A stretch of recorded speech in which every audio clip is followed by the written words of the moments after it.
When you link a girl and you both bring a friend, man, what could possibly be better than a 2-man mission? 3-man mission. And when you go on a 3-man mission, you need to be able to trust those homies with your life, bro. Cause I don't know why, but 100% of the time you go on a 3-man mission, somebody's gotta take one for the team, bro. Like, it's just inevitable. And if your homie isn't willing to eat the shit sandwich in order to see the gang succeed, the entirety of the gang is eating the shit sandwich, bro. And on top of that, you need your homies to have your back when you crack a shitty ass joke. Cause if you're in a group of 6 people and not a soul laughs, nah, you're done, bro. Like, you're cooked, you're sauteed, bro. Like, pack it up, it's over with. Like, yo guys, what do you get when you mix human DNA with goat DNA? Oh my god, what do you get? Wait, no, let me guess. No, I don't know. What do you get? Kicked out the petting zoo. Fuck, I sold. Actually, that's a really good joke. Facts. Wait, it was? And lucky for me, I got the 2 most perfect dudes for the job. Bob and Billy, so you know we were no strangers to the game. Like, we had 99 chemistry, bro. We were like Jordan, Pippen, and Rodman, setting up these plays, passing, alley-ooping, and dunking that shit. In these streets, they called us the real Big Three. And one day, the real Big Three hopped on a plane to Mexico. And this story takes place way back.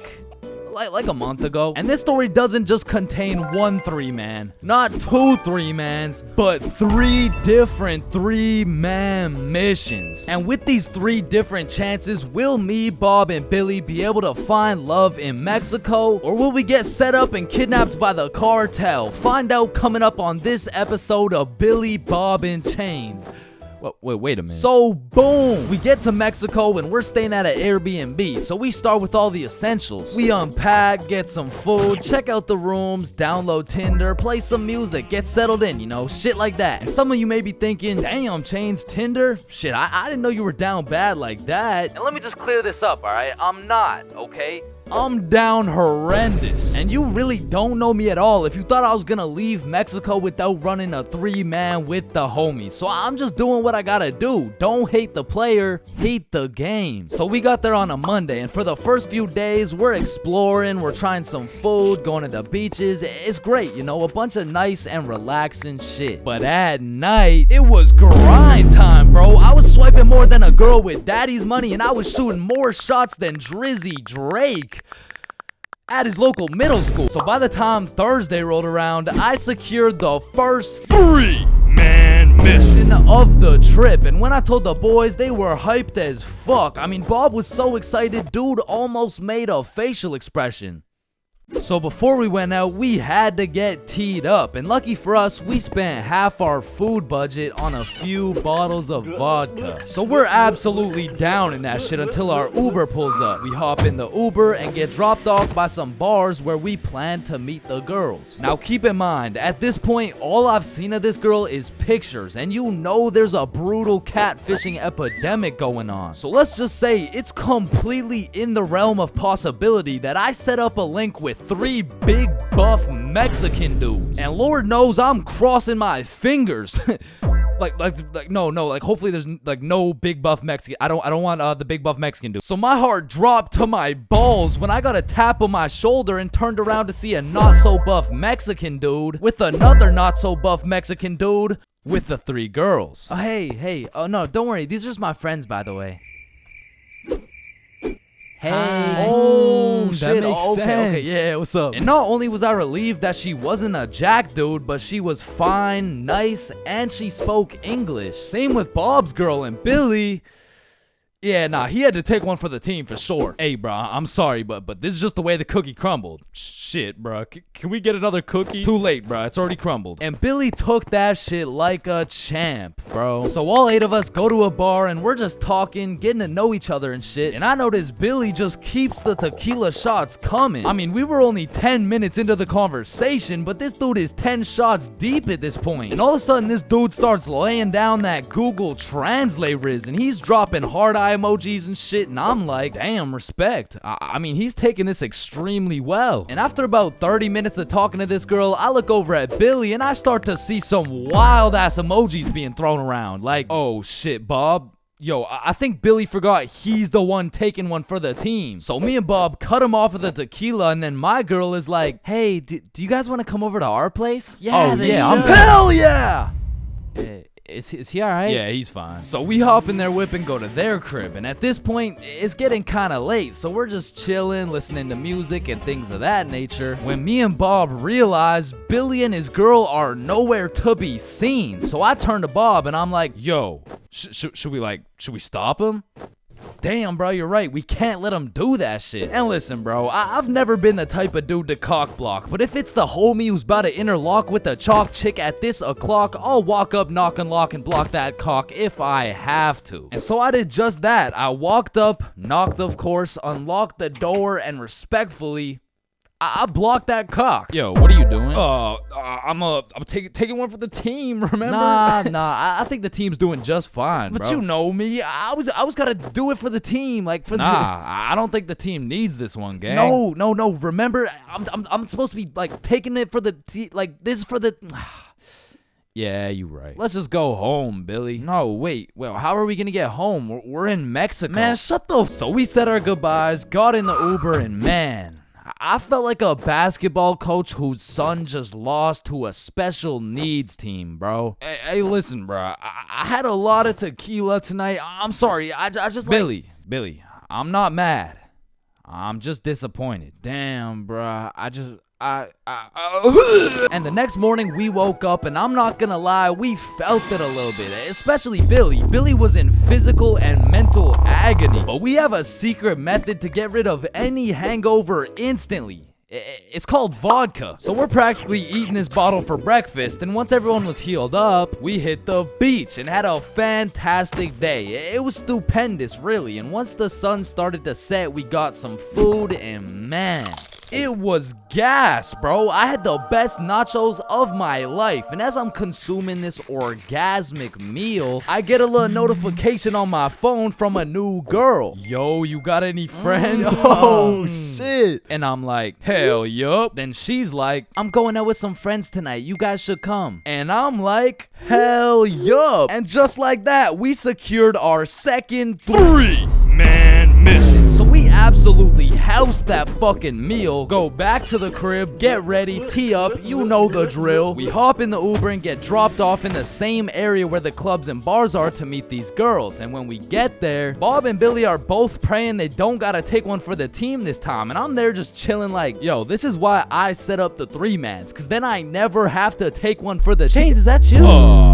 Shit. Who's asking? It's me, Sarah. Oh, no way. Really? Like really? Yeah. Yeah. Oh, yeah, no, you must be looking for the other Chains. No, don't worry, this happens all the time. Oh, no. Chains for real. Yeah, look at this. This is you. Oh, fuck, would you look at that? I guess it is me. Fuck. Like shit, I don't know how she did it, but she got my ass, bro. I got catfished nicely. But I guess it was just my turn to take one for the team. And I look up at who she brought, and she pulled up with 4 straight dimes for the homies to choose from. Like, bro, why me? So we're walking, and the girl I'm temporarily associated with is like, hey, let's go to the club. Yeah, let's go. So we go to this club, 8 people deep, and the girls are like, Yeah, let's buy a bottle. yeah, where's your money? ¿Qué? No entiendo. Wait, I could have swore you spoke English. Oh, yeah, no, I'm fluent for sure. Yeah. You said you wanted a bottle, right? Yes, please. Yeah. You got bottle money? No entiendo. No hablo inglés. And now I'm starting to get the vibe that whole time these girls just wanted a free bottle. And as soon as I start catching on, she starts upping her game like, Oh my God, you're so strong. Look at these muscles. so I go to give Billy one of those side eyes, and when I look over, these motherfuckers are completely lost in the sauce. Yeah, I'm buying a bottle. Everyone, bottles on me. So Billy pulls me aside like, yo, we gotta split a bottle, bruh. Nah, I'm really not fucking with this girl. Come on, bruh, please. I need it, bruh. Just take one for the team. Come on, take one for the team. All right, bruh. I'll split it with you. Thank you, bro. I got you. So are you guys getting a bottle? Yeah. We're getting a bottle. Oh my God, you're so strong and you're a baller. yeah. Baller? The fuck? I don't know, bruh. She's weird as hell. Yo, can I get a bottle for this table? Yeah, for sure. What do you want? Listen, bruh, just give me the cheapest shit you got. Oh, I feel you, bruh. Times are tough, you know. That'll be 1,100. God damn, that's a lot of pesos, bruh. Pesos? Yeah, like 1,100. That's a lot. That's a lot of pesos. Nah, amigo, that's USD plus $500 to walk it to you with the Chicago fee of $350, and for the tip, it'll just cost you your left testicle. No, that's my favorite nut, bruh. Yo, Billy, we don't got it like that. Yeah, hell no. Let's just not get it, bruh. At least these girls are already fucking with us without it, though, right? Yeah, facts. Yo, we're not gonna get the bottle. Oh, why What's not? up? You can just buy it. It's not that big a deal. Nah, it's cause we we don't got enough money. They fucking dipped, bro. Quick as hell too. They all just evacuated, bruh. No, bruh, that was my wifey. And I'm just over here thinking, damn, I'm just glad I didn't have to see that shit through, bruh. But Billy, yeah, he was really going through it.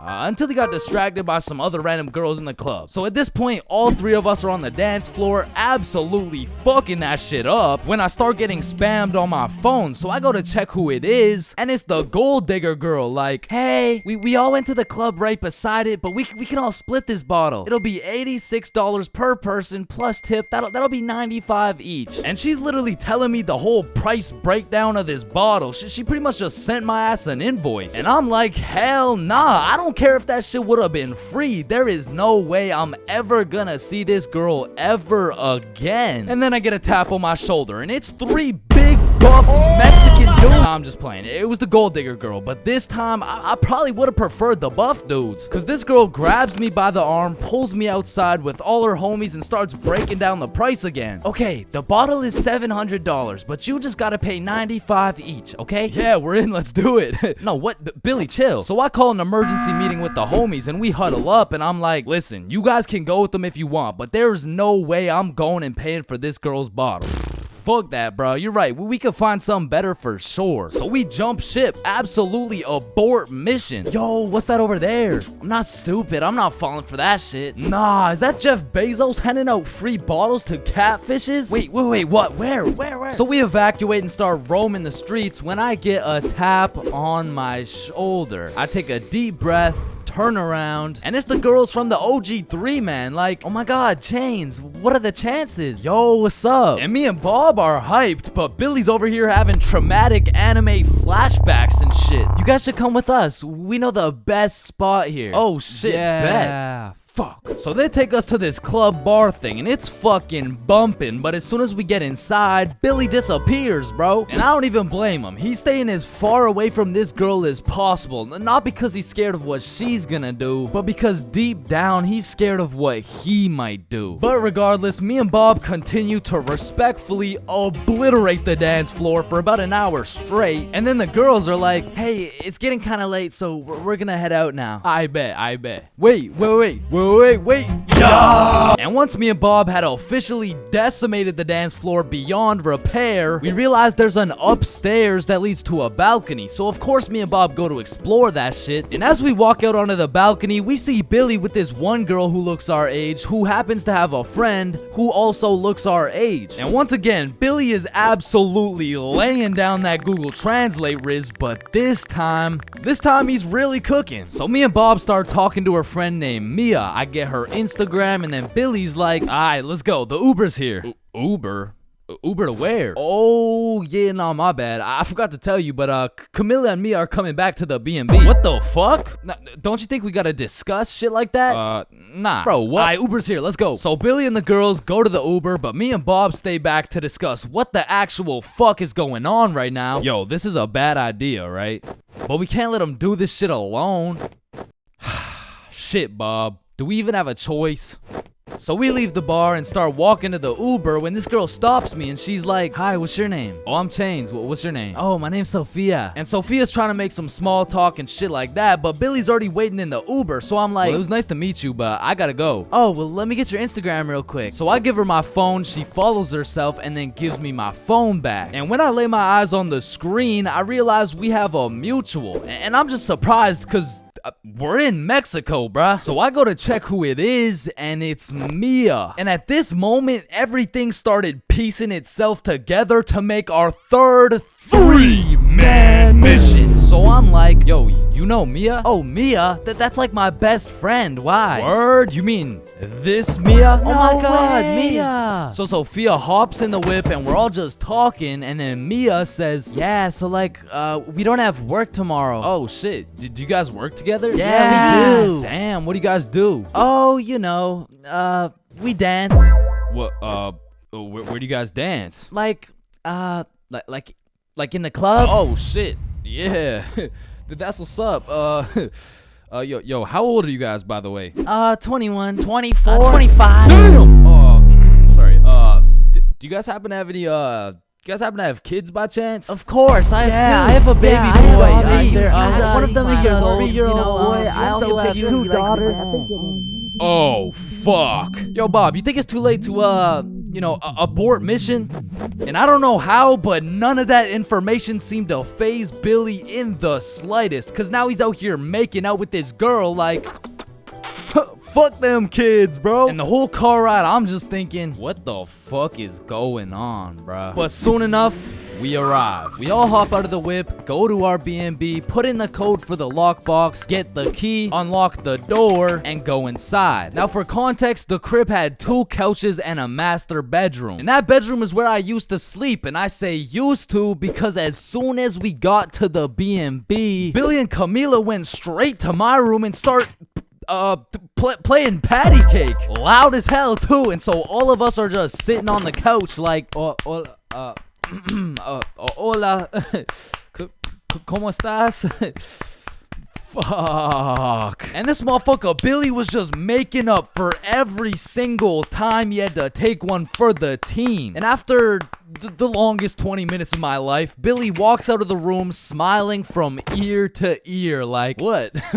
Well, why's everyone looking at me?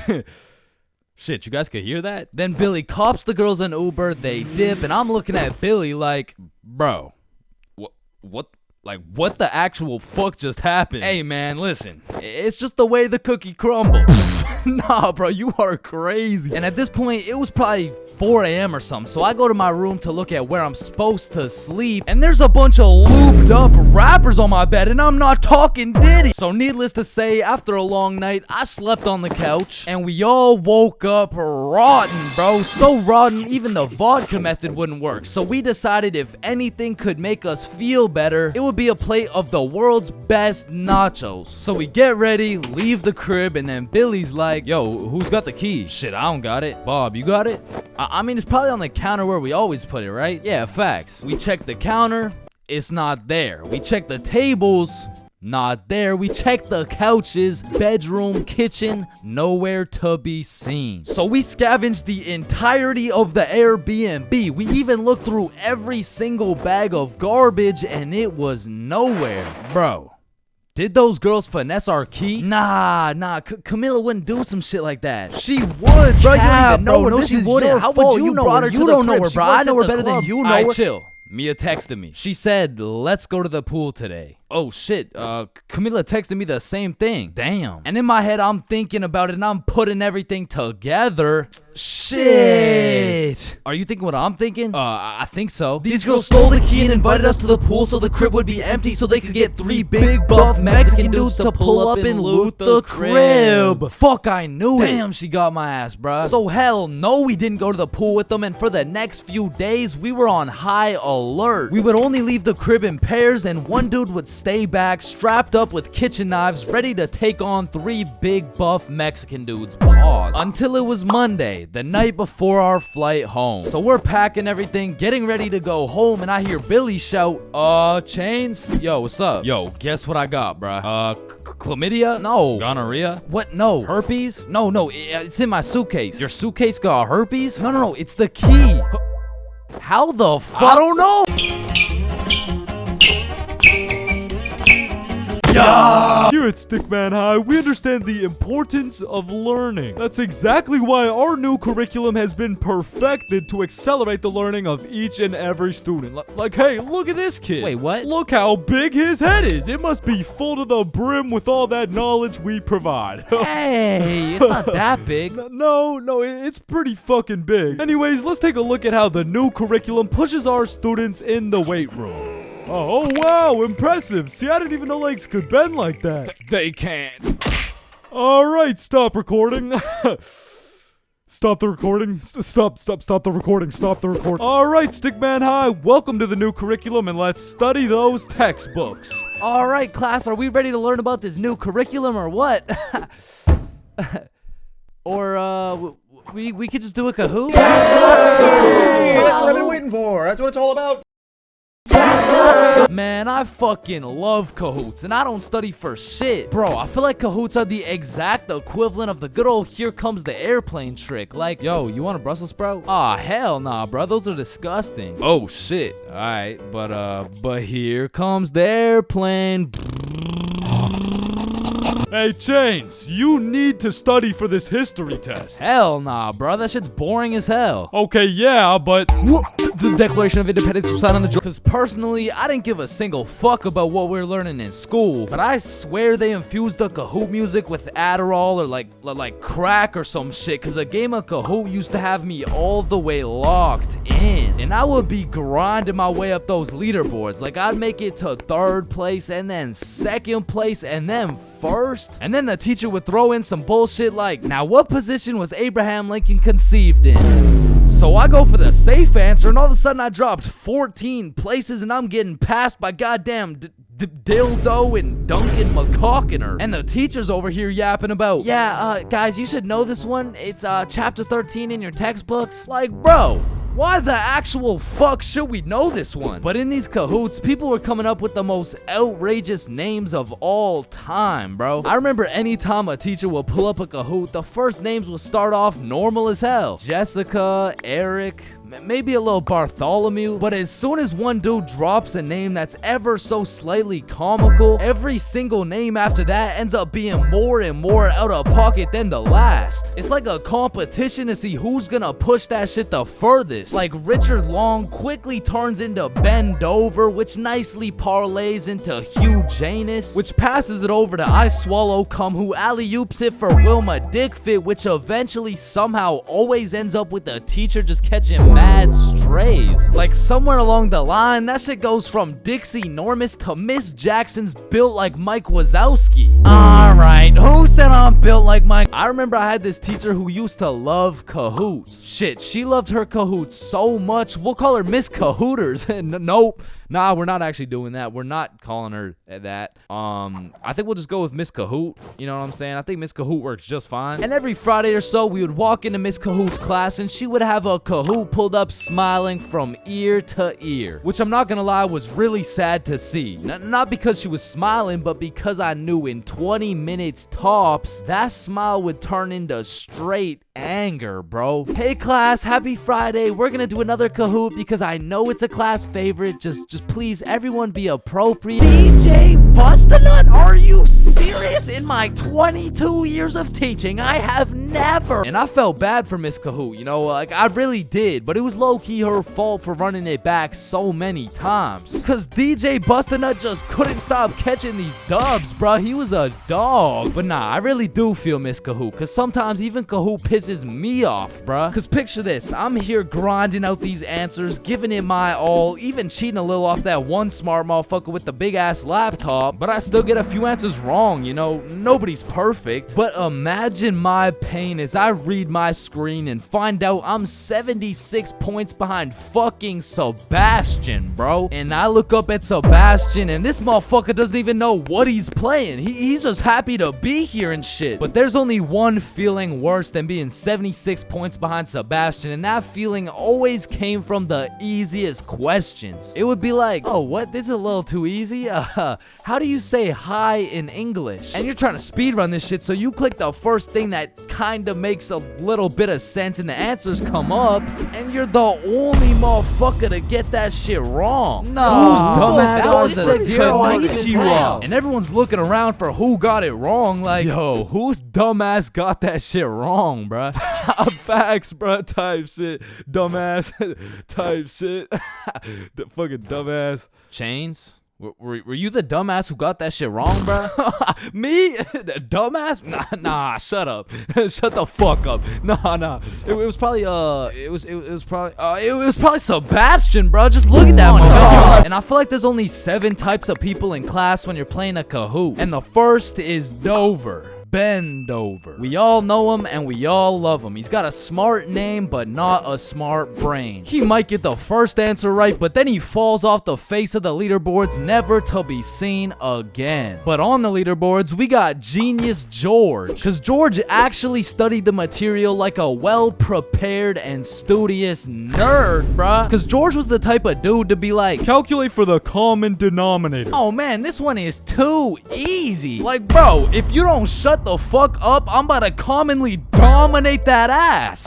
No, it's called a denominator. Oh, I know. And I swear every game of Cahoot had that one person who took their sweet time to answer every single question. Like, it could be 1 + 1, and this motherfucker would be 30 seconds deep into the question. Like, okay, 1 + 1. Is it a trick question? No, just answer the question. Oh, okay. 1 + 1 equals... The answer's 2, dumbass. Okay, can I use a lifeline and phone a friend? All right, chat. How do we kick Jasmine out of the lobby? And then we got Flying Fuck Frederick. And Flying Fuck Frederick doesn't give a flying fuck. Dude will give his best shot at the first question, and then he's aborting mission and playing some goddamn Clash Royale. And then there's always that one dude yelling out the wrong answers. All right, what's the biggest mountain in the world? Ooh, I know this one. Chains. It's blue, bro. Trust.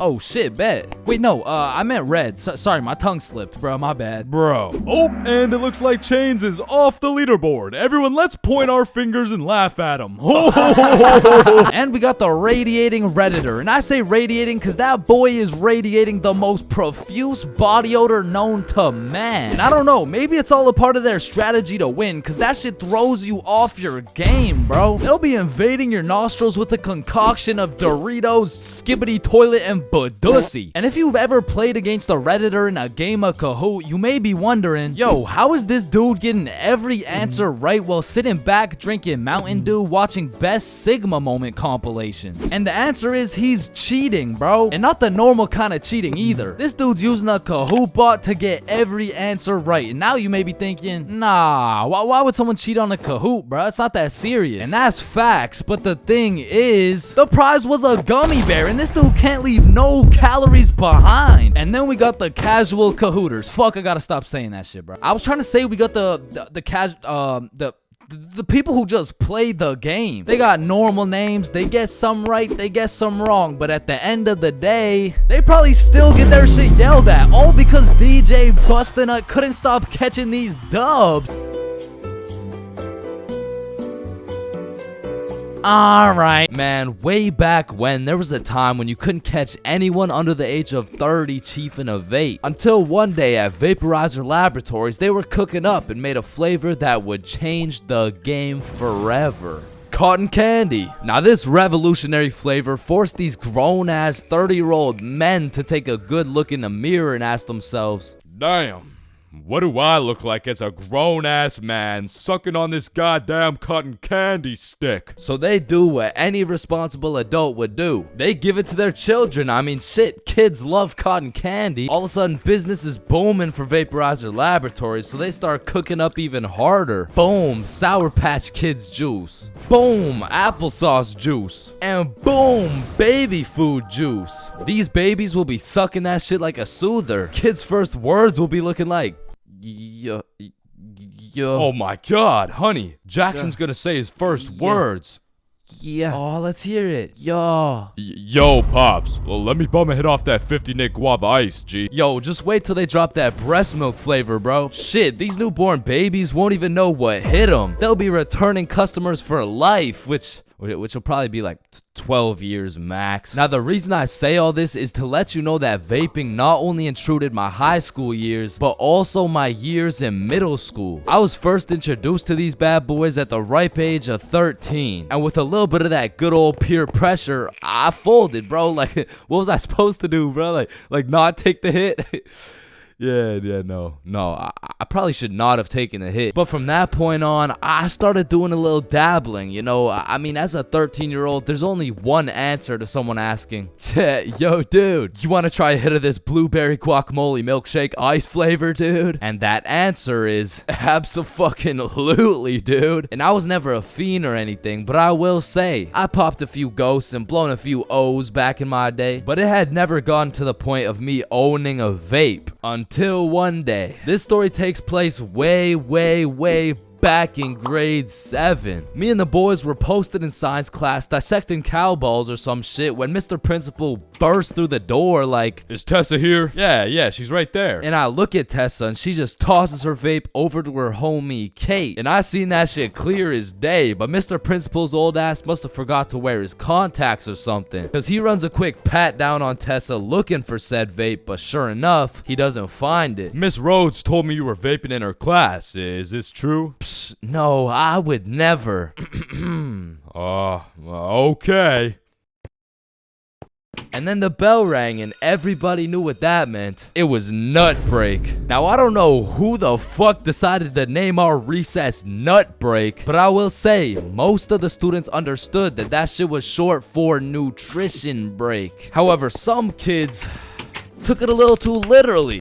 Weird ass school, man. But this specific nut break, you best believe me and the boys weren't busting nuts or eating nutritional foods because Billy had something else on his mind. Yo, who's got you smiling like that? Who, me? Nah. It's nobody. Yo, wait, you got a crush on Tessa? What? Tessa? Me? Yeah. Yeah, I got a crush on. Yeah. Oh shit, go talk to her, bro. Talk to her. No. Bro, it's simple. She's new to the school. She's probably looking for some friends. So just walk over and introduce yourself. You're right. I'm just gonna do it. Yes, sir. Hey, I did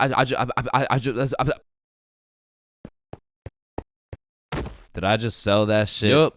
You did. Then the bell rings and we all go to PE class. Now in my middle school, your class was your class. You just have the same students and the same underqualified teacher teaching everything. Like, Lord knows Mr. Donaldson shouldn't be teaching PE, but shit, here we are. And so while we're playing dodgeball, I'm trying to coach Billy on how to confess his love for Tessa, but I'ma keep it a buck. I was speaking straight out of my ass, bro. I don't know the first thing about confessing love. Listen, bro, I'm the expert when it comes to confessing love. All you gotta do is walk up with confidence, introduce yourself, and then ask her to be your girlfriend, bro. Okay, simple. Let's practice. Hey, Vanessa. My name's Billy, and Do you want to be my girlfriend? Damn! And after the proper training, by the time lunch came around, Billy was prepared to do what had to be done. Alright, listen, bro. Whatever happens out there, me and Bob got your back. And remember, the worst she can say is no, bro. Alright, I'm ready. You got this. Hey, Vanessa. I'm Billy. I seen you in science class today, and you were looking very pretty. And do you want to be my girlfriend? Fuck no. She laughed, bro. She laughed in Billy's face. And he walks back to us with tears in his eyes. She laughed at me, bro. Well, at least you know what they say. What? If you can make her laugh and giggle, you can make the cheeks clap and Not jiggle. right now, bro. You're right. Too soon. Needless to say, that brother Billy went home that night, listened to Juice WRLD, and cried himself to sleep. Shit, the next day, Billy didn't even say a word, but I could hear Lucid Dreams on full blast in those earbuds. Man, it's a tough sight to see. Next thing I know, Mr. Principal bursts in the class talking about, all right, Tessa, in my office right now. Now, I don't know why she was in trouble, but whatever she was accused of, she's guilty, bro. And she's also guilty on 1/3 degree count of breaking my man's heart. And as I'm busy praying on Tessa's downfall, I get a little tap on my shoulder like, psst, take this. Mr. Principal's looking for it, and he's not gonna check you. Whose is it? It's Tessa's. Don't worry, it's safe with me. And it was safe with me, cause that shit was now mine. The only way she could get it back is if she repaired my boy Billy's heart, and that just wasn't happening. And soon enough, Tessa comes back from Mr. Principal's office, and She didn't say a word. We had nut break, nothing. We went to PE, nothing. And then we went to math class. And as I was chilling in math class, calculating the square root of pi and shit, I get a tap on my shoulder again. Psst, Tessa wants her vape back. Vape? What vape? The one I handed you this morning? You know, it was purple. Oh, that vape. Oh. Yeah, no, I threw that shit in the bushes. So she reports back to the person who gave her the vape, and she reports back to the person who gave her the vape, etc., etc., until Tessa finds out, and she looks pissed. So she whispers to her friend, who whispers to her friend, etc., etc. What bush did you throw it in? Oh, the one out back. And to put it in perspective, the bush out back was fucking massive. It was this huge conglomerate of straight prickle bushes, and so pretty much her vape was gone, bro. And I went to sleep that night with a smile on my face, knowing I not only saved Tessa's lungs, but also Billy's heart. The next day I went to class, sat down with the boys as always, but something was different. Tessa and her homies were nowhere to be seen. I shrug it off and continue to make some groundbreaking studies in science class until I hear Billy like, Bro, no fucking way. So I turn around to not only see Tessa and her friends waist high in prickle bushes looking for this vape, but I also see Mr. Principal forcing them to do it. Now this was truly a beautiful sight to see revenge play out this perfectly. Like Billy was sitting at the window the entire class watching him do a whole search party for this vape that was posted in my pocket. And just when I thought Billy couldn't get happier, the next day Tessa and her friends had to present a PowerPoint to the entire school on why vaping is bad. Vaping is bad because when the vape enters your lungs, well, it's not good for your lungs. Man, karma is real, cause not only did Tessa understand how it felt to be laughed at, but the next day my friend came up to me like, can I use that vape for the day? And I wasn't using that shit, so I said, yeah, sure. And at the end of the day, you'll never guess what she told me, bro. Yo, you still got the vape? No, I threw it in the bush out back.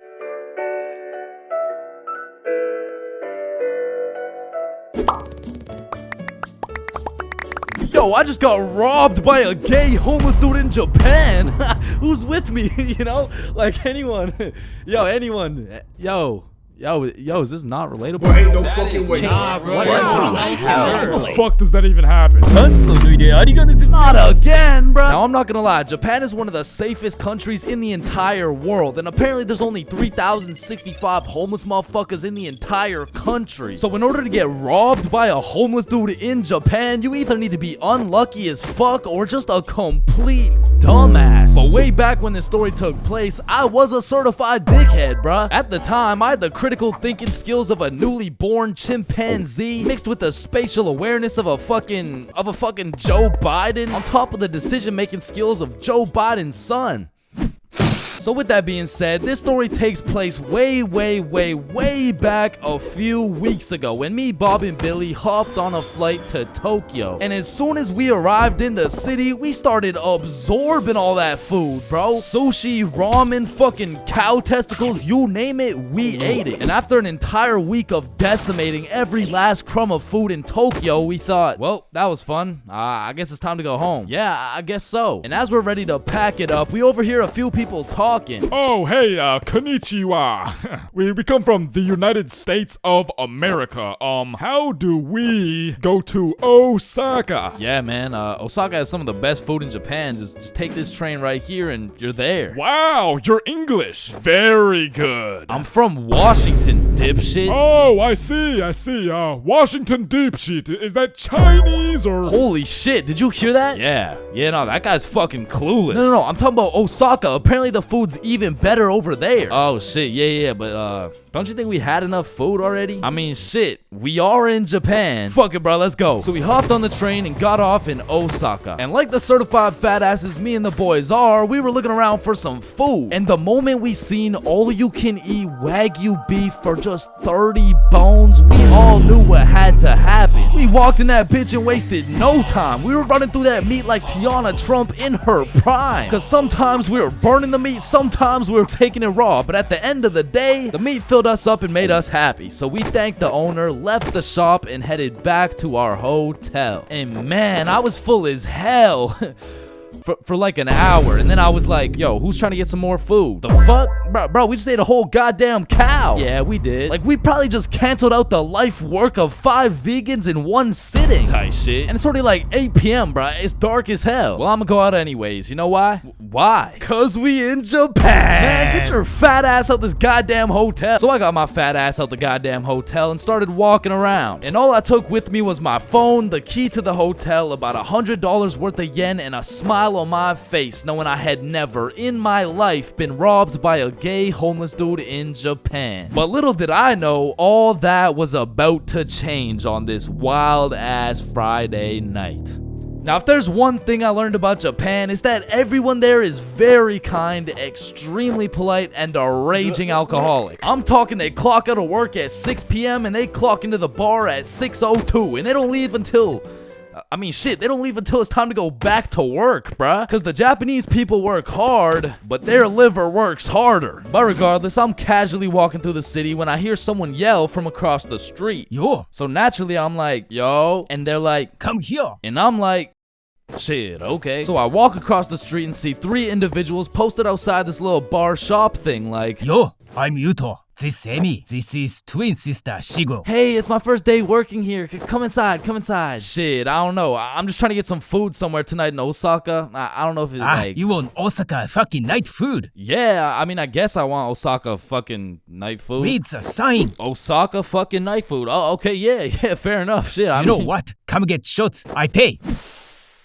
Shit, we in Japan. So they take me inside and everyone there is just happy as fuck. They got Rihanna playing on the speakers, dudes bringing out shots, and the chef was turning up so hard, dude started twerking, and damn, that boy was cooking.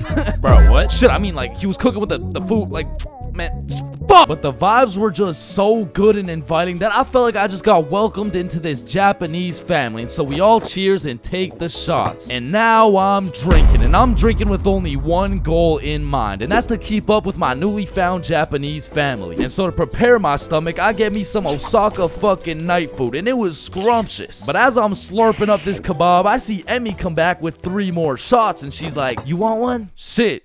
We in Japan. So we take the shots, and I'm talking to Emmy, and one way or another, we start talking about our alcohol tolerance. Yeah, I'm not gonna lie, it takes a lot for me to get drunk. Not as much as me. Whoa, is that a bet? Yeah, it is. Bitch. So we're drinking everything in sight. Vodka, soju, sake, tequila. It's a competition. Now, I made the bet in the first place because I'm twice her size. But one thing I forgot to account for was the fact her entire lineage had been training generations for this very moment. So she's taking these shots to the face like... well, shit, like Tiana Trump in her prime, and I'm going shot for shot with her. And after taking about 8 shots, I was feeling it, bruh. Yo, let's go play darts. I mean, I never really played darts in my life, but shit. We in Japan. So we pull up to a darts bar, just me, Emmy, and Yuto. And I had never played darts a day in my life. But you ever just try some shit and you're just inherently good at it? Yeah, right? Yeah, that shit was not me, bro. I was dog shit. I was out there looking like I was drunk as hell. I was drunk as hell, because in order to play, each person had to buy a soju. So now I'm about 12 shots deep, throwing darts, trying to hit a circle the size of a pea, while this little Japanese girl's pushing me and shit. Because to her, this was a game. To me, this was survival. Because every time you lose, you gotta take a shot. And if I keep taking shots like this, these shots about to start taking me, bruh. And sure as hell, I lost the first game. I took my shot, and Emmy's like, how drunk are you right now? And I can't let her know I'm losing this bet. So I'm in that bitch like, drunk? Nah. Shit, where I'm from, we brush our teeth with a bottle of Jack. Ah, okay, then loser takes 2 shots. Yeah, let's do it. So one thing leads to another. Now I'm 16 shots deep, and Emmy's like, I'm gonna go to the washroom. I'll be right back. And then Yuto's like, Yo, Chains, we must talk. oh shit, yeah, what's up? Now Yuto had a strong accent and very limited English, so it really went something like, Emi, bomble. huh? Emi, have bomble. Yo, Yuto, no, I don't speak Japanese, dog. No, Emi, use bomble. Swipe left, swipe right. Bumble. Oh shit, Emmy uses Bumble. Okay. Yes, and she text Bumble guy. Come here. Oh hell nah, bruh. I'ma have to abort mission. Me too. You too? Hi, Emi, do you dirty? Fuck Emi. Oh shit, facts, let's dip. So we sneak away to the elevator and we're spamming the up button trying to leave, and this shit is just not coming, bruh. So we both peek around the corner to see if she's coming, and she notices us. Oh shit, guys, we're leaving? Yeah, we are leaving. Fuck. So we all get in the elevator and Yuto whispers in my ear like, When the elevator open, we run. and I'm drunk as shit, but I was the fastest kid in my elementary school, so as soon as the doors open, we hauled ass, bro. And I just kept running till Yuto was like, Stop. We go to bar. and I'm just having a great time existing at this point. So I walk into this bar all drunk, like, where the hoes at? Oh shit. Oh shit. Where the bros at?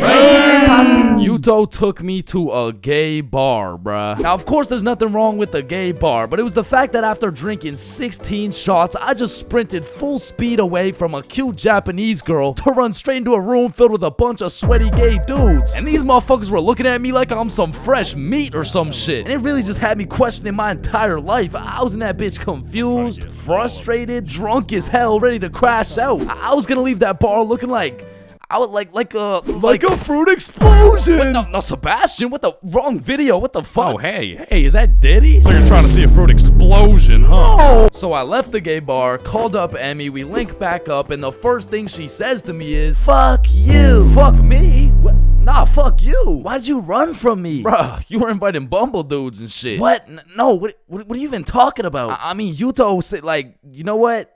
Don't even worry about it. Okay. Well, let's go to the club. And I'm like, shit, we in Japan.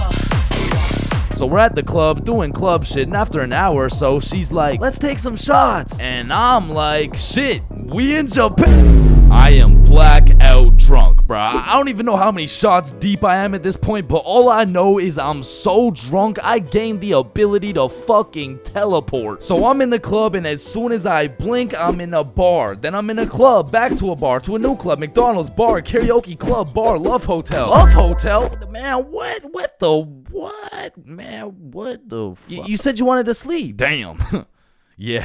Yeah, nah, I probably said some shit like that. I don't fucking know. So we walk into our room, and the very first thing I notice, the hub on the TV, vibration devices on the bed, protection everywhere. Shorty just lured me to the Japanese freak chamber, bruh. I blink, and we teleport to the bed. But we were just talking like, yo, Yuto said you were inviting dudes from Bumble. Oh my god, okay, Yuto's a liar. Listen, I gotta tell you something, but you can't tell anyone. Yeah, nah, I won't tell a soul, you know. I will not post this on YouTube, clip it up, post it on TikTok, Facebook, LinkedIn, Instagram, Reels, or anything like that, you know, like, yeah, that'd be weird. Okay. So Yuto's homeless. Wait, what? Yeah, like, he just goes to the gay bar and then goes back to a dude's house and sleeps there. Damn. Oh, man, I didn't even know. And then he steals their money. Wait, he what? Yeah, he just steals their money. Wait, but it's just the gay dudes, right? Yeah, it's mostly just the gay dudes. I check my pockets. The money's gone. Fuck. You said it's only the gay dudes. Yeah, nah, he just steals from the gay dudes. Fuck, I wanna go home, bruh. So I leave the Love Hotel, and at this point, the sun is coming up, and I'm still drunk as hell, walking like a zombie. I pull out my phone to go use Google Maps, and that shit dies, bro. So now it's just me and my last few brain cells trying to make it to my hotel before I pass out. And I'm stepping over Japanese motherfuckers blackout drunk, sleeping on the sidewalks, thinking I can't end up like them. But honestly, I have no clue where I am, no clue where the hotel is, and no clue what time it is. And after what felt like hours of aimlessly walking around, I blinked and I fell asleep, bruh. And when I woke up, I was in my bed. I genuinely don't know how, who, what, when, or why, but shit, I wasn't complaining. But by the time I got out of bed, it was 6 p.m. and I didn't remember shit. I had to go through my camera roll and piece everything together like The Hangover. But at least that Friday night, I learned a very valuable lesson. Don't try to outdrink the Japanese motherfuckers, bro. You'll lose every time.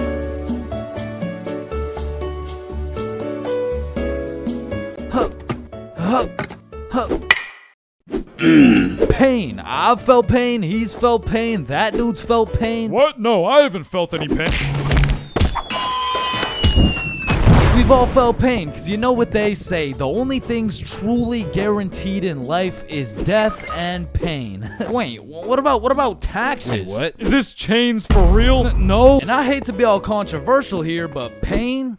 That shit hurts, bro. Specifically, the little shit that just does 1 damage has no business hurting so bad. Like stubbing your toe or biting your tongue or fucking paper cuts. Like that shit shouldn't even hurt, bro. It's paper. It's not scary. Oh, shit. And I still remember the first time in my life I ever took some real damage and felt some real pain. And it was back when I was 4 years old. Which meant I was still learning the controls of life and shit. Like, yeah, I could run, but it was low-key like watching a dude play Fall Guys. If he was drunk and fried and asleep. But regardless, one day I was bored doing 4-year-old shit and then I seen my arch nemesis, a fucking chair. And I instantly knew what had to be done. I had to assert my athletic dominance by running and jumping over this chair. So I take a deep breath, I run up, jump, and clear this chair clean as hell. Now keep in mind, I was 4 years old, so that was probably the coolest shit I'd ever done in my entire life. So you know I had to show my mom to make her proud of the man I've become. Hey mom, watch this.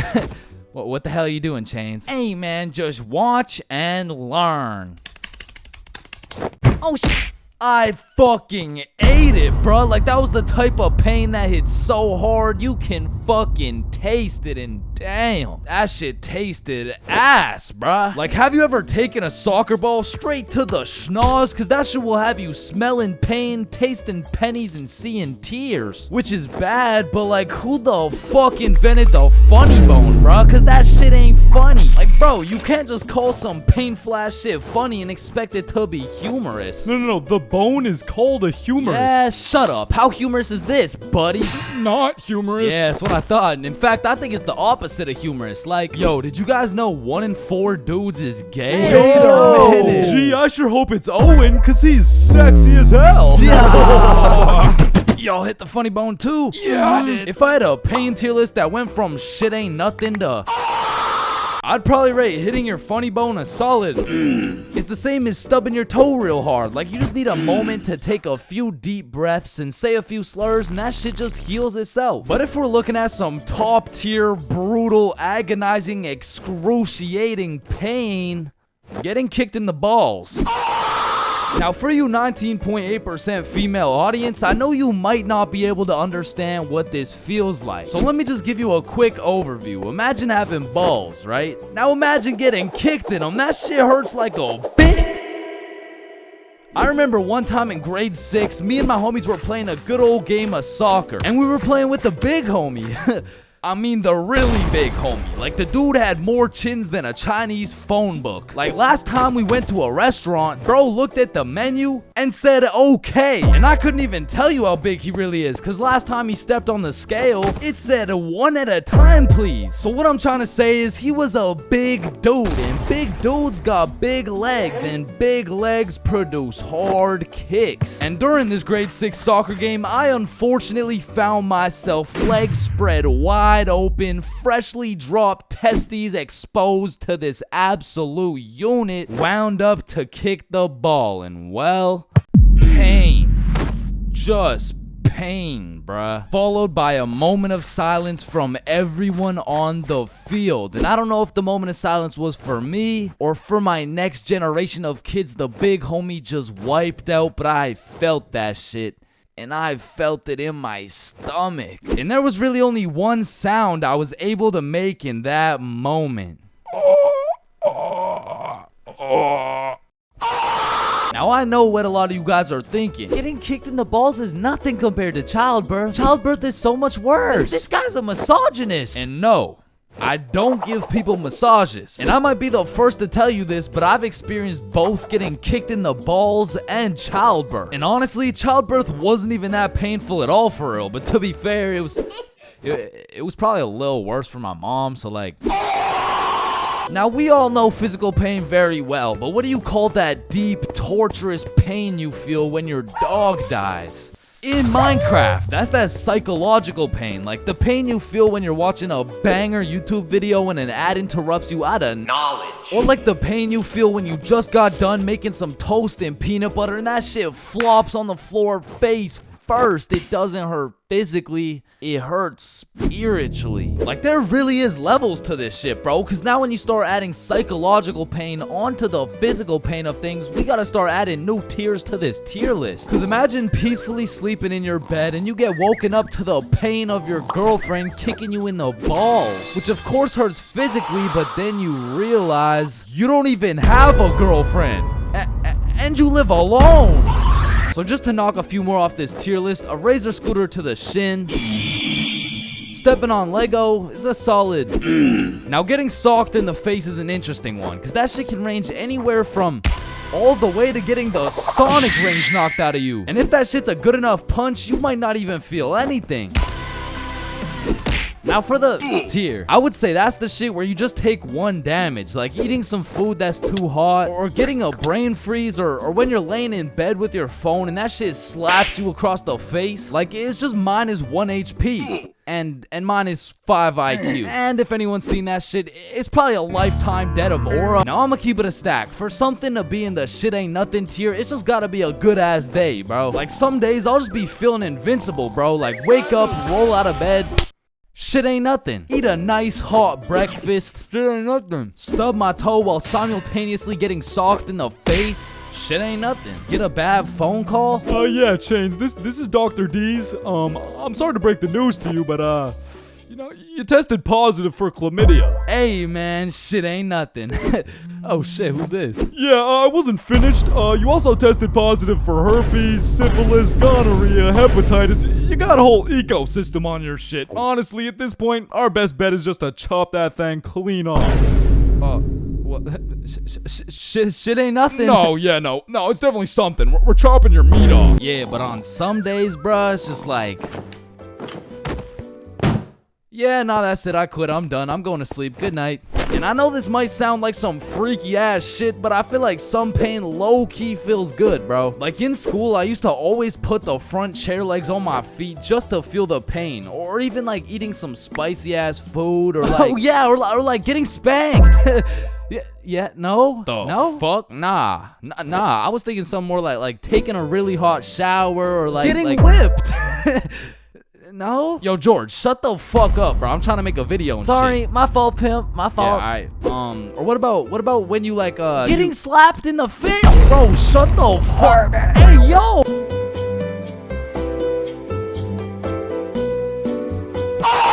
There's a lot of things in life that I don't really understand, but if there's one thing I can truly comprehend, it's being grounded. Because in my time, I've served a total of 547 days and 16 hours in the slammer. And through a year and a half of extensive first-hand research, I've come to the professional conclusion that getting grounded is straight ass, bro. You're locked in your room with no phone, no computer. Like, what do you want me to do? Think about my actions? Hell nah. Being grounded had a young me doing the stupidest shit ever, bro. Like, I was popping handstands, hitting my head against the wall, playing with the door stopper thingy. Shit, I got so bored, I even read a few pages of a book like an absolute nerd. And now that I think about it, Percy Jackson and the Battle of the Labyrinth was actually a spectacular read. Now listen, there's only one thing worse than being grounded, and that's being falsely imprisoned for life. Well, now that I think about it, there's a lot of things worse than being grounded, but one of which is being grounded during summer, bro. There's something about being able to hear all the happy children, the ice cream trucks, your homies having fun, the hoes throwing rocks at your window, asking you to come outside. Well, you just cry yourself to sleep because there never was any hoes throwing rocks at your window asking you to come outside. It's just you, your Percy Jackson books, some used toilet paper, and the existential thoughts in your head questioning if it's even worth it. And listen, I'm sure everyone can pick up on the fact that I'm a really intelligent dude. Smart all around, really, but trust me when I say I wasn't always this smart, bro. In fact, in kindergarten, my dumbass fully believed with my whole heart that being grounded meant your parents would just dig a decent sized hole in your backyard, toss you in, and bury you alive for the time being. And so I'm sure you could imagine my surprise when my OG friend of 5 days said, yeah, I got grounded for 2 whole weeks. Holy fucking shitballs, dude, are you okay? No, man, it's really hard. I didn't get to touch any of my toys or anything. Damn, how long ago was that, man? Oh, I'm still grounded. What? No, you're not. Yeah, dude, I'm grounded right now. No, the fuck you're not. And I wouldn't truly find out what being grounded was until 7 years later. I was in grade 7. It was a beautiful sunny summer day at approximately 11 a.m. and me and the boys were freely roaming our city. Little did I know we wouldn't be free for long. And as the boys and I roamed the city looking for a move, one of Bob's girls calls him up and is like, okay, so my friend Becky is in Hawaii for a few days with her family, and she said I could bring you over. And just like that, Bob could have wrapped it up and claimed some cheeks. But the boy Bob was never one to leave the homies behind. So not only did he convince his girl to let us come, but he went above and beyond. He got his girl to bring some of her friends over too. And now we're hyped because we had now located the move, and quite a marvelous move if I do say so myself. Now keep in mind, all of us knew Becky and had been to Becky's house many times before, but Becky was all the way in Hawaii, so she had no clue about the marvelous move about to take place at her own crib. But regardless, me and the homies walk into Becky's crib and they low-key got a little get-together in the works. I see Bob's girl, I see Bob's girl's friends, and then I see a mutual friend of mine named Dennis. And he brought his girl. Now a little backstory about Dennis. Dennis was 2 years older than me, making him in high school, and to be fair, from grade 7 to high school is a colossal difference. Dennis was taller, had a more developed frame, and Dennis even had some facial hair in progress. The amount of facial hair that put my peach fuzz to shame. And to put it quite simply,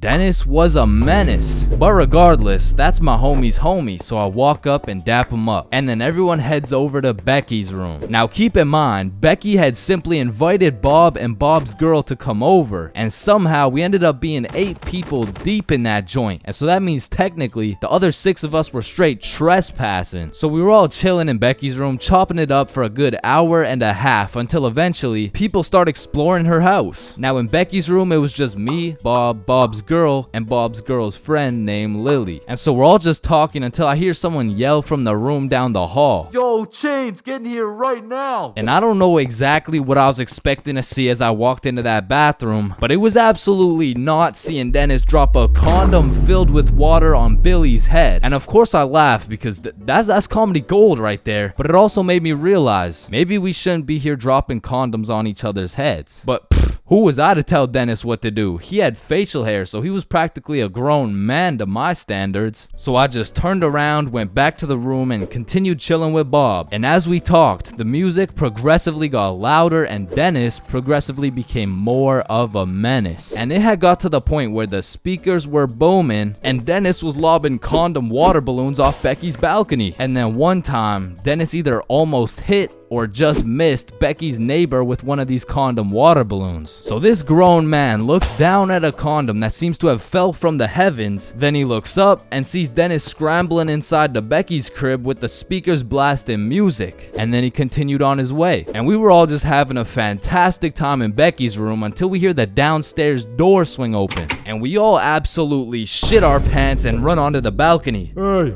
I just texted the family who lives here and they said no one is supposed to be in the house. Everyone needs to leave right now or I'm calling the cops. And that's exactly what we did. No messing around, we were out that hoe. And we all went to Bob's girl's house for an emergency meeting because we were all scared as fuck. And now Bob's girl and Becky are texting and Becky's like, my parents are pissed. They want to talk to everyone's parents and they know how many people were there. So we all devise a foolproof plan. Okay, we give Becky our phone numbers, tell it's our parents' phone numbers, and we act super disappointed in our children. We all agreed on this plan and the emergency meeting was dismissed. And over the next few days, we all got texts from a very unhappy Becky's father, who made sure to specify the amount of condoms that were found in the bathtub. We all respond with some bullshit along the lines of, Hello, Mr. Beckerson. I'm very sorry to hear about the inconsiderate acts of Chains and how he's invaded your home. Rest assured, Chains will feel the wrath of this thick leather belt as it repeatedly beats against his cheeks to discipline him for his heinous actions. Thank you for bringing this to my attention. but come to find out, Lily's dumbass responded with some shit like, Dear Mr. Beckerson, thank you for letting me know, but Lily did nothing wrong as she didn't know she wasn't allowed there. Plus, she didn't even make a mess or anything, on God. Put some respect on my daughter's name. Period. And just like that, our foolproof plan got fucked. And Becky's father texted each of us saying, You are coming to the house at 3:15 p.m. today or I'm calling the cops. and shit, looking back, Becky's father was most definitely bluffing. Like, say I didn't go, what was he gonna tell the cops? 911, what's your emergency? Hey, there was 8 kids who invaded my home 3 days ago. Okay, sir, did they break in? No, no, my daughter gave them the key. Sir, why the fuck are you calling 911? There was condoms in the bathtub. But like I said, I wasn't very smart and I didn't have the brain capacity to think that far ahead. So everyone shows up to the house and Becky's father sits us down and makes each of us individually call our parents and explain what we had done. And I went first. Hey mom, so I went to Becky's house the other day, but she was in Hawaii and I wasn't really invited. There was condoms in the bathtub. Needless to say, we all got our shit whooped and I received my very first grounding with a sentence of 1 month in the slammer.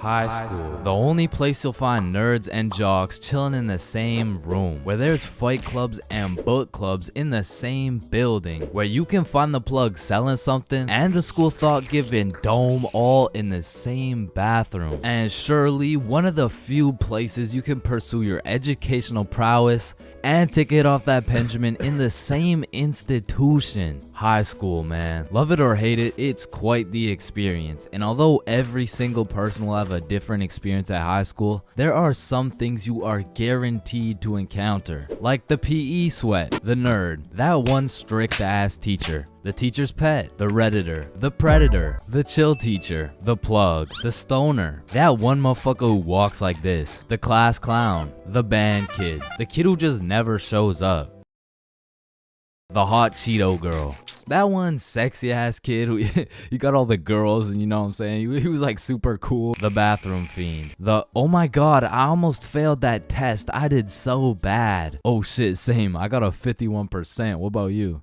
Oh my god, I only got a 98.5. The fighter, the anime kid, and the NPCs. Every single one of these individuals make up the magical place we call high school. You come into high school merely a young, innocent, and clueless child, but you leave even more clueless than before, bro. Like when we learned about pie in math class, my dumb ass thought I was in culinary arts for 2 goddamn weeks. And that is pie. Chains, are you listening? Yeah, we're learning about pie. Then recite pie.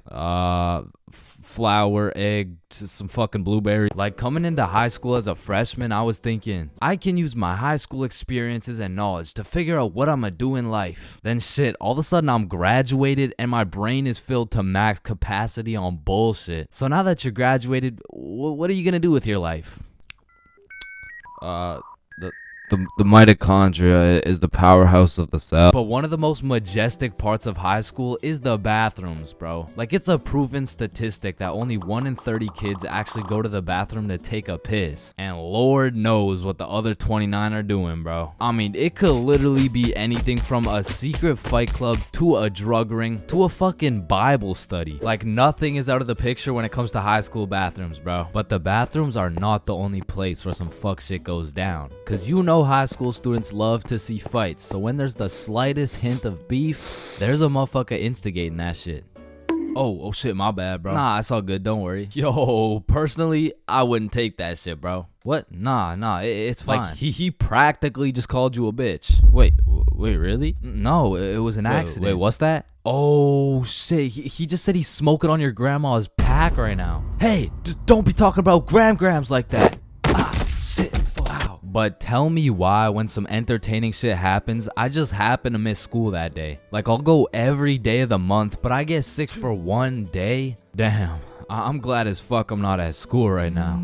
Yo. Holy shit. Chains, where are you? I'm in my bed right now. Why? Ooh. Jeremy and Tom are running the ones right now. Fuck, the one day I didn't go. Wait, what's that in the background? Oh shit, yeah. They got Lil Uzi performing at school today. What? Uzi's at our school? Yeah, check it out. Yo. Oh, and they brought in Gordon Ramsay cooking up free lunch today as well. What? Oh, and I almost forgot. Elon's pulling up and giving everyone Teslas. So, no. I'll see you later, man. But listen, high school is nothing like these movies paint it out to be. Like, all these movies portray the same shit, where Victoria and her goon squad make fun of Ruby, and where Chad and the football team shove Arthur in a locker. Like, I've only seen a motherfucker get shoved into a locker once in my life, and to be honest, I couldn't even see much of it. I mean, it was pretty fucking dark in that locker, bro. But for real, in high school, you don't have to worry about some big body taking your lunch money or some football kid slapping the books out of your hand. The worst thing you'll encounter on your average day at school is your local Redditor. I don't know how they do it, but somehow every joke they make is so unfunny that it just ruins my day, bro. Do you smell that? Yeah, Jeremy, that's what happens when you don't shower in 2 months. No, it smells like sussy baka, like Among Us.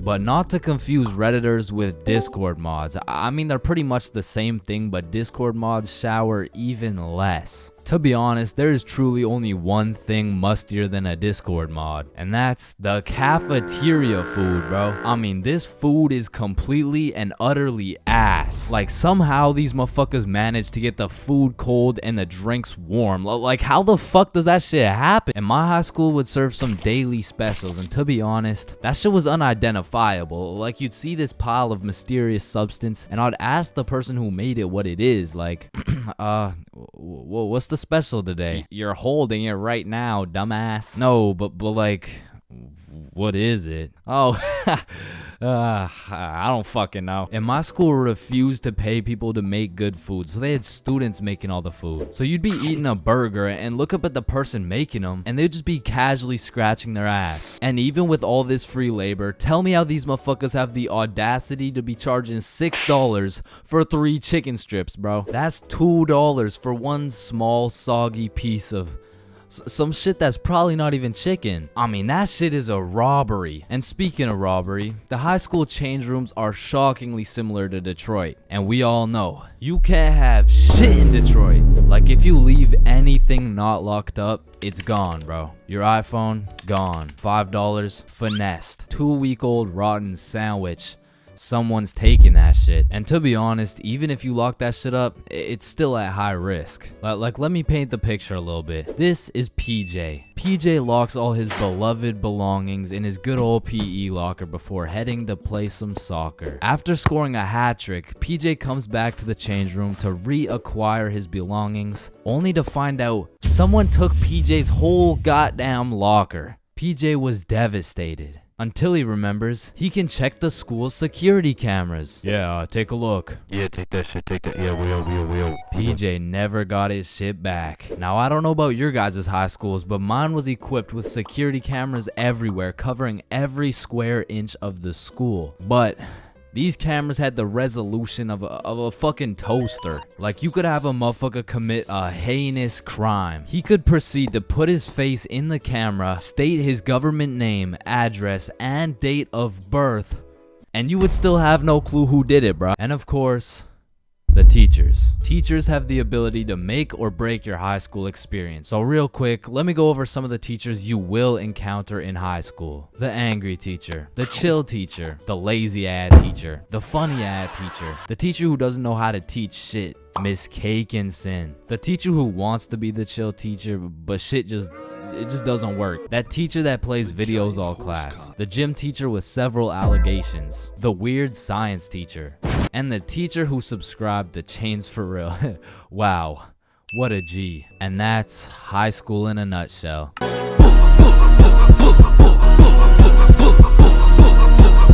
Bro, in life, there's so many things you can cheat on. Like, you can cheat on your diet, you can cheat on your girlfriend, you can cheat on your barber, you can cheat on your girlfriend with your barber. Shit, you can even cheat on your taxes. So compared to everything else, cheating on a low math test is not that bad. Like, compared to your taxes, you know what I'm saying? Like, oh shit. Hey, we've all cheated on our barber, but you cannot cheat on this math test. Oh shit. Damn, bro. I know we've all cheated on our girl, but you cheated on me, dog. Oh shit. Babe, I know we cheated on our taxes, but you cheated on me?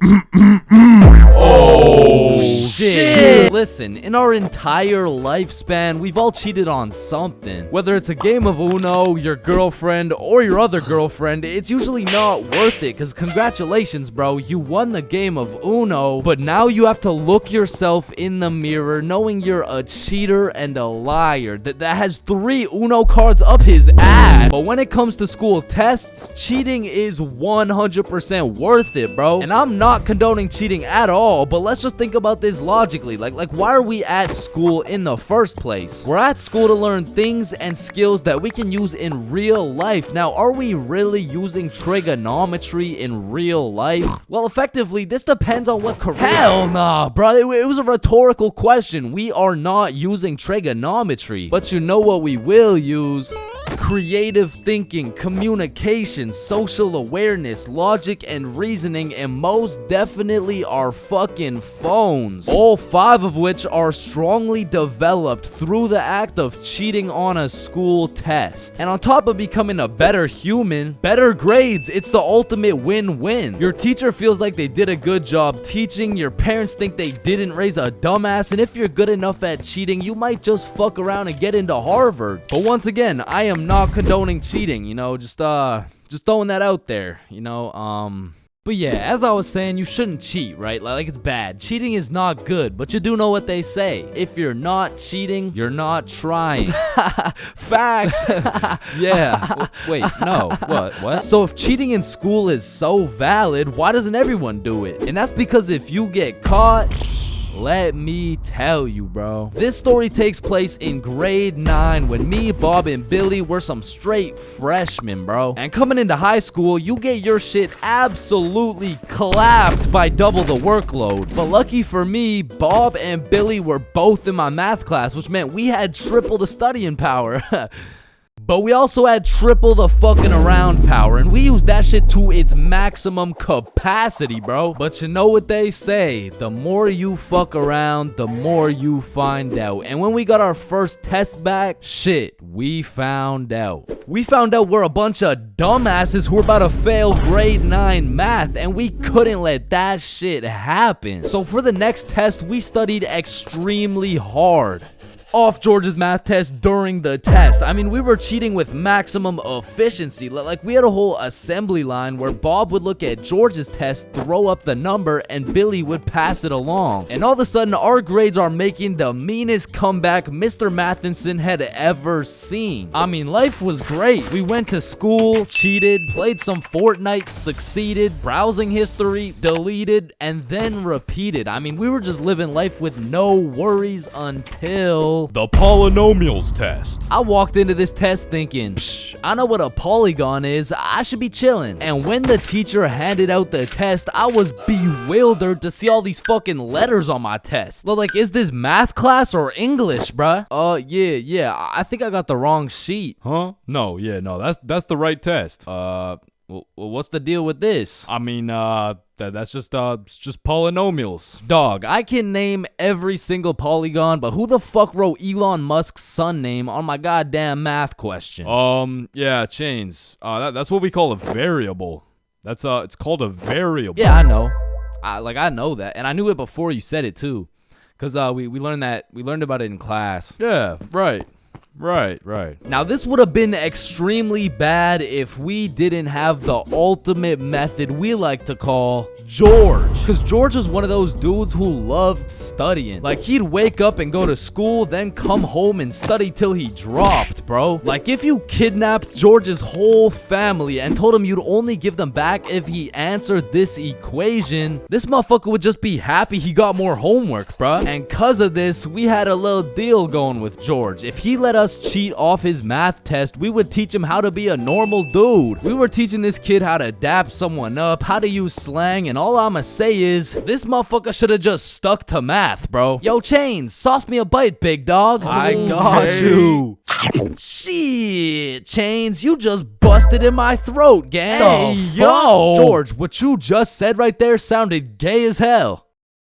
Type shit. So as I was saying, I'm looking at this math test with more letters than numbers, and it would have been raps for me if it wasn't for the George method. So I'm looking at Billy, Billy's looking at Bob, and Bob's looking at George's test, and we're absolutely flying through this polynomials test. And about halfway through, I look up to get the next answer, and I get jump scared by Mr. Matheson mean mugging my shit. And you can see it in his eyes. He knew exactly what was going down, and he took me, Billy, and Bob's tests and took us to the hallway. What do you guys think you're doing? Polygon, polygamy, I'm pretty sure it's like Why did I see you three throwing up your fingers during our test? Well, you see, Mr. Matheson, we're gang affiliated. No, bro, what the fuck? Alright, you three, cut the shit. I caught you cheating. All three of you are getting zeros on this test, and I don't want to see it happen again, or I'm contacting your parents. Alright, it won't happen again. You're right. We're not in a gang, by the way. Yeah, I know, buddy.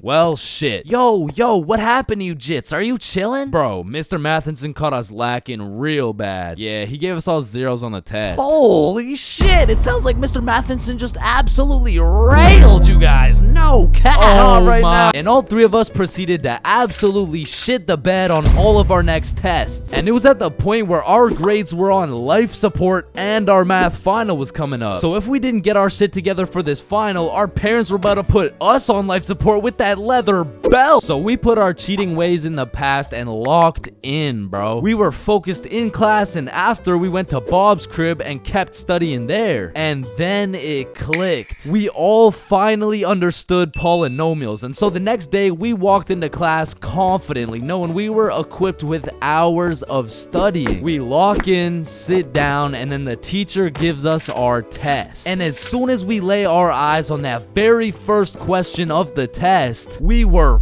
fucked. Now, don't get me wrong, we could do polynomials all day long, but we forgot this was a final. Meaning, we forgot to study numeracy, exponent laws, rational numbers, linear relations, inequalities, geometry, probability, and statistics, and in other words, we didn't know shit. And before I can even make eye contact with the boys to tell them I'm fucked, these motherfuckers already hopping back on the George method. And listen, bro, as you can tell, I'm no mathematician, and I did not study probability or statistics, but from what I'm seeing at this very moment, I have two options. I can do the test legitimately and have a 99% chance of failing grade 9 math and getting my shit whooped, while simultaneously having my entire family realize they raised a dumbass who won't go anywhere in life and is destined to draw stickman for all of eternity, or I could cheat.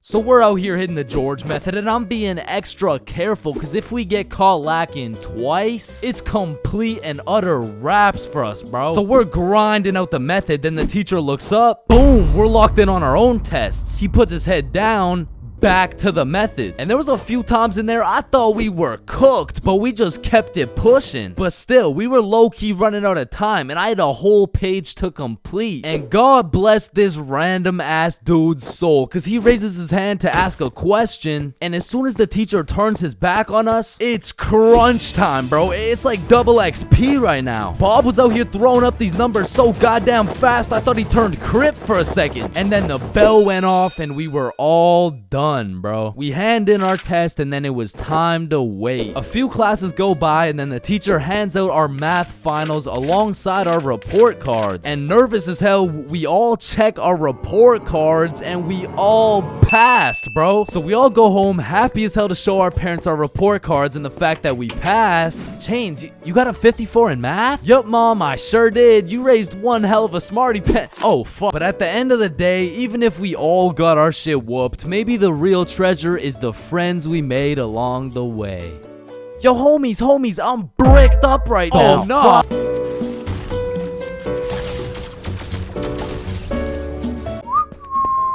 Aw, can I pet your dog? Yeah, for sure. Aw, what's your name, little guy? His name's Ben. Oh, he's so cute. I just wanna Punt that motherfucker. Man, these intrusive thoughts I be having make me wonder whether I belong in maximum security prison or not. Like, I don't even mean to, but the thoughts that pop into my head are so menacing that I can't even say this shit on YouTube, or this video will get taken down. Then I'll be canceled. Then my whole channel will get deleted. Then I'll be thrown into a psych ward, and then I'll be put on the fucking death penalty. Like, these thoughts that pop into my head are so alarming that they make me want to beat my own ass, bro. Hey, man, why'd you just sock yourself in the face? Oh, well, you see, I was about to push that unsuspecting toddler into the deep end for no apparent reason, so... Yo, this guy's about to assault a minor. Hey, you can't do that. Cool, but it's not like every single intrusive thought I have is bad enough to get me convicted. Like, whenever I'm walking across a bridge, I have to use every cell in my body to fight the urge of just tossing my phone into the water. Like, there is literally no benefit from doing that shit, but there's just something inside of me that would feel so much satisfaction with just seeing my phone dissipate into the water. You know, maybe you get that urge because it would just be satisfying to do some shit that's out of the box, some shit that nobody else would do, just to break the simulation a little bit. Cause I could be having the best day of my life. I could wake up, get the meanest pumping, hop in the shower, eat the most fire breakfast, and draw the most pristine stickmen I've ever drawn. But as I'm casually walking beside a bunch of cars that are going 65 miles an hour, I'm still gonna have the urge to just throw myself in front of a car, bro. And it's not even on some emo shit. Like, I want to live, but I also want to dive into some oncoming traffic. But at least I'm not the only one who does this. Like, other people do this. Right? Like, it's normal, right? But half the time an intrusive thought will just be to do some goofy shit. Like, you're just forced to imagine the consequences of what it would look like to start throwing it back on a Tuesday at 2:41 p.m. And every once in a while, you'll just be chilling and you'll witness a motherfucker fall to the intrusive urges. What are you get off the table, bruh? Shit, he let the intrusive thoughts win, man. Now, I don't even know if these count as intrusive thoughts or not, but as a dude, when I'm walking down the street, I'll just be going on with my day chilling. Then all of a sudden I see a car and I'm like, If I don't make it to that tree before this car, I'm gonna die. aw, shit. Honestly, these kinds of intrusive thoughts are kind of motivating. Like, it's the same thing as having a hype man at the gym, except instead of that positive reinforcement, if you don't get those 3 extra reps, you're gonna die. It's like whenever I'm at the gym hitting those Bulgarian split squats, I be having mental wars with myself. Ooh, that was a good set, man. I think we're done. 5 more reps or you're a bitch. Damn, good shit. All right, I think we could wrap it up. 10 more, pussy. Who the fuck's gonna carry the boats? I told you we should have stopped, bro. 15 more or you like dick. Now that I think about it, there's a good amount of people in prison right now who just succumb to their intrusive thoughts. Cause intrusive thoughts are just like that demon on your shoulder telling you to do the most devious shit possible. And I know there's a bunch of motherfuckers out there who just listen to that little guy. Hey, man, you see that lovely old lady right there? Yeah, you're gonna hit her with a mean right hook. Well, what's in it for me? Nothing. Shit, alright. But to be honest, there is a handful of times where I've let the intrusive thoughts take over. One of the most memorable was way back when I was 5 years old. Me and my older brother were just dicking around, doing some 5-year-old shit. Keep in mind, this story takes place before your boy had even developed consciousness. So I was just a little munchkin doing munchkin shit. Then suddenly, this urge came over me. It was unlike anything I'd ever felt before. It was dark, irresistible, and for no apparent reason, I bit my brother's arm. And this was probably the most satisfied I'd ever felt in my entire life, but it was followed by shame and regret because I had no excuse. Ow, why the fuck did your dumbass just bite me, bro? I felt like it. And one of my lowest IQ moments of all time took place when I was in grade 8. It was goddamn sewing class, bro. And I remember I was having a particularly miserable day, so I was just going through the motions. We were all gathered around this big table with our sewing machines, some fabric, and some scissors. I remember I was working on some shitty little big chungus stuffy. But on this particular day, the sewing machine cable was looking mad thick and juicy. And like I said, I was having a bad day, which is exactly why the intrusive thoughts decided to catch me at my worst. Psst, psst, do it. What? To do what? Oh, you know what to do. You're the one with the scissors in your hand, buddy. How did these even get in my hand? Now cut it. Cut it, Chains. No, why the fuck would I?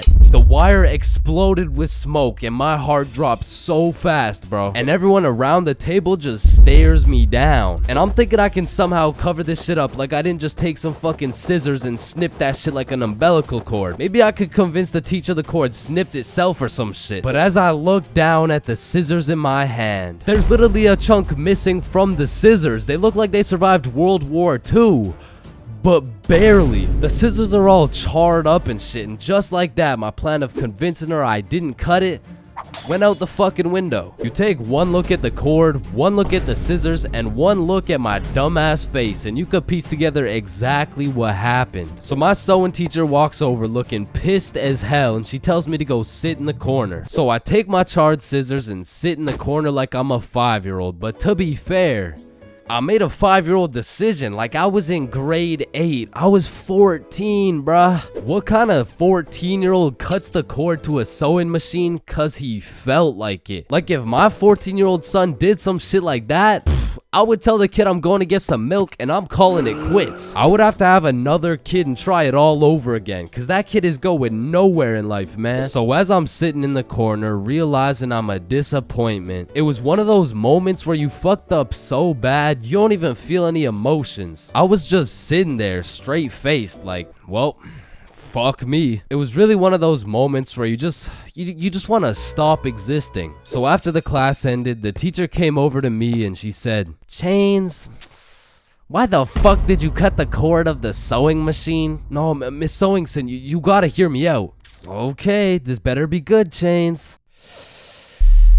The cord was looking mad juicy and the scissors just teleported into my hands. I don't even know. You did what?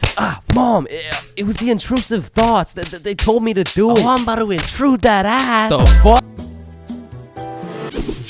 You know what they say, there's a first for everything, bro. Like your first steps, your first dance moves, your first words. Dada. Hey, would you look at that? We gotta get some milk. I'll be right back. Your first stepdad? New dada? Yeah, nah, I'm head out too, actually. And your first kiss. Man, the things I would do to go back and completely erase that shit from existence. Bro, all these Disney movies I was seeing as a kid had these first kisses turning ugly ass frogs into some fucking giga chads and shit. Like, spoiler alert, fucking ribbon. And on top of that, the fact you have to close your eyes, like, bro, imagine you're learning how to golf and you're about to take your first swing and these motherfuckers are like, yeah, now do it with your eyes closed. Bruh, this is my first time. What do you expect to happen?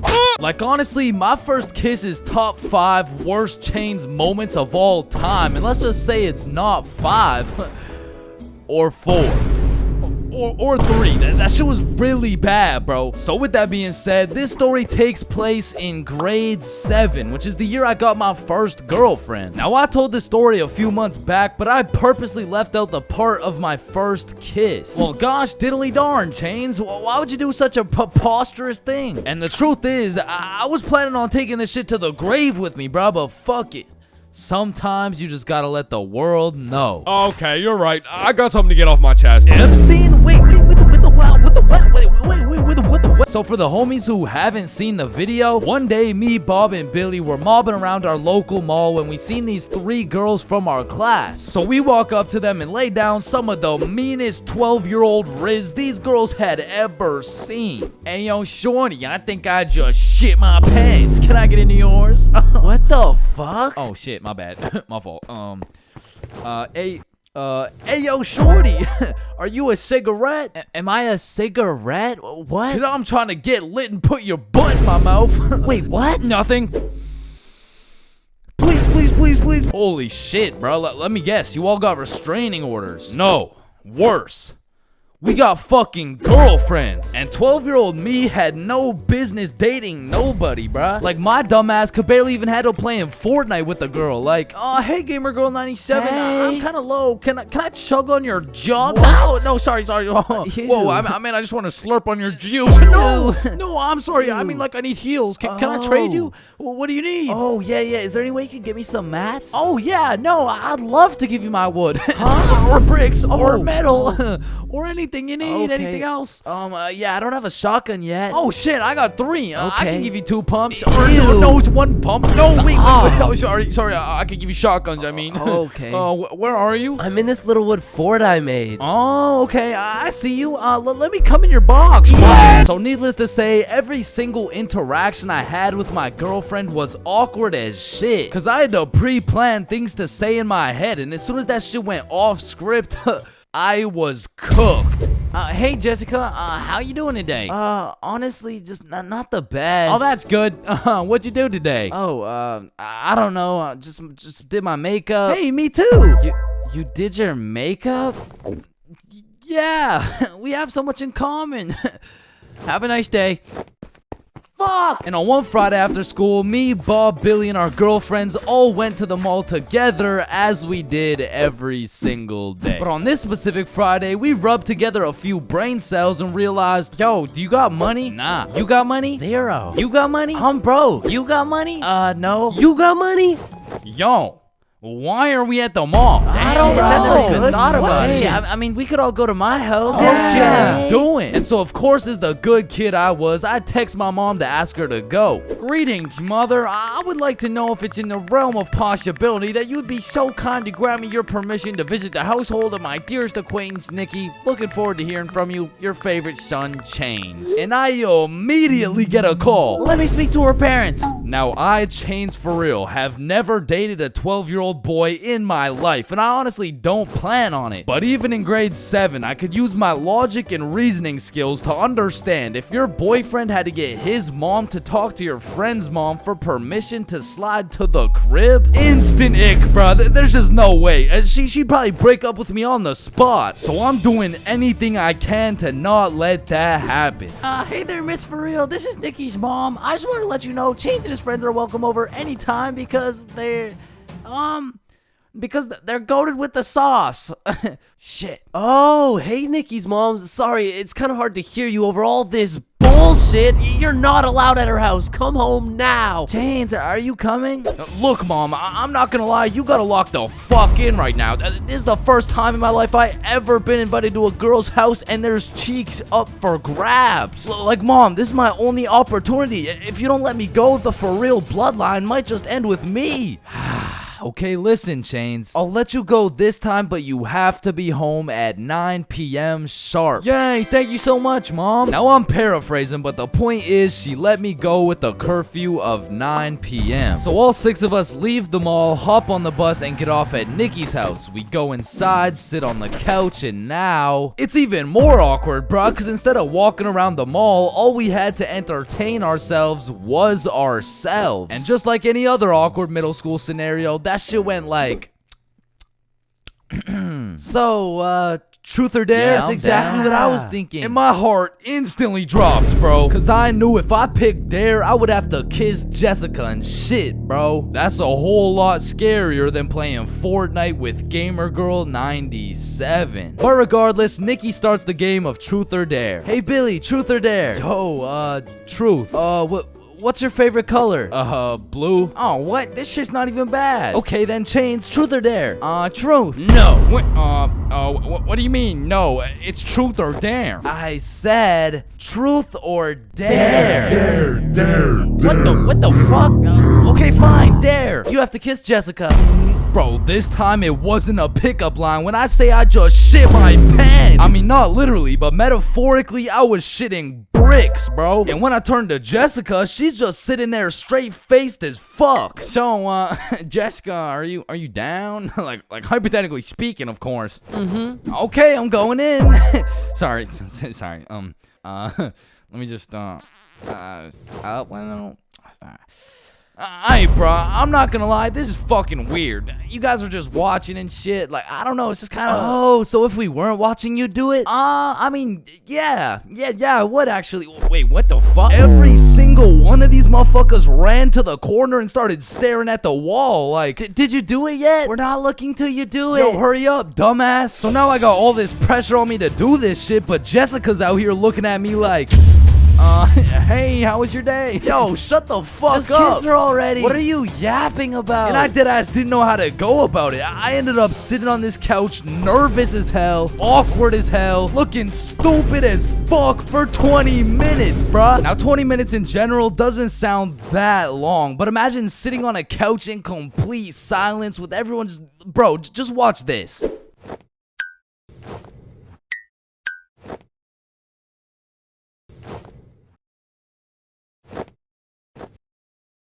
My brother in Christ, that was 10 seconds, bruh. Imagine doing that times 120. So after the second longest 20 minutes of my life, I say, you know what? Fuck it. And Nikki's mom walks in the room. Hey, who wants snacks? Oh.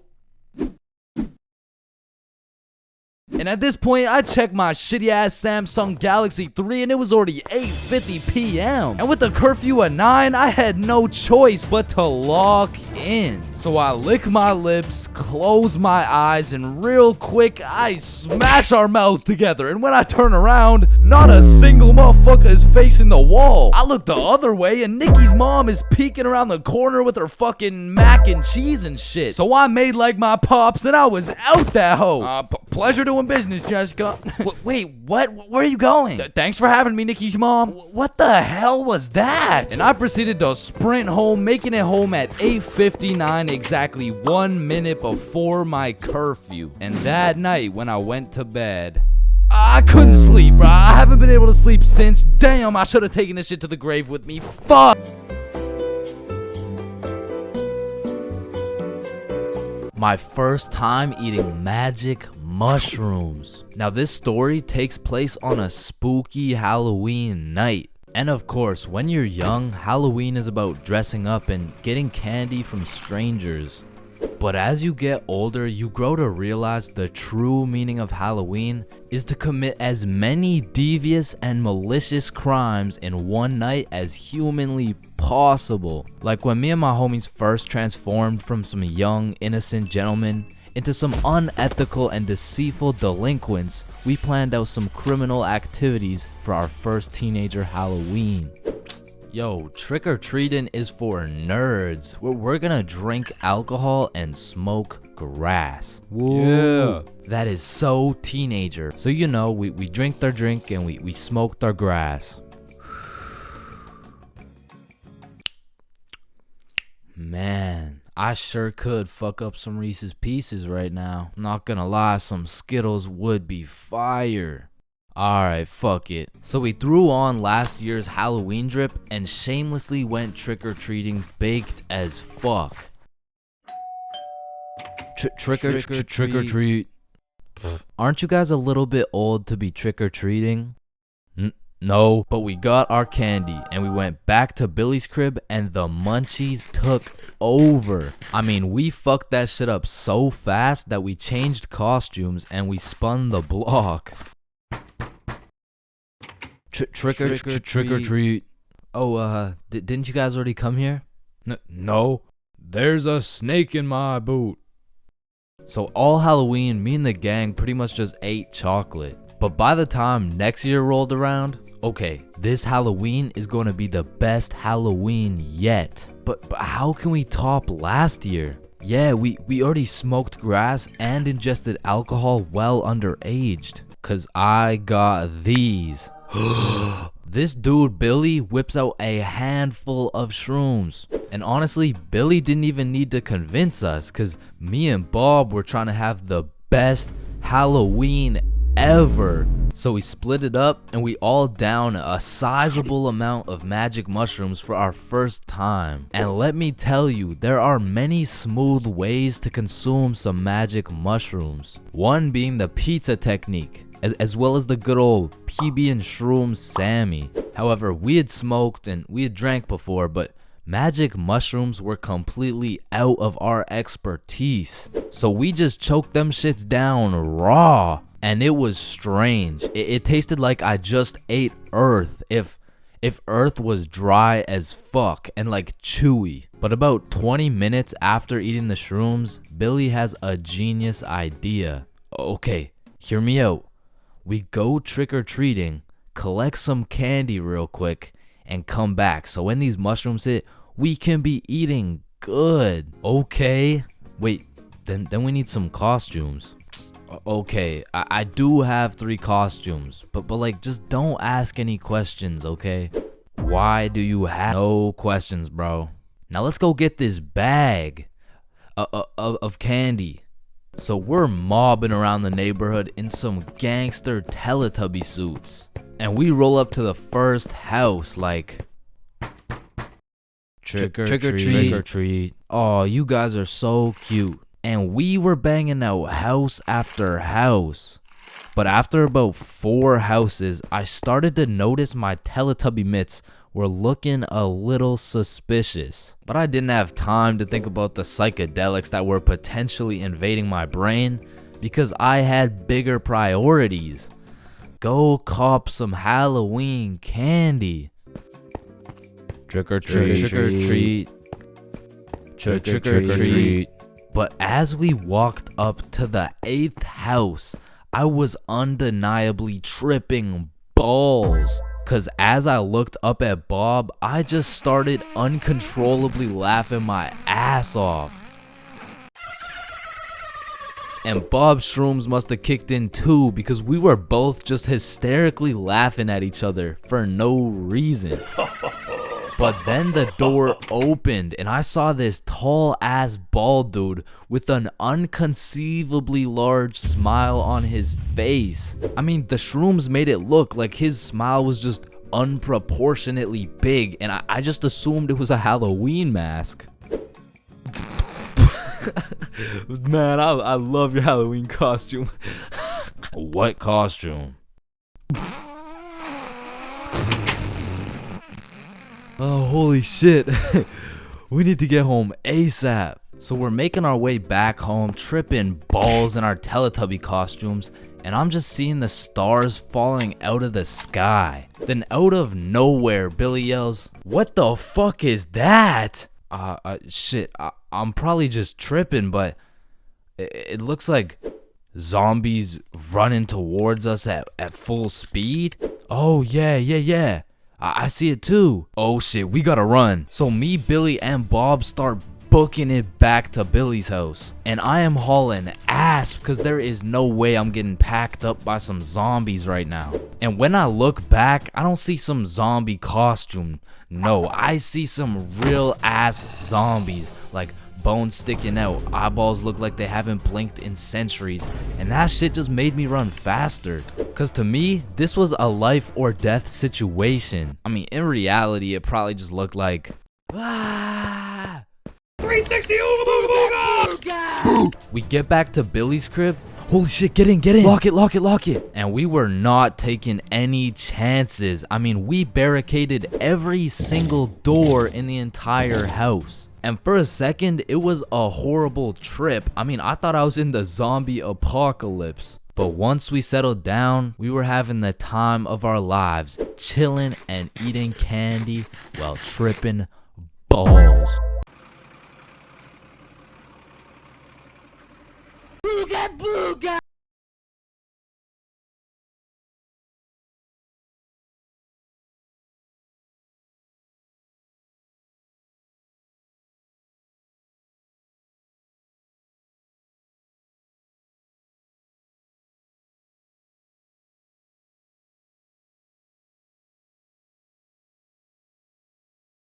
To learn. Teacher, yeah, I think Chains is high. What the fuck? This is kindergarten.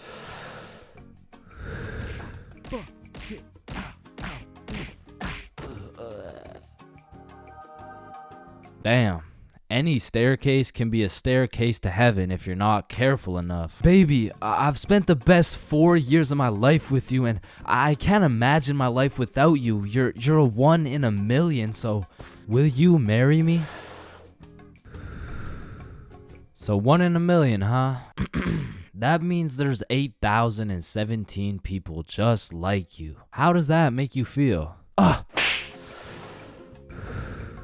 Yo, if you cut your leg off, would it hurt? Of course it's gonna hurt, bro.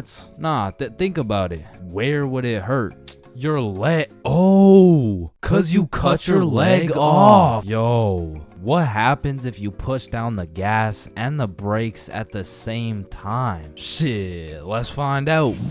Oh shit, it takes a screenshot. Damn, my eyes are dry as shit. Just close them for a minute.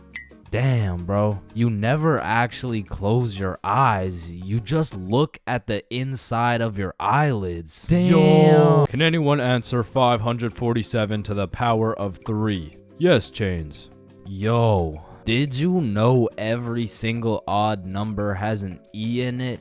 Damn, that's crazy. Chains, are you high again? No.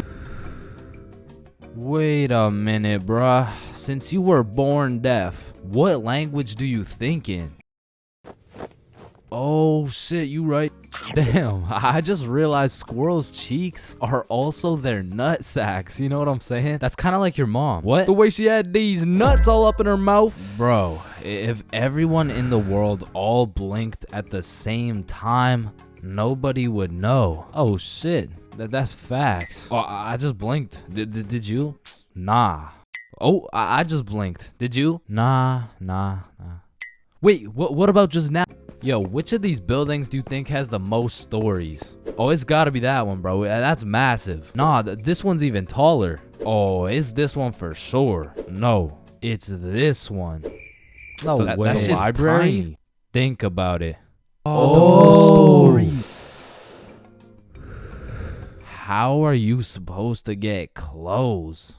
What are you talking about, bruh? Okay, imagine you had no clothes, right? How are you supposed to get some clothes? You go to the store and purchase that shit. Bro, they're not about to let you buy some clothes while your meat's hanging out. Nah, you just cop some clothes real fast. It's simple. Bruh, a young kid walks by and it's raps. So you guys both have the power to read minds? Yep, yes, that's sir. Right. Then if you both read each other's minds, whose mind are you reading? Oh, I don't know. We could try. All right, yeah, sure. Nah, that was not me. That was you for sure, dude. Damn, bro. When you think about it, the hospital is the only building you leave without entering. Damn. And people are having the worst day of their life, the best day of their life, the last day of their life, and the first day of their life, all in one building. Damn. Bro, I'm kind of scared down here. What? Why? Because I'm scared a shark's finna eat my ass. Well, when you think about it, there's more people eating sharks in the world than sharks eating people. Damn. That's actually really crazy to think about. Fuck, yo, every single day there's some random motherfucker out there who took the biggest shit for that day. Yeah, he's in this room. Bro, It's literally just you and me in the room. Yo, this Taco Bell is bussin'. So he incorrectly assumed his position. You spelled that incorrectly. Spelled what incorrectly? Incorrectly. Yeah, but what's incorrect? Incorrectly. Wait, what? Wait, guys. When you really think about it, the only time incorrectly isn't spelled incorrectly is when it's spelled incorrectly. Shut the hell up. Yeah, shut the fuck up. You know, the number of people older than you never increases. It only gets smaller and smaller. Damn. What? It just got smaller. Yeah, pizza's here. Shit, I got the munchies. I'm about to fuck this shit up. Wait, I ordered a mushroom pizza. Why'd they give us cheese? Hey, any pizza can be a mushroom pizza if you're patient enough. Damn, I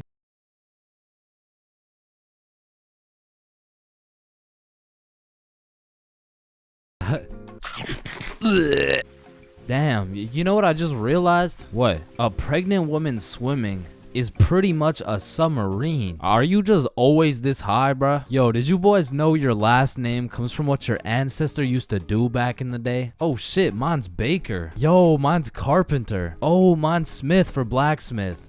Well, what's yours, Johnny? It's Donald. Well, wait a minute. Your last name isn't Donald. It's Dickinson. Guys, chill. I can explain.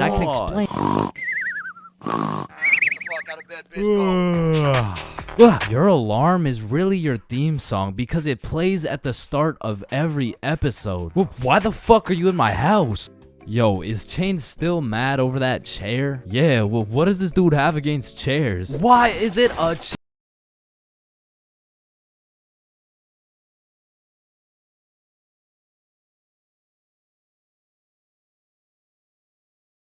This dude won't shut up. Like, just watch the fucking movie, bruh. Damn, think about this. When a child is an asshole, the child gets a whooping. But when the parents are an asshole, the child gets another whooping. Shit, tell me about it, bruh.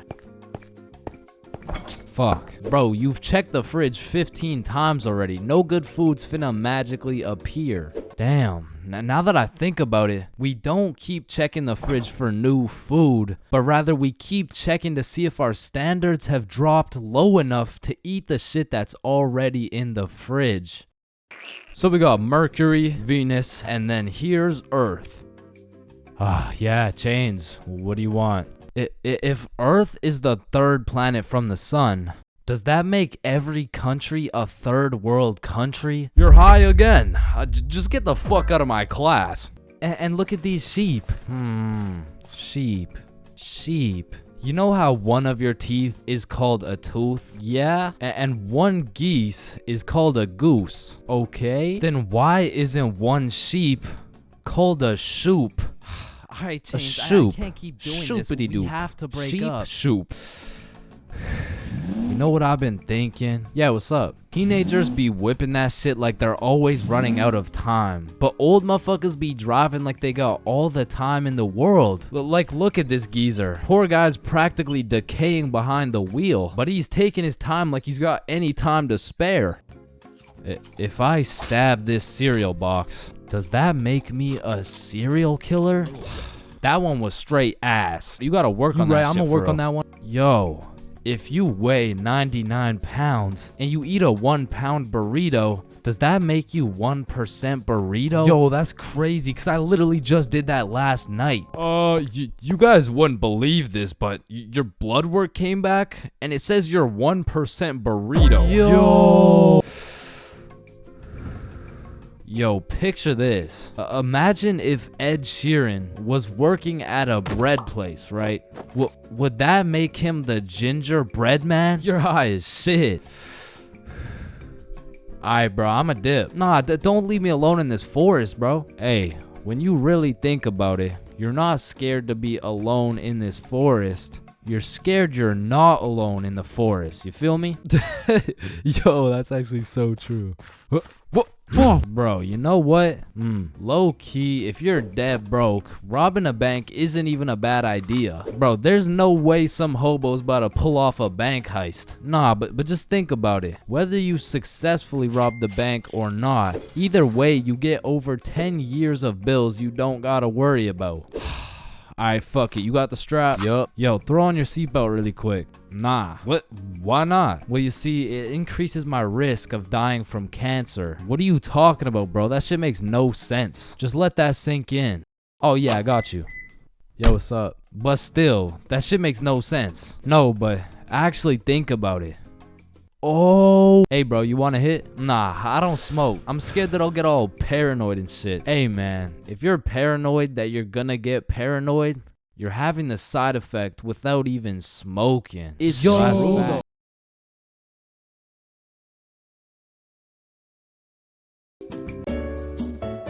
Okay, Chains, welcome to your first day at Jim Jordan's. These are our new product, Bieber Bites.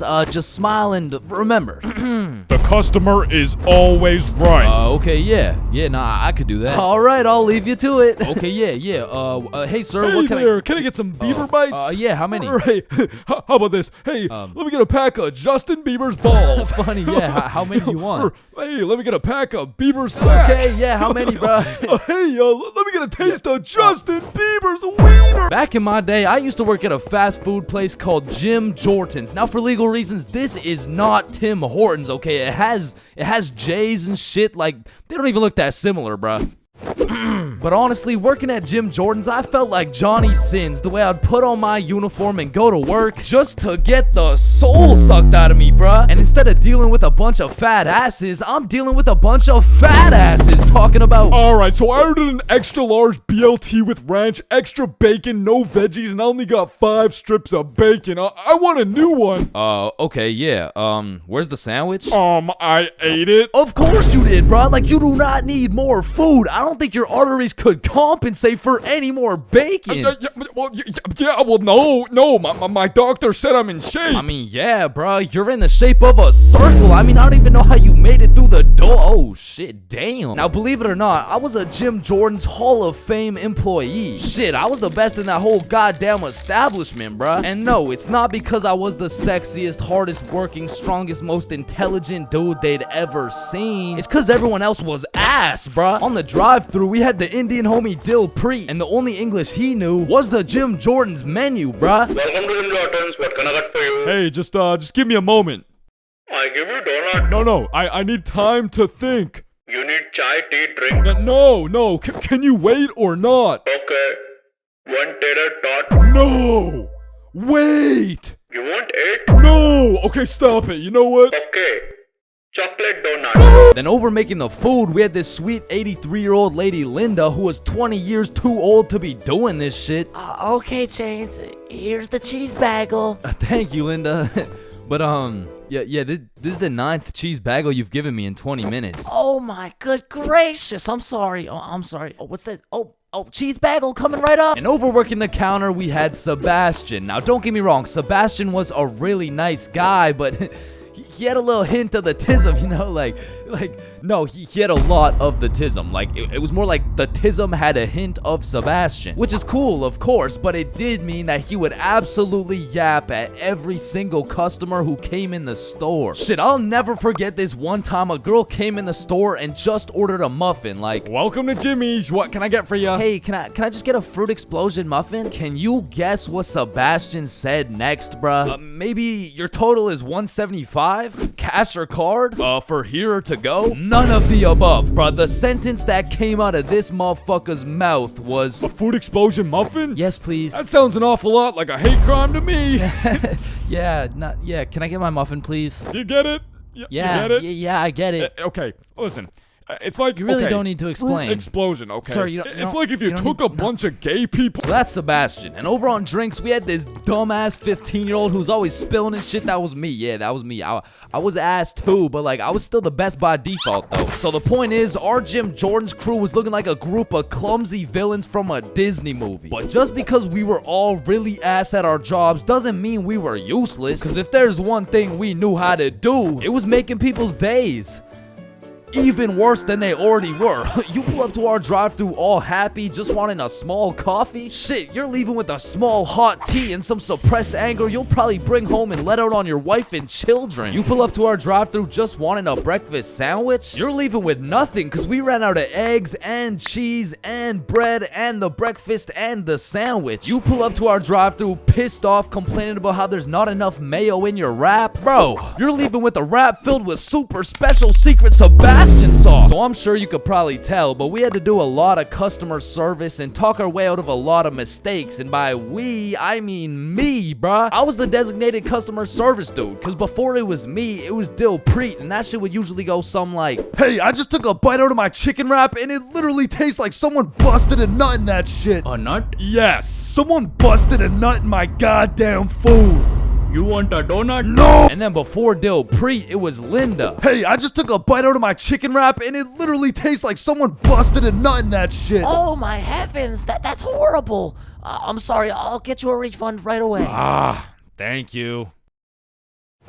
Hello? Hello. Welcome to Jim Jordan's. What can I get for you? God damn it. And before Linda, it was Sebastian. Hey, I just took a bite out of my chicken wrap, and it literally tastes like someone busted a nut in that shit. Oh yeah, that was me. Now, of course, our elite Jim Jordan's crew had a manager, Magnus. Now, Magnus was strict as hell, but she would only show up like once a month. But whenever she did show up, she was running this Jim Jordan's like it was the military or some shit. Because usually I'd be 54 minutes into my 30-minute break playing Clash Royale. But when Magnus was there, bruh, shit, I'd clock into my break, make eye contact with her, shit my pants, and then clock right back out. She was so intimidating that whenever she would show up, I would never spill a drink. Sebastian used real mayo. Dilpreet spoke fluent English, and Linda would be so stressed out she'd forget to forget. She was running this place so much like the military, she had my ass waking up at 4:30 every day. And when Magnus was teaching me to do customer service, she really loved to say, "The customer is always right." So of course I listened, but it was low-key a crazy statement, cause honestly, the customer is never right, bro. It doesn't even matter what we're talking about. It could be like, "Hey, how you doing?" "Hey, I'm doing good, can't complain. I mean, it's a nice sunny day outside and all." Damn, this chicken wrap is good as hell. I am 100% sure nobody busted a nut in this. And I don't know about you, but I personally have never complained about my fast food order ever. I usually just get my order, check the bag, realize instead of a Big Mac, they gave me a McChicken with a bite taken out of it, cut my losses, and I keep it pushing. But some of these motherfuckers in the Jim Jordan's drive-thru come in like you just murdered their entire family and then took a shit in their coffee. Oh shit. Hey you, there's not enough sugar in my fucking coffee. Oh, okay, yeah, sorry about that. Do you want me to add more sugar in? No, this is unbelievable. Now, I swear these angry customers love to throw around the word unbelievable. But I'm not gonna lie, we forgot to put sugar in your coffee. It's pretty fucking believable, bruh. I mean, look at the staff. We're getting paid minimum wage. The guy who took your order doesn't speak English. The guy who made your order's a 15-year-old running off 2 hours of sleep. And the rest of our staff is playing fucking patty cake. You're lucky we even had enough brain cells to get you the coffee. And I'm gonna be honest, it was a blessing that I was broke as shit and really needed that job, because if I didn't, I would have crashed out for sure. Hey, some dumbass forgot to put cheese in my fucking grilled cheese. Oh, hell no. Yo, Linda, you hear this ungrateful piece of shit? Oh, hell no. You keep running your mouth, I'm about to grill your cheese, bitch. What the fuck is your old ass gonna do? Not talk shit about Linda. Like that, And I busted in your sandwich last week. Wait, what?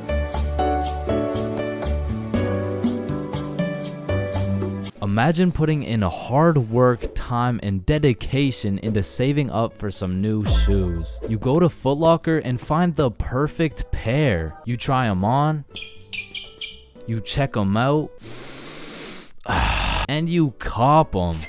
And even though you spent your last $200 on these shoes, you're happy because you feel fresh as fuck, and these J's might actually get you some bitches. But as you're leaving the mall, a gang of motherfuckers wearing shiesties take those J's right off your feet, leaving you shoeless, broke, depressed, and with absolutely zero bitches. Now, personally, I wouldn't let that slide. However, when I was just a young, wholesome boy in 7th grade, I still wouldn't have let that slide. But I was weak as shit, so it would have slid anyway. I mean, in 7th grade, I could have got my ass beat by Hezbollah, bruh. I was a walking lick, which is exactly why I got a story for y'all today. So as I said, this story takes place in 7th grade, where I was young, innocent, and built like a string bean, bro. So one Friday night, me, Bob, and Billy were going to this girl's house for the 3-man mission.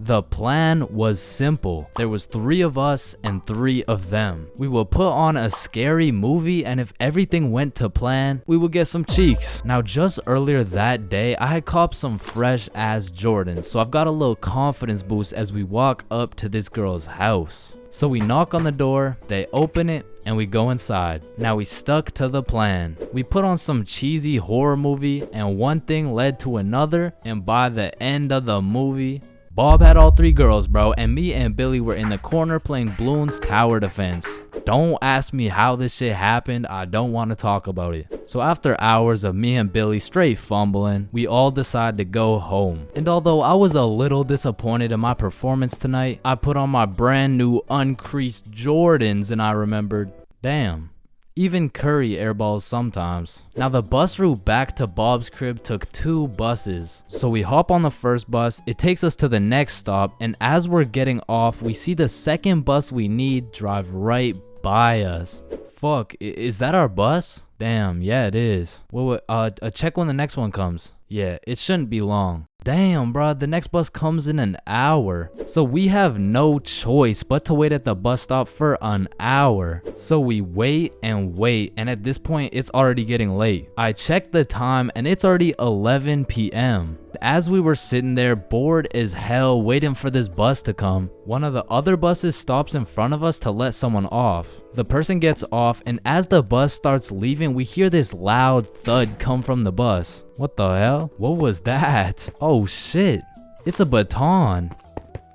And as we're analyzing this baton that seems to have fallen out of the sky, some motherfucker wearing a shiesty walks up to Billy like, "Give me that shit," and straight snatched the baton out of Billy's hands. And Billy froze up. Bro was scared shitless, straight bamboozled. And the way the bus stop was set up was there was a main road, the bus stop, and behind the bus stop was a small hill with bushes on top. And when I say this shit looked like something out of a movie, I mean this dude wearing a shiesty walks back up to the top of the hill, and a group of 5 other dudes walk out from behind the bush, and they're shiestied up too, bro. They had to have been in at least grade 12, and to a 7th grader, that is scary as fuck. And I was no genius, but as that group of shiesties came out of the bushes looking like a GTA 5 cutscene, I came to the consensus that they were up to no good. Yo, those Jordans are looking my size. And this was the moment I realized I was about to get my shit robbed.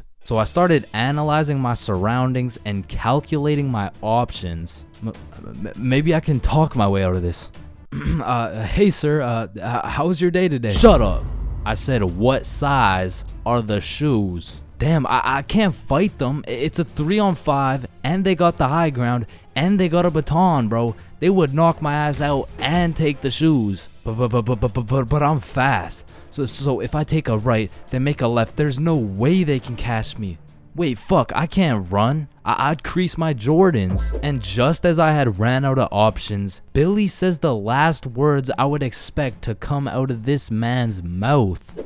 Wait, Ethan? Yo, who the fuck? Oh shit, Billy. Oh, I didn't know it was you, bro. Man, Ethan, you had me scared for a second. Damn, man. My bad, pimp. My bad.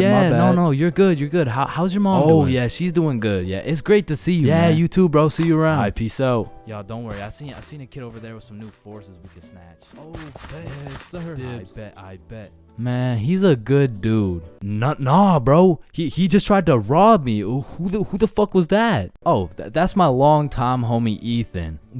Why do you know him? Oh, yeah. We went to the same preschool. Same preschool? That dude looks 20, bruh. Oh, yeah, no, he is. He just got held back a few times. Held back in preschool? How the fuck do you get held back in preschool? Oh, he used to beat up the other kids and then take their toys. Oh shit. Makes sense. So we bust back to Bob's crib, and as we're walking to Bob's front door, I stepped in mud.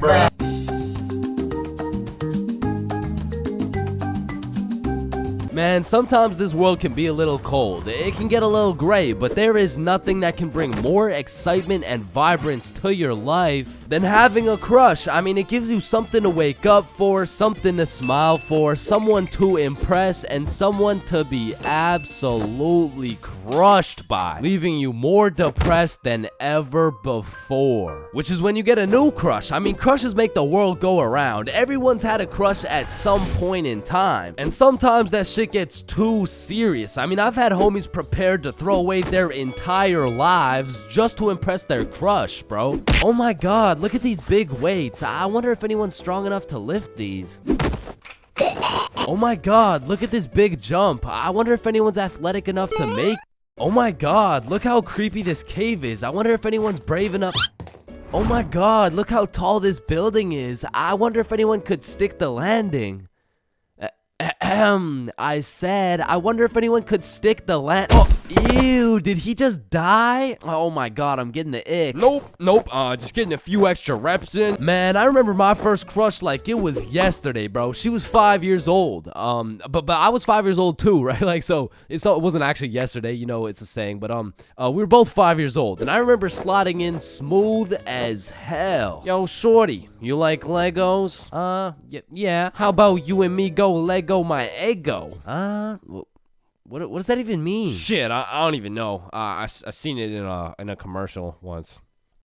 And after that day, me and Rose hung out all the time. We'd be playing Legos, we'd link up at recess, and I couldn't help but let her know how I truly felt. Hey Rose, I like you. Oh, I like you too. And that shit had me thinking, damn, this life shit is easy as hell. I'm barely 5 years old and I already got a wife to raise my kids. Little did my dumbass know life wasn't all sunshine and rainbows, cause when I came to class the next day, I saw Rose playing Lego with another dude. And that was the day I realized crushes cause nothing but pain, especially before high school, cause let's just think about the 3 possible outcomes. 1, you have a crush on this girl and you decide to tell her, cause what's the worst that could happen, man? You guys are right. Stacy? Yeah, I have a crush on you.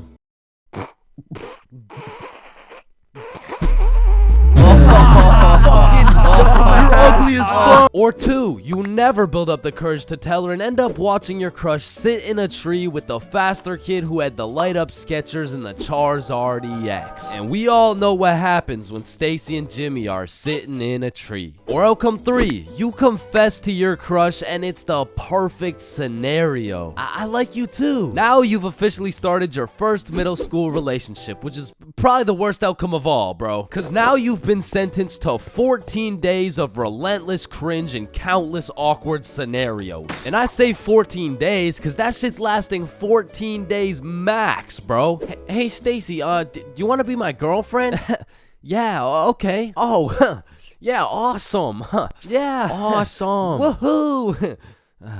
So do you want to hold hands or something? Yeah, sure. So, Stacy, I've been thinking. I don't think this whole thing's gonna work out. Oh, okay. It's not me, it's you. Oh. Wait, what? Yo, fuck my ass. Or what's even more tough than having a crush in middle school is having a crush on a fictional character, bruh. Cause it's like you'll just be chilling, watching some Teen Titans eating cereal or whatever. All of a sudden your crush is kissing other dudes right in front of you and you can't even do shit about it. I remember back in my day, I was down horrendous for Lola Bunny, bruh. And I really don't know how I feel about admitting my attraction towards a 2D cartoon bunny, but you gotta remember, this was in the past. Like, this was at least 2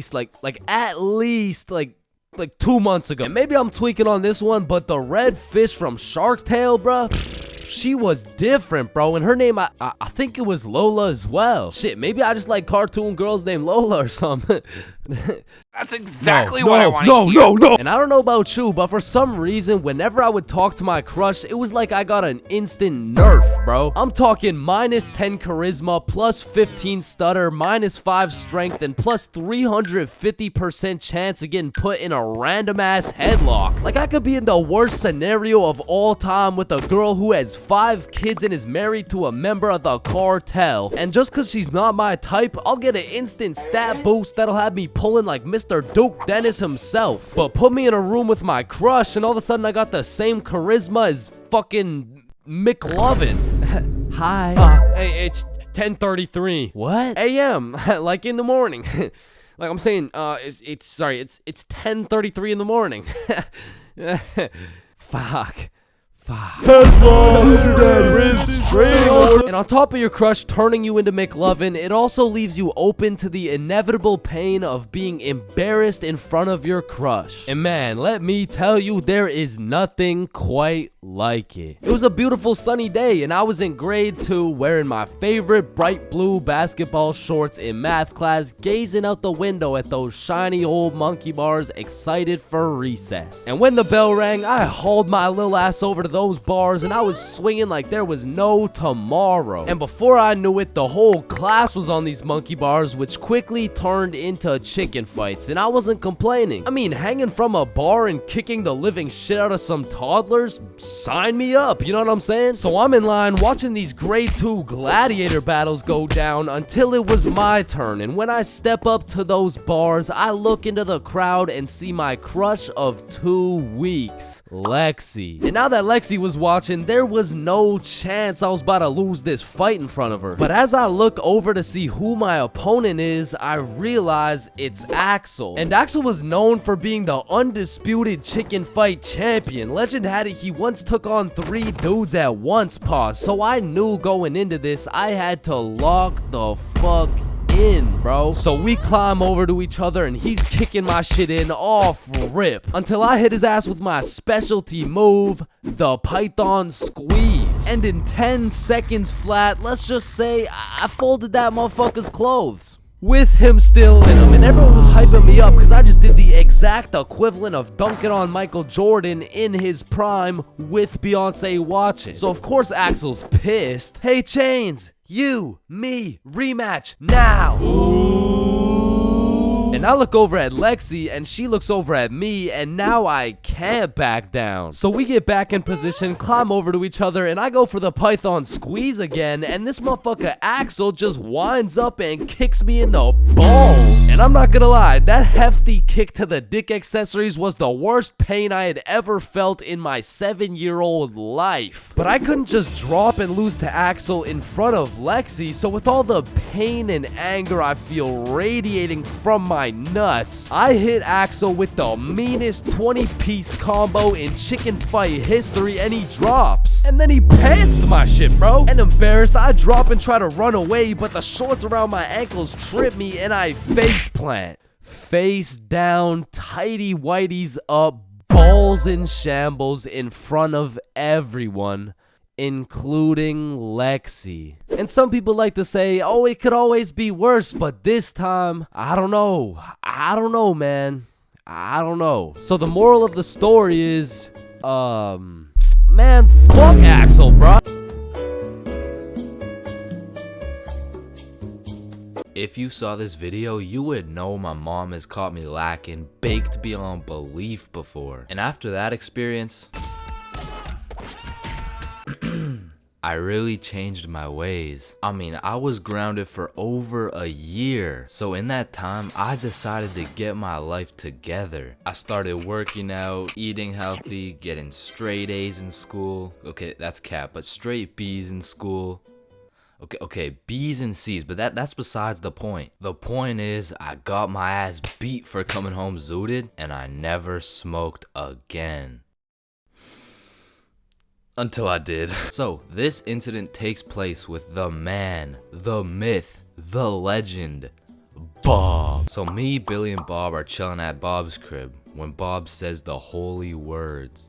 Are you guys trying to smoke? Yeah, bet. And keep in mind, the rest of my homies had been smoking regularly, but your boy was fresh out of the slammer. I mean, I was pretty much on probation at this point. And on top of that, I hadn't smoked for over a year, so my tolerance had gone to shit. So with all that being said, the smart decision was to simply not smoke. But shit, if you know me, I am not one for smart decisions. In fact, I was one for stupid decisions. So I was out here hitting this hoe like Chris Breezy. I was puffing this joint like Wiz Khalifa. When honestly, I should have been patient and just taken my time, because who knows what my tolerance was at this point. So when it starts hitting me, it hits hard. But the homies were closely monitoring me, because they knew if I got caught high again, well on probation, I would be serving 20 to life. So they're out here checking my eyes, checking my heart rate, checking my pulse, and the diagnostic was, I think you're chilling, bro. But progressively, I was getting higher and higher. So as we're there watching the most goated cartoon, The Amazing World of Gumball, I start floating. And I don't know if anyone else has experienced this before, but sometimes when you get mad high, you just forget that you even exist. And you use 107% of your brain power to just think. So I was out here floating away, thinking about some random bullshit. Yo, it's crazy that everyone in the world is either named Quandale or they're not.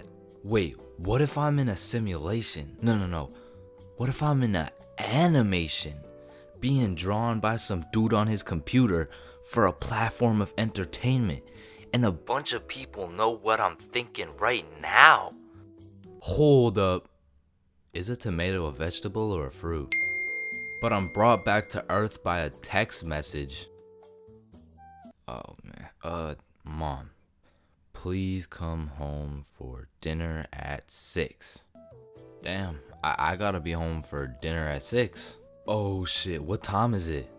It's 5:30. Nah, we can't let your mom find out you're cooked. So Bob whips out his emergency hide how baked you are kit. Boom, hits me with the eye drops to make my eyes less red. Douses me in cologne to cover up the smell. And apparently eating oranges also helps slow down your high. So I leave Bob's crib, and as I'm walking home, I'm brainstorming all the possible scenarios. Either I play this off like a smooth criminal and nobody ever finds out, or I could get caught and I could get sentenced to 30 years. So as I walk up to my front door, my entire future is dependent on how I play this shit off. I take a deep breath and I ring the doorbell. And my brother opens the door. The door was unlocked, dumbass. Fuck, I'm off to a bad start. So I walk into the kitchen, casual as hell. Oh, Chains, how was your day? Oh, it was good. How was yours? Yeah, good shit, we're doing good. Oh, it was good, thanks for asking. Wow, Mom, this mac and cheese looks succulent. Fuck, why did I say that? Who the fuck says succulent? Oh, why, thank you. I switched the recipe up a little bit. Just be casual, be casual. The mac and cheese, it's good. Thank you. So what were you guys doing at Bob's? Fuck, what do I say? A twister. Oh, a twister? Yep, twister. What, wasn't it just you, Bob, and Billy? Yep, just a good old game of Twister with the boys. Damn, y'all are gay as hell. Yup. not to being gay as hell. I just meant yup in general. Like, you know, like yup. Chains, are you feeling okay? Oh fuck. She knows. What do I do? A little word of advice. Whenever you're in one of these situations, just cap and say you're tired. Like, it works for everything. Are you high? No, I'm just tired. Damn, bro. Are you depressed? No. I'm just tired. Help! I'm drowning! No, I'm just tired. So while I was backed into a corner, I was pretty much on trial facing life. I just used the good old, no, I'm just really tired. I couldn't get much sleep last night. Actually, I think I could even take a nap right now.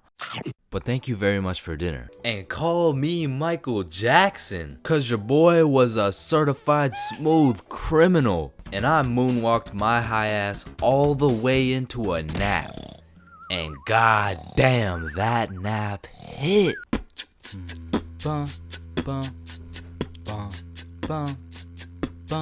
Hello class, I'm Mr. Subinson. I'll be your sub for today. For rules, I don't want to see any horseplay, no phones, and no WWE wrestling moves off the top of the desk, alright? One, two, three. Yeah, he just looks like that dude from the Pringles can. Walking into class and then seeing a substitute teacher is like the same feeling as squaring up to fight a dude and then finding out that dude's blind, bro. Like, you pretty much just gotta show up and you win. Like, I honestly feel bad for these substitutes, bro, because every day they have no clue what they're showing up to. Like, one day they're walking into a class full of angels, and the next day they're fighting for their life in a class of straight demons, bro. I mean, being a substitute teacher is all about confidence. Like, the moment the sub walks into the class, they're being analyzed. Like, the way they walk, how they dress, and especially how they talk. Yo, if the first thing they say sounds like, hey, hi guys.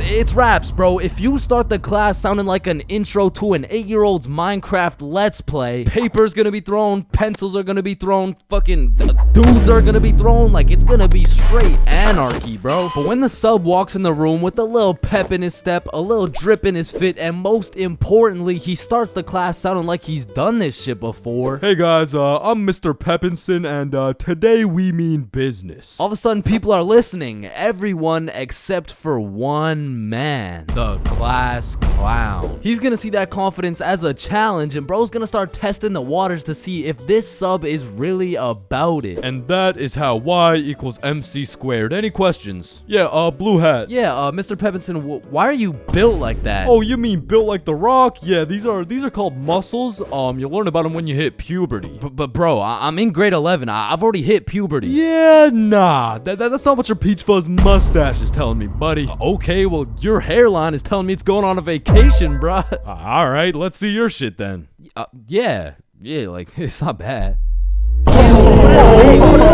Like, some substitutes are so good, you just wish they were your real teacher. Like, I remember one time in grade 10, I had this math class with one of those teachers who used to yap the whole time and then assign a bunch of homework with 5 minutes left in class. And then one day, a goat walked into our class. A goat who went by the name of Mr. G, or more formally, G-Dog. Now, G-Dog was packing a mean 68 years in his lifespan. However, he had the utmost pep in his step, paired with the drippiest of fits. And he was the type of dude who would lay down some respectable rules, and if anyone broke them, he wouldn't get mad. He would just simply flame the living shit out of you in front of everybody. And that's how you calculate the surface area of... no text while I'm talking, please. I'm just texting my mom. Oh wow, that's crazy. How's she doing? Psh, wouldn't you like to know? Oh yeah, I mean, I would actually, cause she's probably pretty tired after last night. I mean, I did lay down some mean dick. But there are definitely some questionable substitutes out there. I remember when I was in grade 6, my entire middle school was just weird, bro. My recess was called Nut Break, my music teacher was deaf, and our principal was damn near bipolar. Alright, who told the blind kid he could say the N-word? Okay, alright, it was me, but like, I didn't think he would actually say it. Oh no, that's actually a pretty good one. I mean, I gotta give it to you, kid. Wait, so you're not mad? No, I'm fucking furious, okay? Get in my office right now. Okay, wait, I thought you were just laughing. What's going on right now? Yo, I'm just messing with you, kid. You're good to go. Okay, thank you. Thank you. Get to go out of the school because you're expelled. That is absolutely unacceptable. Are you joking, or does it sound like I'm joking? Yeah, kinda. Yeah, bro, my middle school was weird as hell, so I can't say I was surprised when a substitute teacher walks into my class talking about, hello class, I'm Mrs. Hutchinson, and I identify as a mermaid. And I'm only 12 years old, so I'm like, dog, what the actual fuck does identify mean? But bless Miss Hutchinson's heart, man, because Lord knows middle schoolers weren't gonna take that shit seriously. Oh, she's funny, mermaid. No, class. I'm serious. Oh, so that's why you smell like the ocean. Exactly. Wait, what? And I remember one time this sub walked into our class and I could have swore they just found this motherfucker on the side of the street, bro. He walked in sagging like crazy, and if he even went to school, this motherfucker most definitely cheated his way through, bro. Yo, hey class. Like, what are we doing today? I mean, shit. You're the teacher. Oh yeah, right. So what'd you guys learn about yesterday? We were learning about agriculture. Oh yeah. And I think you're right too, because the culture we live in right now is very angry, and the anger culture just needs to take a chill pill. You know what I'm saying? Any questions about that? What's a chill pill? Oh, yup, I'm glad you asked. Okay, see, I actually know a guy who can hook you up with some. Just meet me in the parking lot at lunch. Mr. Saginson, are you trying to sell us drugs right now? No. Well, I mean, yeah, but it's for chemistry with neuroscience, or I mean, like for microbiology or something like that. And these substitute teachers seem to butcher every single name on the attendance. I mean, shit's gotta be on purpose at this point. Like, hello class. I'm just gonna do some attendance really quick. Correct me if I get your name wrong, okay? Horda Hansa. Is Horda Hansa here? Okay.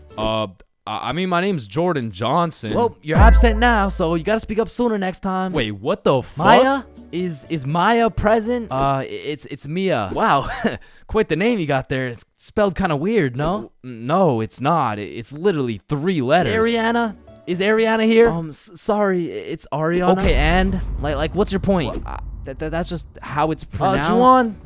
Is there Juwan in the room? It's Juan. No, and some subs be walking into your class with the most bullshit rules ever. Like, hey, Mr. Subinson, can I go to the washroom? Does your teacher usually let you go to the washroom? I mean, yeah, I think you legally have to. I don't believe it. Sit your ass down and get to work. Wait, Mr. Subinson, respectfully, I'm about to shit my pants here. Wait, does your teacher usually let you do that? What, shit my pants? Yeah. Yeah? Alright, I'll allow it. Hey, who the fuck is this guy? And I feel like there's no greater sense of community among a class than when a substitute teacher comes in. The entire class just comes together to gaslight the fuck out of this poor substitute. I remember one time in grade 10, me and my homie had a sub come in who was giving us this multiple choice test. And my homie was the type of dude who'd be getting 0% on everything, and the way his grades were looking, he just couldn't afford to fail another test. So what he did, I just need to preface, I do not condone. But from the moment the teacher walked in, he acted like he needed a little extra help. You know what I'm saying? And to be honest, he put on a spectacular performance. I mean, someone either needs to get this man an Oscar or a diagnosis, bro. And I just acted normal, but I guess by proxy, I got a little extra help, and I don't know what that says about me, but I do know what it means. It means the substitute teacher walked out of that class happy she was able to help 2 students in need. And it also means me and my homie both walked out of that class with 100% on our tests. Listen, bro, in this world, there's levels to clout. You could get yourself some Instagram followers. You could stack up a few bands. You could even be famous, but there's only one spot in life that is superior to the rest. A spot so glorious and sought after that they are idolized like no other. It's me. I've got the infinite money glitch. Come on, Jimmy. You know it's me. I need a max win. Man, shut the fuck up, Drizzy. I'm literally Kanye West. Nah, but I'm the top G. All right, Lo, bro. Let's go band for band then. It's me. But I'm the fastest kid in my school. Bro, I don't know who decided speed would be the deciding factor for who's the king of the school, but all I'ma say is that motherfucker's the GOAT, bro, because I was the fastest kid in my school. I was clapping everyone in races. I was breaking track records, and I had all the 9-year-old baddies, man. I wish I could still pull like that. Alright, it's just a miscommunication, you know, like when I say 9-year-old baddies, I didn't mean like... Explain it to the judge, buddy. Sick fuck. And because I peaked in elementary school, come with me and we'll take a look back at some of the first years of our lives and maybe some of the best, am I right? Kindergarten. Coming into kindergarten, kids were either excited or terrified as fuck for their first day. I mean, I would be pretty fucking pissed too if I knew this was the beginning of me being locked up every day for 13 years. But kindergarten was funny as hell because these kids had no clue what was right and wrong, so they'd be saying the most outrageous shit for no reason at all, bro. Hey, buddy with the hat, can you pass me the skin color crayon? I mean, at this age, kids were just walking NPCs, and I can't even blame them. I mean, they haven't developed consciousness yet, bro. Like, at this age, recess consisted of catching bugs, playing on the monkey bars, and fucking eating sand. And I've talked about the high school bathrooms and all the wild shit that happens in there, but to be honest, the elementary school bathrooms blow that shit out the water, bro. Because these kids aren't hitting vape tricks, no, they're hitting toilet trick shots, trying to set some world record for the farthest piss taken from the toilet. And let's just say even Stephen Curry couldn't splash that three-pointer, so essentially, motherfuckers was just pissing on the ground. Like, you need to walk into that bathroom 110% alert, or else the next thing you know, you're getting that R. Kelly treatment, bro. And I remember my kindergarten had those green, yellow, and red cards to show how good you were that day, but there was always that one kid with the permanent red. I'm talking the teacher didn't even bother to change his shit the next day, because everyone knows as soon as he walks into class, he's doing some fuck shit. For me, it was this kid we'll call Dennis, because he was a menace, bro. He was always loud, always throwing shit, but besides being a menace, he was also a truth speaker, a fact spitter, for better or for worse, because this little guy had no filter. Okay, Leah, you're up first for our show and tell. Okay, I brought my favorite painting of mine. This right here, this one's me, and this is my dog, Peanut Butter. That shit is ass. Dennis, what did we say about saying the truth out loud? I mean, not the truth. I'm talking about, like, he was the only dude I knew who could talk over the quiet coyote. I mean, to this day, if I see one of those things, I just can't I just can't talk over it. I mean, maybe he's gonna eat me. I don't fucking know. But there was one thing that could shut Dennis up, and one thing only. Boy-girl seating arrangements. Dennis always had so much to say until you put him beside Isabel and Leah, and all of a sudden it's like, hey, what are you drawing? Nothing. Aw, is that your dog? Maybe. Shit, he's just like me for real. Like, to this day, you know?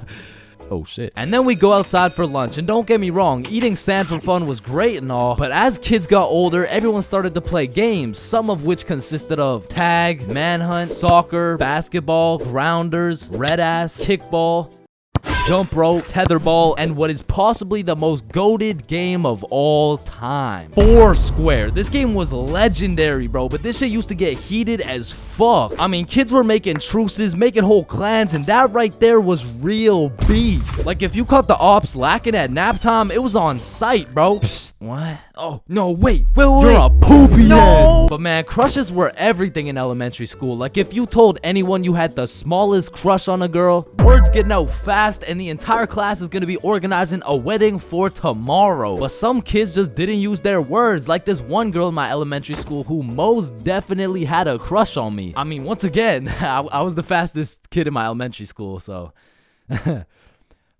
As I was saying, this girl had a crush on me, but she didn't like using her words, so essentially, she just she just beat my ass. I mean, what better way to tell someone you like them? And she must have really liked me, bro, because you could see it when I came home. Like, oh my god, Chains, what happened? Oh, well, I think this girl at school likes me. Oh, yeah, that's great. But why do you have so many bruises? Well, Mom, I think she really likes me. No, I think you need to go to the hospital. Yeah, probably, yeah. And there was also that one kid who went around teaching people swear words just cause he could. And of course, when I learn some shiny new words, I'm gonna use them. I mean, I still fucking do. But I remember just talking with my friends, dropping the F-bomb, feeling cool as hell. And then one time I see this girl hauling ass over to the teacher and whispering in her ear. And I already knew what was going down because this girl was the biggest snitch known to man. Like, unprovoked. It was like a hobby or some shit to her. And her name was Erin. Like, her real name was Erin, spelled E-R-I-N. Yeah, how's it feel to get snitched on, buddy? But getting in trouble in elementary school was tough because they would act like you were committing war crimes for the smallest things. Like, when I got snitched on for swearing, I was in grade 4. I was a big boy, you know what I'm saying? But my teacher was pissed, bro. Chains, you can never say that word. It's horrendous. What does horrendous mean? It's not good, okay? Aw, shit, my bad. Chains! Oh, sorry, it's just stuck in my fucking brain. Chains, cut it out right now or you get detention. Okay, I'm sorry. I'm sorry, motherfucker. What? And I'm not gonna lie, the most cursed part of elementary school was the talent shows, bro. Because the teachers expect you to be all quiet and serious and shit, but it was literally a real life try not to laugh. Like, how am I supposed to be serious when Jimmy's up there shitting out Minecraft parodies like it's comedy gold? I mean, at my school, it was less of a talent show and more of a come on stage in front of the entire school and do whatever the fuck you want for 10 minutes type of show. And man, that shit was brutal. It was like watching paint dry. But if the paint was 7 years old and standing on a stage in front of the entire school, nervous as hell, shitting his pants. Cause elementary school had some weird kids, bro. Like those kids who used to put glue on their hands to let it dry so they could peel it off. Or the kid who would just straight up eat the glue. Or the weird kid who would secretly take a bite out of every single foam football. Like, how are you that hungry? The kid who only wore shorts through rain and snow. The kid who was mad at everyone for no reason. The kid who wouldn't stop yapping. The kid who always had to flex how strong their dad is. My dad is so much stronger than yours. He can beat up your dad with his pinky finger. He can bench press 625 pounds. Wait, what even is that? You don't know what a bench press is? No. What the fuck is a dad? The kid who thought he was Albert Einstein. The snitch named Aaron lives at 354 Stickman Way. The fake snitch. Bro, you won't believe what I just did. What'd you do? I just put my juice box in the recycling. Get this? With the straw inside. I'm telling the teacher. Bro, chill. Teacher. Jackson. Yeah, can I go to the bathroom? The teacher's pet named Aaron, ERIN, postal code 3310. And of course, the fastest kid in the school. You know what I'm saying? That was me. I was him. I was the fastest kid in my... Man, you could be the 47th president of the United States and you'd still get flamed in school. It's just inevitable. It could be your haircut, your clothes, and bro, even when there's nothing to roast, somebody's gonna try and spit out some bullshit anyways. Hey, yo, why does Carl's face look like Spider-Man's left nut? Yo, I can't see it. Why do you know what his nuts look like? And bro, when I was in middle school, all my clothes were hand-me-downs I got from my neighbor, and this motherfucker just didn't want to see me win, bro. Cause I was getting piles of V-neck shirts and jeans that didn't even fit. And not only did my neighbor have no drip, but dude was 10 years older than me, so every fit I made was just a decade too late. And pulling up to school and that shit had me feeling like a rotisserie chicken, the way I was getting cooked at a 360-degree angle, bruh. But my fit wasn't even the only thing that was outdated, cause my phone looked like the first phone ever created. And it acted like it too. I mean, I would have to click the screen 5 times and then send a prayer to the heavens just to turn that shit on. And only real G's know the pain of having to whip out an old ass phone around someone else. Like, I remember this one time a girl came up to me and asked if she could add me on Snapchat, and when I gave her my phone, my shit crashed, bro. I think your phone just ran out of battery. Oh no, don't worry, sometimes you just gotta... Yeah, here you go. Actually, I have a boyfriend, so... Wait, what the fuck? And ever since that day, that phone was my #1 op, bro. So much so that the next time a girl came up and asked for my Snapchat, I started fucking malfunctioning, bro. Hey, can I get your Snapchat? No. Oh. Okay. No. It's just cause I don't have Snapchat. Oh, well, what about your phone number? I actually don't even have a phone. You don't have a phone? Oh, well, I did, but then my dog ate it. You know? Oh my God, is your dog okay? Sorry, I don't even have a dog. I don't have one. Then who ate your phone? Fucking I did. Wait, was that? Nope. Like, I do appreciate all the hand-me-downs, because without them, I would be walking through the school butt-booty naked. But to be honest with you, if it was a choice, I would have rather been butt-booty naked, because these V-necks were straight girl-repellent. Like, there's birth control, there's condoms, and then there's V-necks, bruh. But shit, I mean, you could still pull a lot while wearing a V-neck, but it's just like... It's just gonna be dudes. And just when you think I couldn't have been more roastable, my mom will be like, oh, sweetie, you need a haircut. No, please, mom, no. My mom used to take me to this shop that gave out $1 haircuts, bro, and these motherfuckers were straight speed running these cuts. They'd be asking what kind of cut you want while cutting your hair, and by the time you get to show them the cut you want, your shit is already done, bro. And my mom must have not been tipping them either, considering the fact that every time I went back, the cuts kept getting worse and worse, until one time I walked out there with my head bleeding, like I asked for a 2 on the sides, and she hit me with a -2. Now, don't get me wrong, when I pulled up to school school wearing the most abominable fit known to man with the atrocious haircut and shitter phone combo, I got my shit roasted, flamed, grilled, sauteed, deep fried, and then thrown into the goddamn microwave. Like the type of flaming that has you going home and just taking an extensive look in the mirror, questioning if you should legally change your name to Albert and flee the country. But somehow, this motherfucker Carl got flamed even harder than me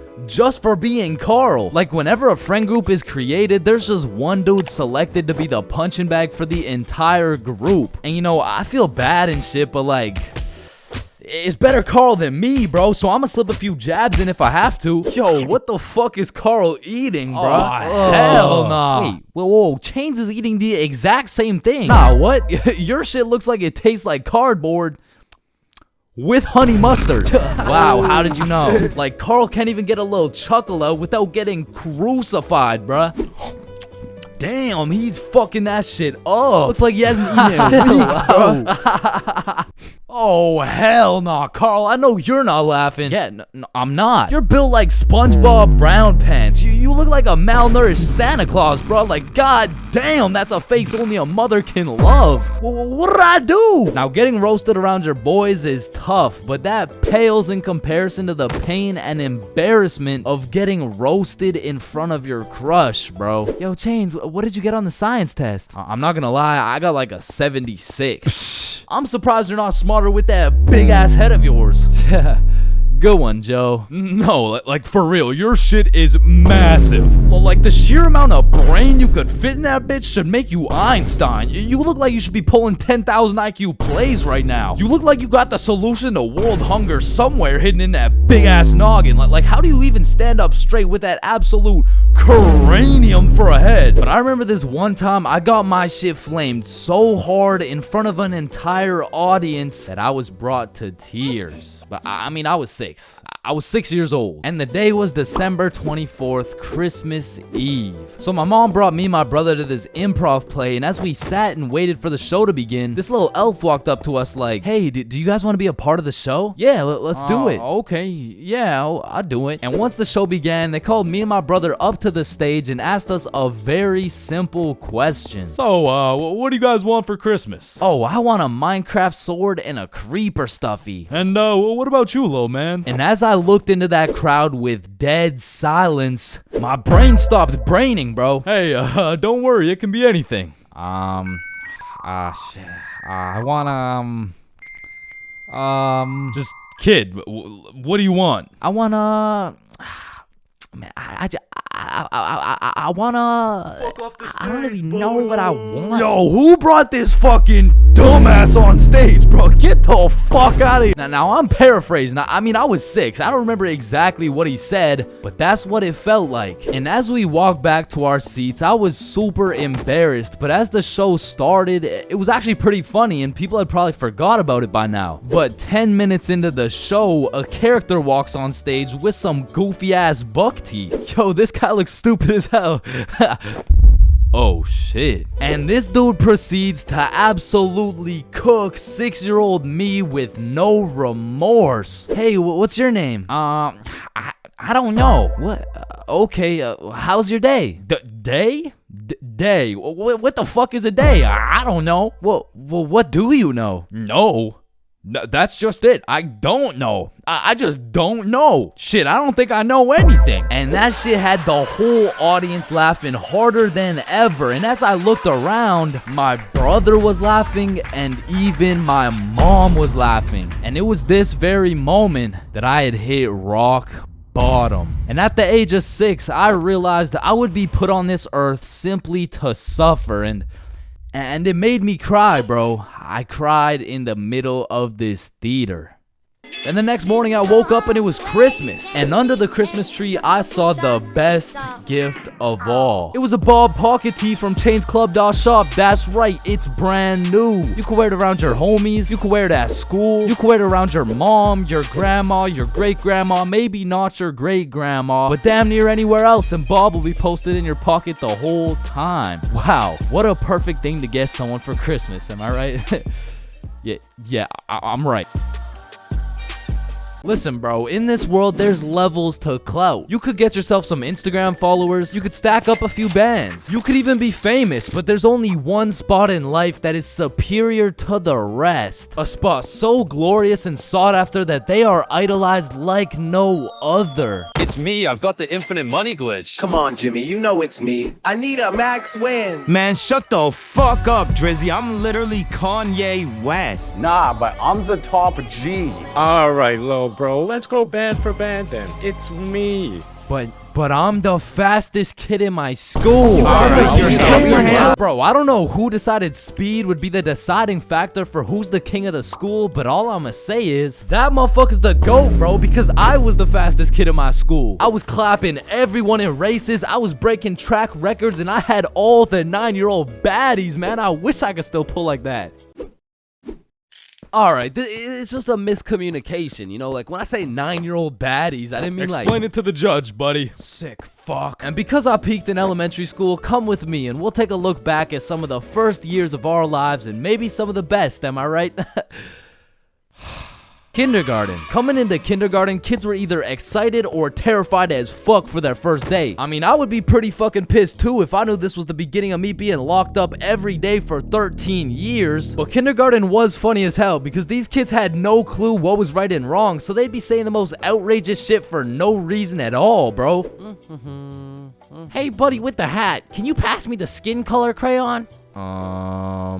I mean, at this age, kids were just walking NPCs, and I can't even blame them. I mean, they haven't developed consciousness yet, bro. Like, at this age, recess consisted of catching bugs, playing on the monkey bars, and fucking eating sand. And I've talked about the high school bathrooms and all the wild shit that happens in there, but to be honest, the elementary school bathrooms blow that shit out the water, bro. Because these kids aren't hitting vape tricks, no, they're hitting toilet trick shots, trying to set some world record for the farthest piss taken from the toilet. And let's just say even Stephen Curry couldn't splash that 3-pointer, so essentially, motherfuckers was just pissing on the ground. Like, you need to walk into that bathroom 110% alert, or else the next thing you know, you're getting that R. Kelly treatment, bro. And I remember my kindergarten had those green, yellow, and red cards to show how good you were that day, but there was always that one kid with the permanent red. I'm talking the teacher didn't even bother to change his shit the next day, because everyone knows as soon as he walks into class, he's doing some fuck shit. For me, it was this kid we'll call Dennis, because he was a menace, bro. He was always loud, always throwing shit, but besides being a menace, he was also a truth speaker, a fact spitter, for better or for worse, because this little guy had no filter. Okay, Leah, you're up first for our show and tell.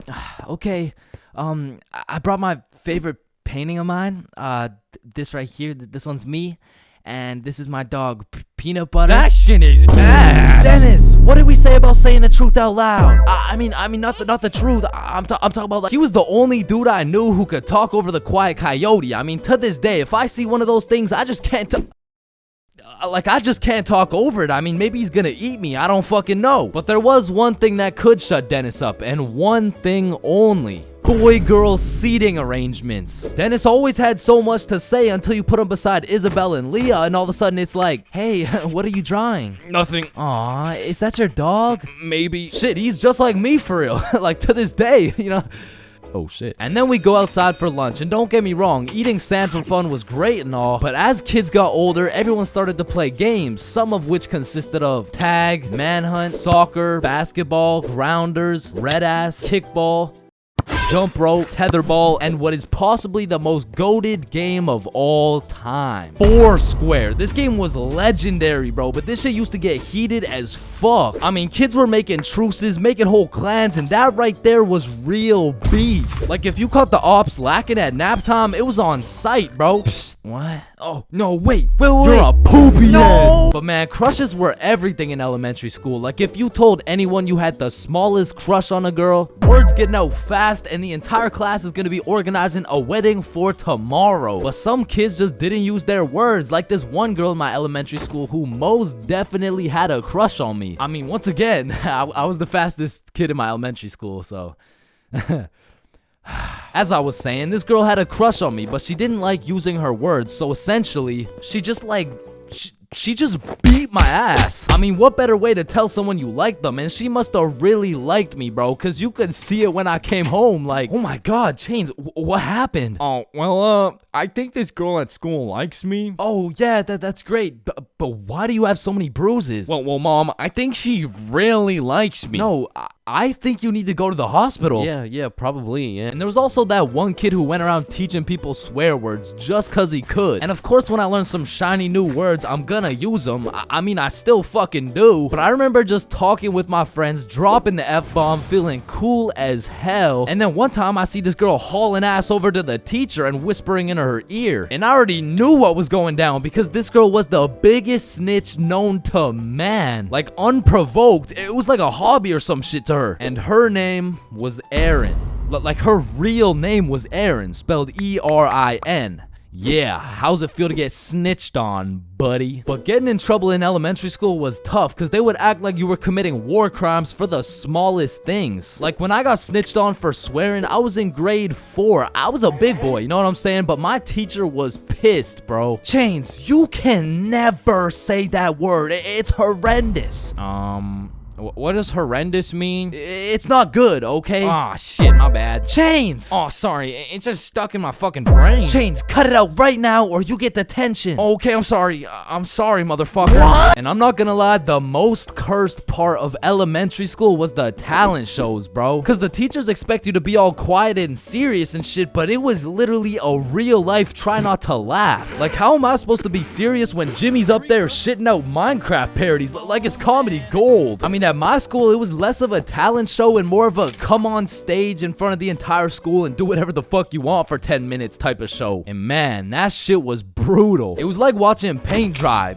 But if the paint was 7 years old and standing on a stage in front of the entire school, nervous as hell, shitting his pants. Because elementary school had some weird kids, bro. Like those kids who used to put glue on their hands to let it dry so they could peel it off. Or the kid who would just straight up eat the glue. Or the weird kid who would secretly take a bite out of every single foam football. Like, how are you that hungry? The kid who only wore shorts through rain and snow. The kid who was mad at everyone for no reason. The kid who wouldn't stop yapping. The kid who always had to flex how strong their dad is. My dad is so much stronger than yours. He can beat up your dad with his pinky finger. He can bench press 625 pounds. Wait, what even is that? You don't know what a bench press is? No, what the fuck is a dad? The kid who thought he was Albert Einstein. The snitch named Aaron lives at 354 Stickman Way. The fake snitch. Bro, you won't believe what I just did. What'd you do? I just put my juice box in the recycling. Get this? With the straw inside. I'm telling the teacher. Bro, chill. Teacher. Jackson? Yeah, can I go to the bathroom? The teacher's pet named Aaron, E-R-I-N, postal code 3310. And of course, the fastest kid in the school. You know what I'm saying? That was me. I was him. I was the fastest kid in my... I'm not gonna lie. I think everybody wants to be cool. Like, being cool is just like it's just cool, bro. Like, there's nothing like it. And I know some of y'all are thinking, Chains, with all due respect, bro, how do you know what it's like to be cool? And my answer to that is just look at me, bro. I fucking don't, okay? But I do know someone who is cool. He's a certified cool guy, and his name is Bob. Now, what makes Bob so cool? Is it the sunglasses? Is it the sexy ass face? No. Tell him the answer, Bob. He doesn't talk. The answer is Bob doesn't talk. And a crucial role in being cool is the element of mystery. Now, it's interesting because if we take a look at Jake over here, Jake doesn't talk either, and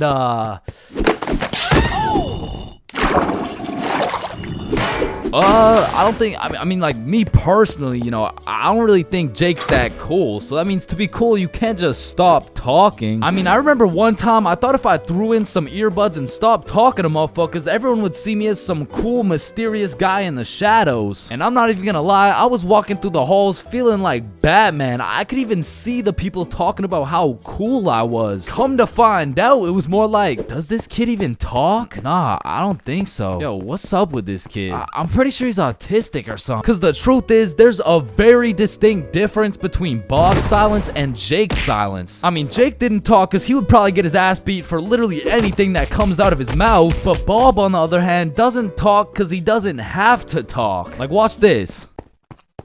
Oh my god, Bob. Love you, Bob. Now, just for science reasons, let's just see what happens when I do the same thing, you know? Why not? What's the worst that could happen?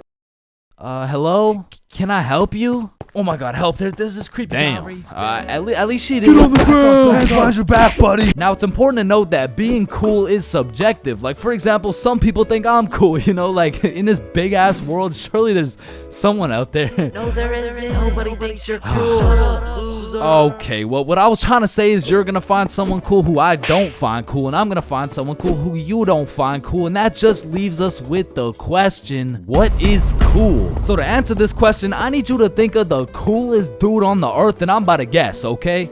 You got it?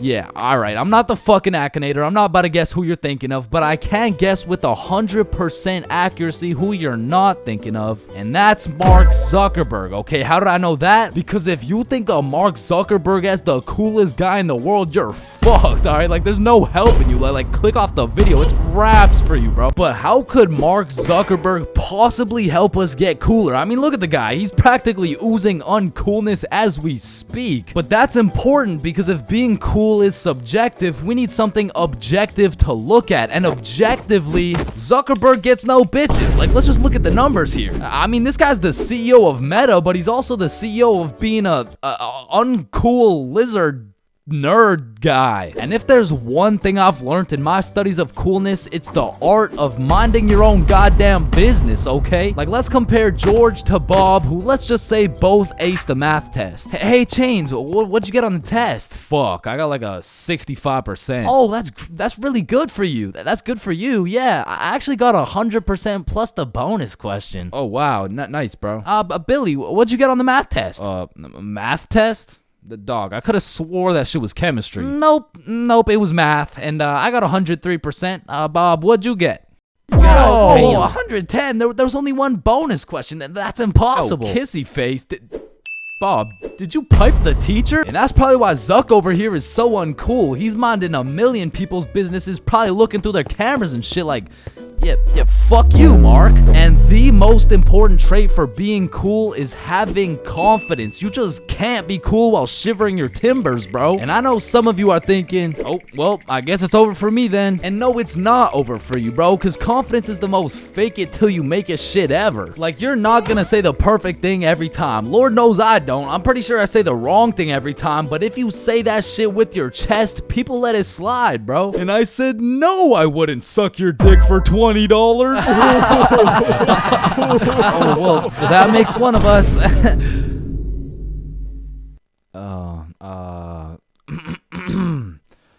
Well, that makes one of us. I love this guy. Now, that's the type of confidence that's gonna take you from a level 1 crook to a level 100 mafia boss. And with that power comes responsibility. Some dudes will become a level 100 mafia boss and start picking on other people because it makes them feel powerful. But a cool guy doesn't yearn for power.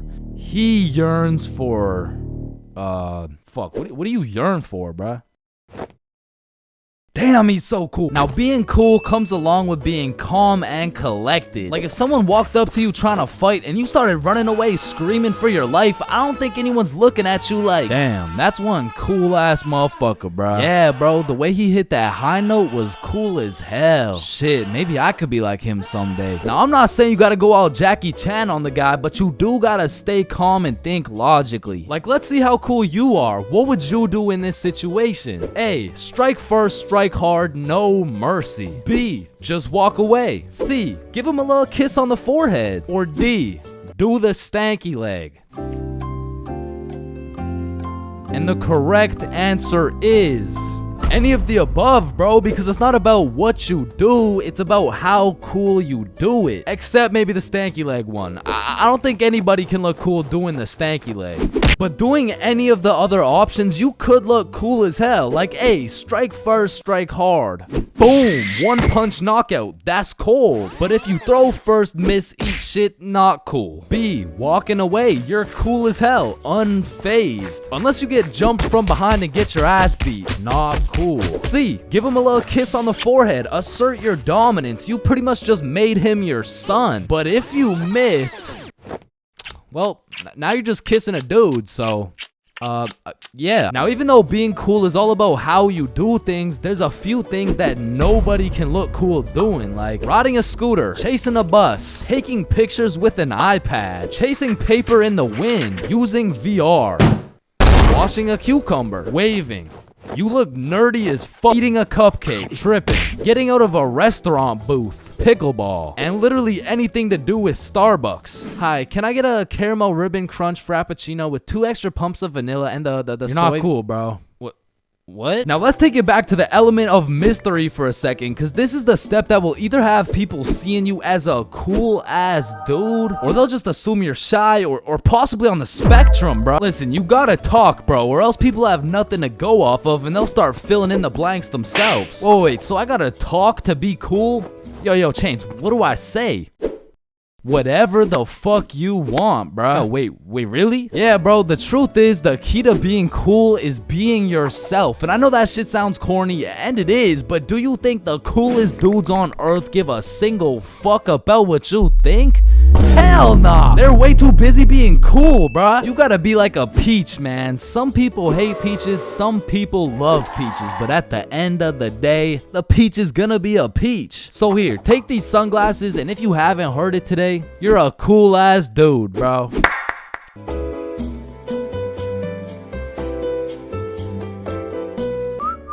Hello, can I get a green apple and bubblegum, please? Of course, that'll be 25 cents. Oh, gee, what a deal. Life sure is good, huh? Oh, it sure is. Hey, yo, Unc, pass me that green apple and bubblegum, gang. Oh, wow. I remember when I was your age, I used Didn't to... ask plus ratio, all right? Just give me the vape juice, bro. Vape juice? I thought we were talking about real green apple and bubblegum. Of fucking course, dude. These fucking old heads nowadays, right, guys?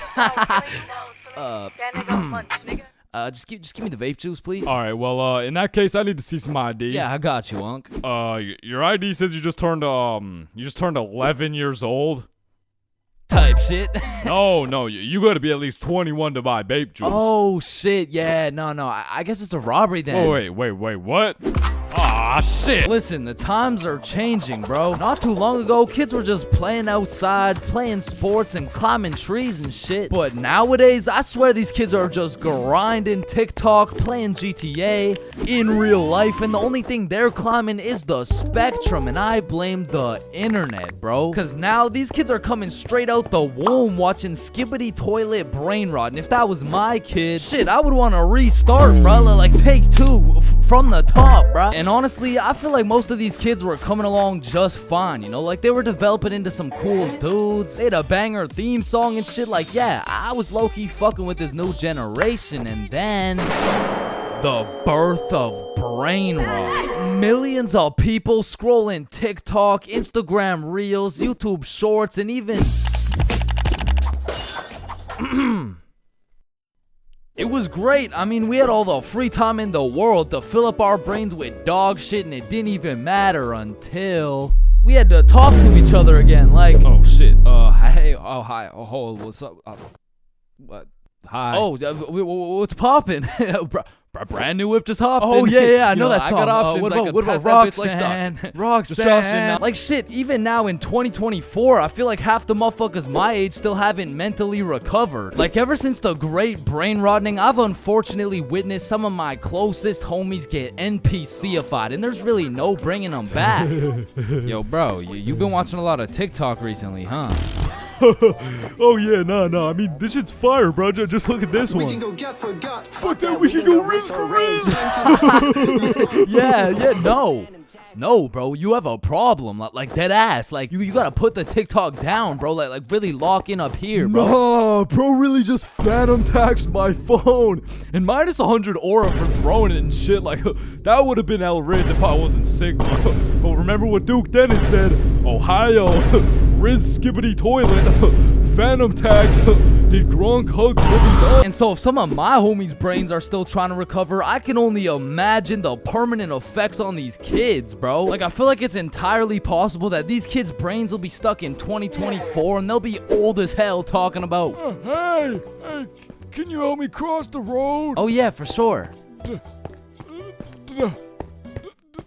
W Riz! Oh, no, my aura!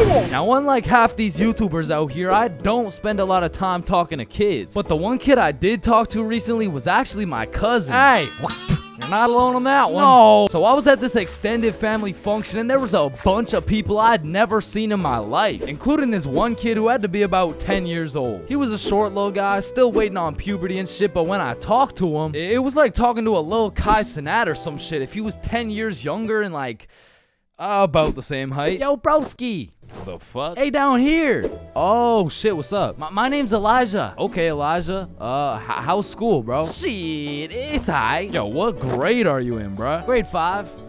Type shit. Damn, I remember being in grade 5, bro. I was actually the fastest kid in my school. Yeah, but you probably had no hoes, bro. I already got a girlfriend and she's bad as hell, bro. You should see the gat on that shit. Nah, what? And I never thought I'd be saying this, but back in my day, grade 5, we were still running from cooties and shit, and is this motherfucker vaping? What the fuck? I feel like kids these days just skipped a part of childhood, you know? Like, they're fresh out of elementary school, chiefing some coconut watermelon ice. Like, bro, your little ass should be watching Cocomelon twice. Chat, did that hit? Yeah? No. Shut the fuck up, Grandpa. Okay. It's because when I was born, everyone was given a good 10, 11 year grace period where you could be as cringy as you wanted. Like, you could make shitty YouTube videos, you could wear those smart ass t-shirts, you could even get away with saying shit like, man, yo mama's so stupid, she brought a spoon to the Super Bowl. Oh yeah? Well, yo mama's so fat, when she walked in front of the TV, I missed 3 episodes. Okay, but yo mama's so fat, she takes selfies in panoramic mode. Well, yo mama's so nasty, she got fired from a sperm bank for drinking on the job. What's a sperm bank? Shit, I don't even know. And I feel bad for this new generation because they don't got no cringe grace period or anything, bro. They just pop straight out the womb like, and it's a boy. Yeah, I'm a dude, whatever. Now snip me up, bro. I can't have the host seeing my foreskin, dog. And maybe I'm just jealous, but to me, it's wild that these kids are getting new ass phones in elementary and middle school. Cause they'll never understand the absolute crucifixion I would get every single time I whipped out my phone, bro. Like, that shit was staying in my pocket unless it was 100% necessary. All right, class, everyone get your phones out for our end of year Cahoot. Let's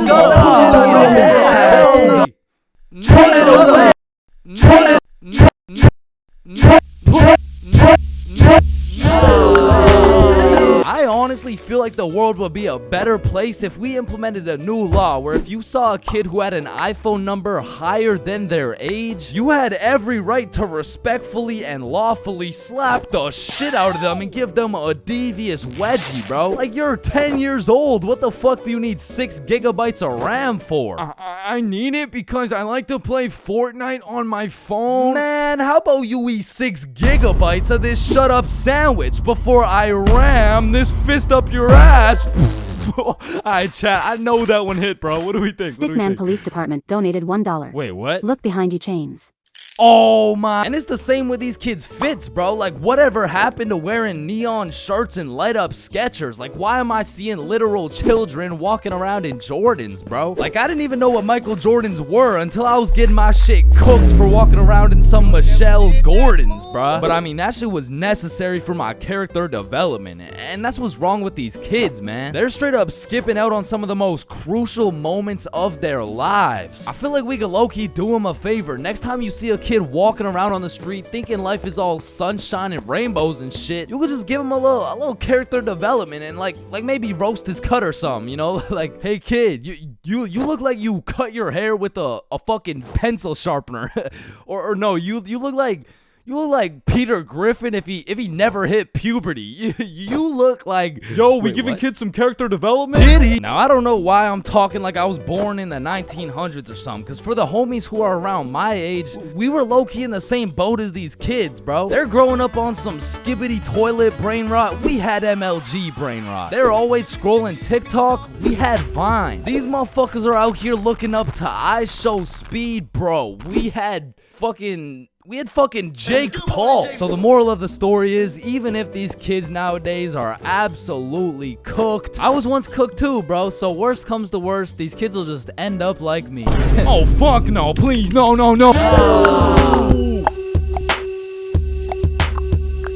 Middle school is just an awkward place, bro. Like, middle school dances, awkward. Middle school speeches, awkward. And middle school relationships, in my experience, is the most awkward thing on the face of this planet. I mean, the girl's a whole foot taller, got a deeper voice, and shit, she could probably bench more than you, lil' bro. Like, I hate to break it to you, but you don't got a girlfriend. You are the girlfriend, bro. Middle school just occurs at the craziest time in a teenager's life, because motherfuckers is just getting slapped by puberty out of nowhere. You'll be walking down the halls and see a bunch of kids who look fresh out of daycare. Then all of a sudden you'll see a grown-ass man built like Shaquille O'Neal thumping his way down to math class. And attendance in middle school was looking like Matthew, Here. George, Present. Daisy, Here.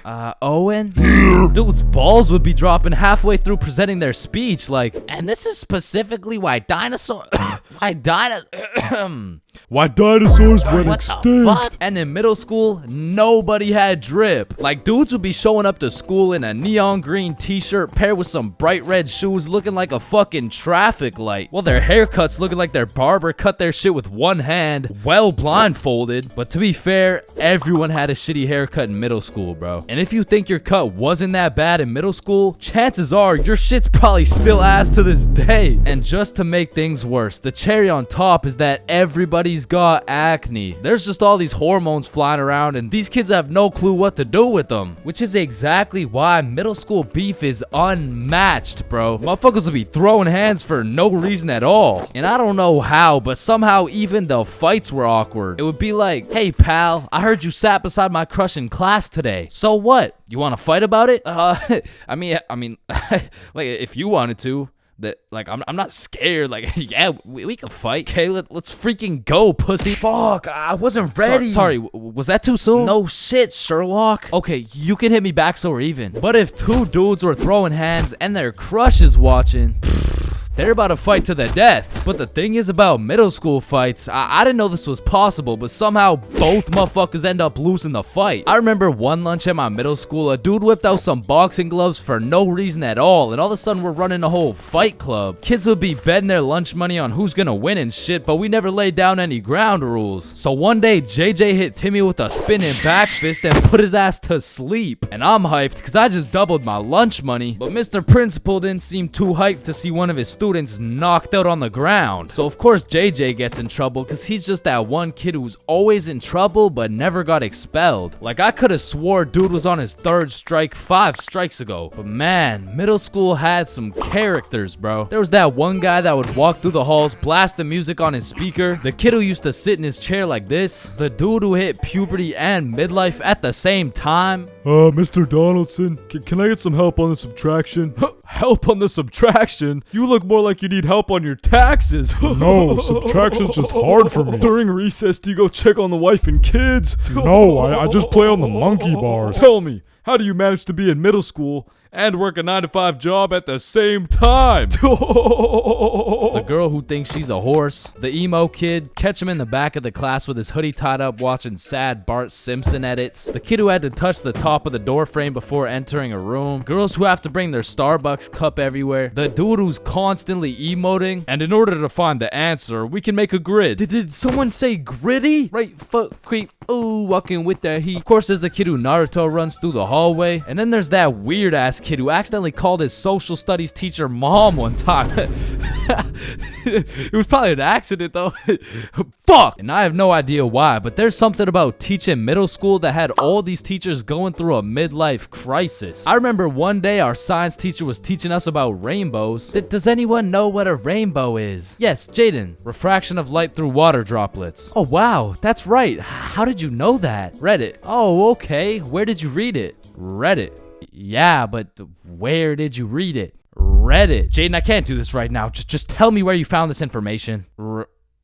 Reddit? God damn it, Jackson. You're the reason my children get their shit whooped every night. Now, I don't know what she had going on in her life, but the way she broke down talking about beating her children to a group of 12-year-olds really gave me the impression that she shouldn't be teaching middle schoolers, bro. And I don't know who was in charge of hiring these teachers, but I also had a deaf teacher, which, you know, it's cool and all, but it did make it a little bit harder considering the fact that, you know, she was the fucking music teacher, not to mention the fact that she was also half blind. And I think the idea there was that she could somehow feel the vibrations of the guitar or something, which didn't seem to work too well considering the fact that I got a fucking A in music and I can't play the guitar for shit, but I guess I just like I smelled good or something. I don't know. And I don't know about y'all's experiences, but I feel like kids were just mad touchy in middle school. Like you'd be sitting in math class minding your own business, then for no reason at all, a motherfucker would tase you in the side of the ribs. And I remember when kids first learned about these pressure points, it was all fun and games. Someone would just poke you in the ribs like, pressure point, that tickles. Then there would be a new pressure point dropping every week. It got to the point where these 12-year-olds were hitting pressure point combinations and paralyzing your legs and shit. Hey bro, let me try this new pressure point on you. Yeah, sure, go for it. It tickles. And it was the same shit with this game. Like, you really couldn't trust anybody, bro. Yo, what's that on my leg? Shit. Got him. Oh, shit, there's a bug on you. God damn it, dumbass. Oh, fuck, I just broke my leg. Bro, I'm not stupid. You didn't just break your leg. No, I'm serious, bro. I promise, on everything. On my entire life. I just broke my leg. Look. Bro, I remember I got punched so many times, my arm was on life support. It was about to fall off, like, And thinking back to middle school, there's just so many things that make me cringe, bro. But by far the cringiest of them all is the relationships, man. And believe it or not, I had my fair share of middle school relationships. I remember one day I was sitting in class and this girl came up to me and said, Chains, I have a crush on you. And that's really all it took to have a young Chains in love. Head over heels. We went to the movies together. We went to my house and watched movies. Well, we went to her house and we also watched movies. Now that I think about it, all we really did was watch movies. We didn't really talk that much. I mean, I didn't really have a way with my words at the age of 12. So, do you like movies? Yeah. Yeah, I like movies too. That's why we're here at the movie theater. I also like popcorn with the butter. It tastes like I like how it tastes. And one day we went to the mall and I took a good look at my girlfriend of 2 weeks and thought, man, I don't even know this girl. Like who are you? I remember we were inside Zoomies at the time and I said, hey Jessica, you're a great person and all, but I don't really think we're compatible like that. Maybe we should just break up. Which was probably the most words I've strung together during the entirety of our relationship. And she says with the straightest face, oh, okay. And then we proceeded to walk out of the mall and bus home together without saying a word. And I remember lying in my bed that night and thinking to myself, damn, I think I'm supposed to be sad right now. So I threw on my hoodie, tied it up, and watched some sad Bart Simpson edits.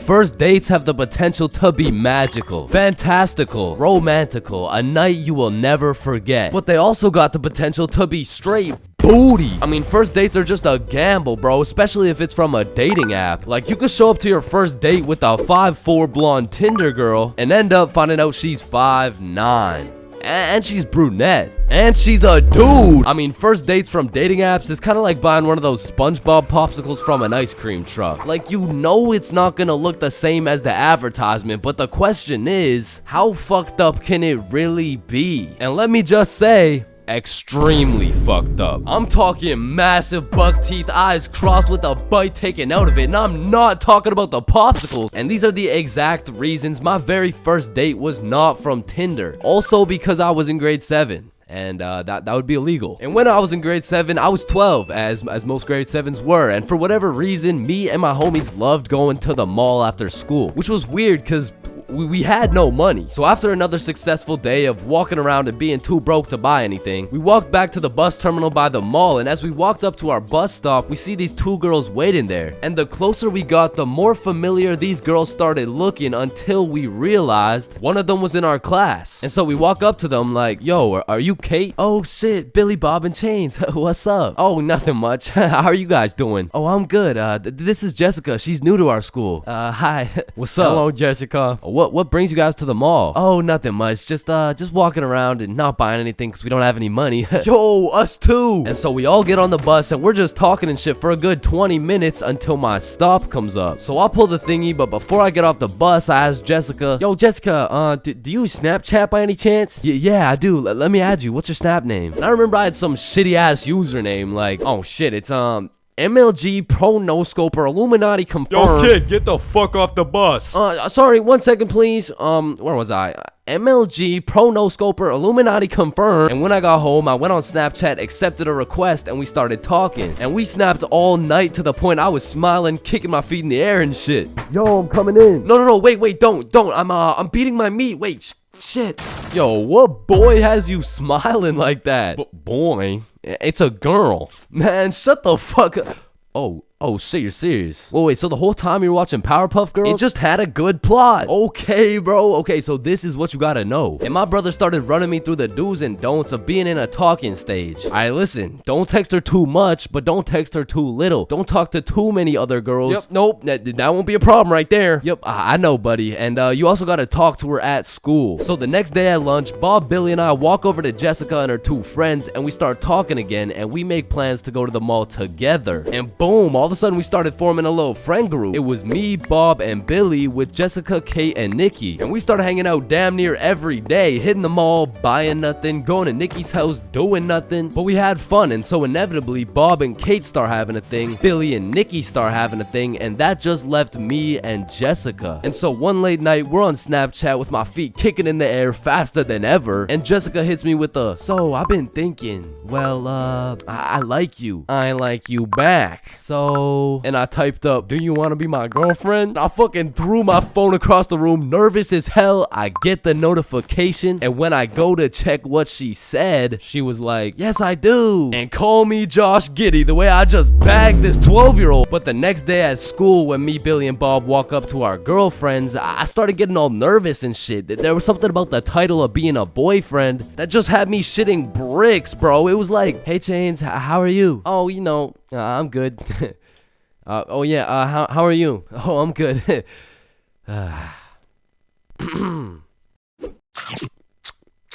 now that all three of the boys had acquired girlfriends, Billy was like, hey, why don't we all see a movie this weekend? Like it'll be a triple date. Yeah, that's a great idea. Yeah, let's do it. It's a date, triple date. Yeah, fuck yeah. And by the time the weekend rolled around, I was still terrified of the fact that I was going on a date, and to be honest, I was also scared of the movie, bro. We came to watch It, which as a 12-year-old sounded like straight nightmare fuel, bro. But nonetheless, me, Bob, and Billy hop on the bus and arrive at the movie theater fashionably late. And so when we walked through the doors, there was our three little girlfriends excited for our first dates. So we all walk up, hug, and then go to get our tickets. And I dropped my entire life savings on her ticket and then go into debt for mine, but nonetheless, we head to the theater. Wait, should we get popcorn? Oh yeah, of course. Hey man, how much is a large popcorn? Large popcorn, that'll be $10. Damn! What happened? Are you okay? Yeah, I just realized they ran out of popcorn.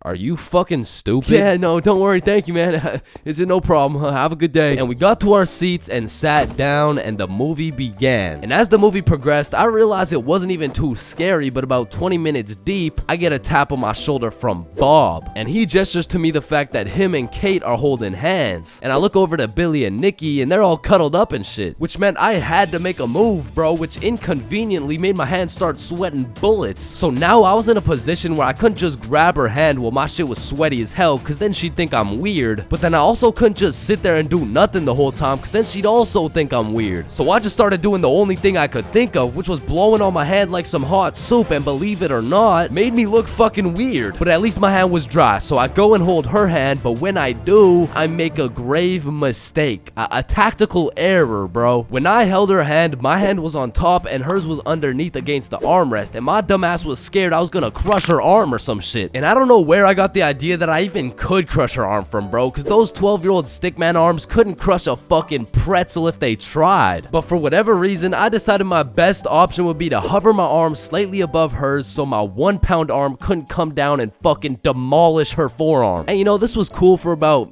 60 seconds until I started feeling the burn, which started hurting so bad that I forgot I was even watching a movie. I was just 100% focused on thugging this shit out. And about an hour into the movie, I was just fucking shaking relentlessly. I mean, at this point, it wasn't even about not having this girl think I was weird, because Lord knows it was too late for that shit. But now it was about proving to myself that I could finish the movie this way, and sure enough, I did. But at what cost? Wow, you were so scared you were shaking, huh? No, I wasn't scared at all, actually.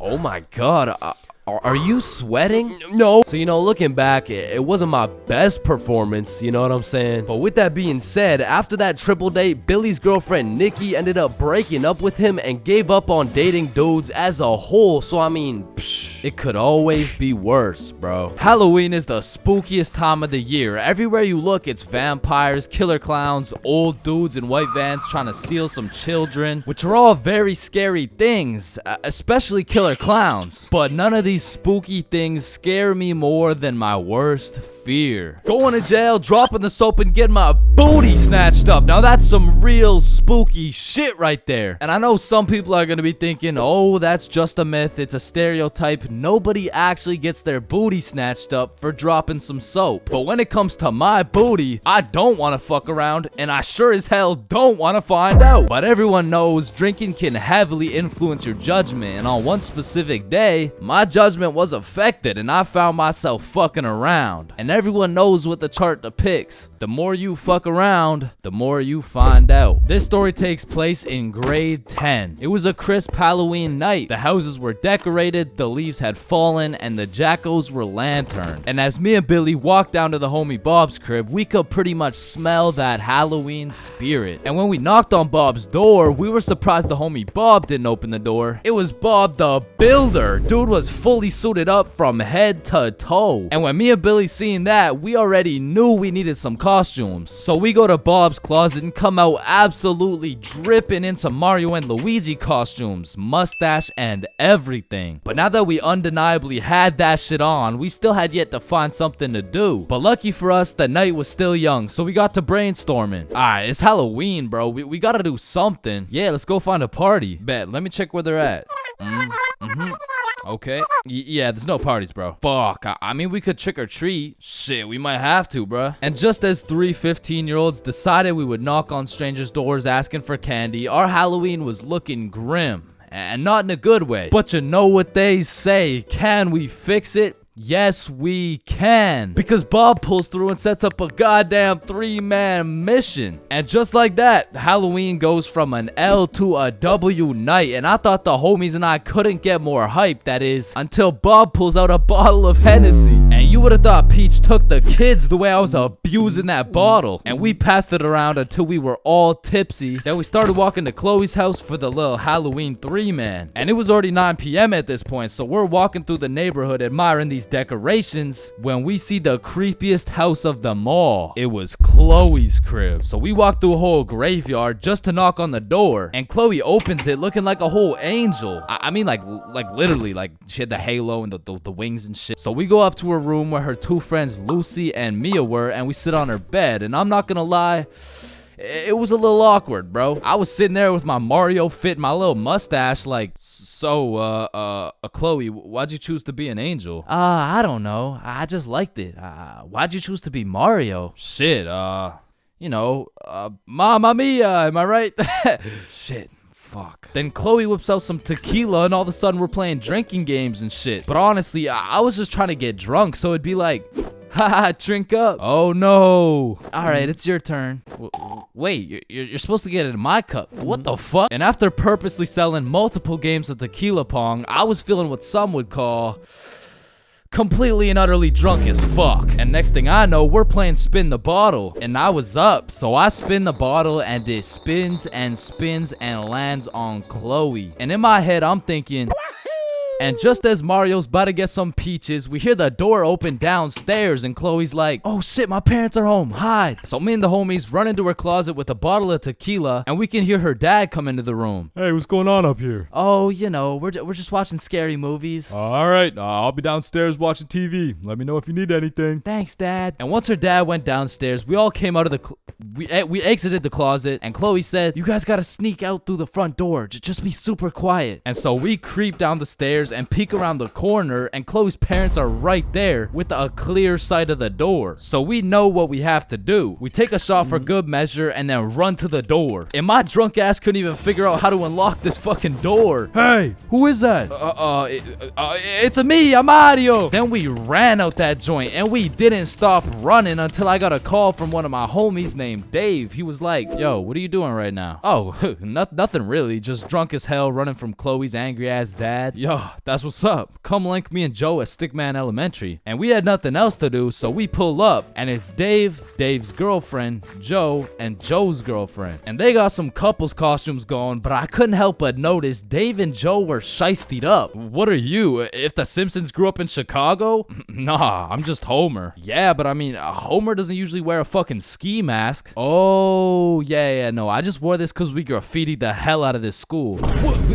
Joe was here and Dave was too? Bro, what the fuck were you thinking? What? Oh, you want me to include your name too? No, hell no. And just as we become guilty by association, 4 cop cars come zooming down the street. Oh shit, it's the cops, run! And the cops hop out of their cars and start running at us with flashlights. So we head for the forest, but to get to the forest, we had to run across this long ass muddy field. And in the middle of this field, there was a huge pothole. And how did I know that? Because I seen Marge absolutely eat shit right in front of me. And don't get me wrong, I was absolutely plastered, but as the cops got closer and closer, I could practically see myself getting caught and dropping the soap, and you know I wasn't gonna let that happen. And so with all that adrenaline, I Mario jumped that fucking pothole and hauled ass into the forest. And right when you get into the forest, there was this deep creek with a log going across it. But when I look back, I see the cops' flashlight getting brighter and brighter, so I say fuck it and take a run at this log. I get a good 2 steps and then my drunk ass slips. Boom, right into the muddy creek. But I don't have time to give a single fuck. So I run through this waist-high muddy water and then we regroup and check who made it. I see Bob, Joe, Dave, and Dave's girl. Yo, where the fuck is Billy? No, where's my girlfriend, bro? Oh, she ate shit a few yards back. Wait, what? Is she okay? Did she get caught? Wait, shut up. Billy's calling. Yo, where are you? I'm hiding behind a tree right now. In the middle of the field. The cops are looking for me. I bet we're coming. I gotta go. Fuck no, bro. If you go, you're gonna get caught. Listen, bro, I have to. He's the Luigi to my Mario. So I go back in to save Billy and my main man Bob comes with me. So we get to the edge of the forest and see Billy absolutely shitting his pants trying to hide from these cops, but they keep getting closer and closer. So Bob turns on his flashlight and both cops look at him. He's right there. Get over here. And while the cops were looking for Bob, me and Billy both run for the street and we ran, but once we were at least 5 blocks away, we text Bob like, bro, we both made it, are you good? And Bob's like, so Bob makes it out of the forest and we all link up. And we take a moment to appreciate the fact that none of us went to jail. And more importantly, none of us got our booty snatched up. And after our moment of appreciation, we were like, yo, maybe we should have just went trick-or-treating. Yeah, bro, some Reese's Pieces would hit right now. I mean, it's not too late to buy some candy. So we all go to the store and cop the biggest packs of candy we could find. Then we walked back to Bob's crib and enjoyed the rest of our night while fucking up some Halloween candy. There's a lot of awkward things in life, like the handshake fist bump dilemma, or waving back to someone who is waving to the dude behind you, or the you too situation. Enjoy your meal, sir. Thanks, you too. Actually, wait, no. But on this long list of things that will keep you up at night, I feel like school dances lands itself in the top 3, bro. Cause it's like, is it a party or is it a school event? Are we hitting the Dougie or are we just standing awkwardly in the corner? There's just too many questions, bro. Like another question, who the fuck hired this guy to be the DJ? Like, I don't know how much they pay this dude, but it can't be anything over 50 bucks. I remember at my first middle school dance, I seen the DJ walk in with all his gear and shit, and I thought, damn, look at those big ass speakers. This dude knows what he's doing for sure. Hey, Stickman Middle, are we ready to turn up? Yeah, let's go. 1, 2, 1, 2, 3, let's go. So I walk over there to give bro some song requests that he so desperately needs, and as I walk up to this dude's expensive ass setup, I look down at his laptop and this motherfucker's on Spotify and he's moving around the volume slider like he's doing some shit. Like, bro, I could have done this shit for free. Nah, trust me, bro, I know what I'm doing, dude. Want a break from the ads? Now, to be honest, it was really the middle school dances that had me fucked up. Like, you took a bunch of self-conscious, prepubescent little kids and threw on some music and told them to dance with each other. Like, shit, of course they're gonna start hitting those Fortnite emotes, bro. That's all they know how to do. Like, these grade 6s are fresh out of elementary school. There's no way you'll catch one of these youngins asking a girl to dance. Like, they're still scared of catching cooties, bro. Or what about the grade 7s? These kids were straight menaces. Like, I remember at my grade 7 dance, there was a duo. We'll call them Greg and Roderick. Greg and Roderick would run up on some unsuspecting students, and Greg would slide behind him on his hands and knees, and Roderick would casually strike up a conversation. And just when the poor guy was expecting it least, Roderick would shove his ass, causing the unsuspecting victim to trip and eat shit. And they went around to damn near everyone pulling this shit, until one time they messed with the wrong dude. Hey bro, it's just a prank. Now, grade 8s. These boys are damn near in high school. They don't dance. It'll ruin their street cred, bruh. Instead, they prefer mosh pits, rap, EDM, fucking smooth jazz. It doesn't matter what song. These grade 8s will be relentlessly jumping up and down for no apparent reason. And soon, these grade 8s will turn into freshmen. All that street cred they once had, gone. If you push one of these freshmen into the middle of a dance circle, he'll stress so hard he'll start malfunctioning and hit those fucking Fortnite dances again. Now, grade 10s. Most of these grade 10s are a little self-conscious, but if you throw one of them into the dance circles, let's go, Michael. Let's see it, dude. Let's go. Guys, what? I don't know how to dance. Let's go, Michael. Well, I guess I can bust out a few dance moves. All of a sudden, dude's got moves like Jagger. Come to find out, bro's been practicing for this moment in his room for months. So once these grade 10s soon become sophomores, those YouTube tutorials start paying off for real. And if they're lucky, they might even catch some cooties, bro. And these seniors just simply don't give a fuck. Bro, watch this. I'm about to hit the worm. What? You know how to hit the worm? No. Damn. And I'm not done flaming this fucking DJ. Like, this dude be leaving my balls more blue than Squidward. Pause.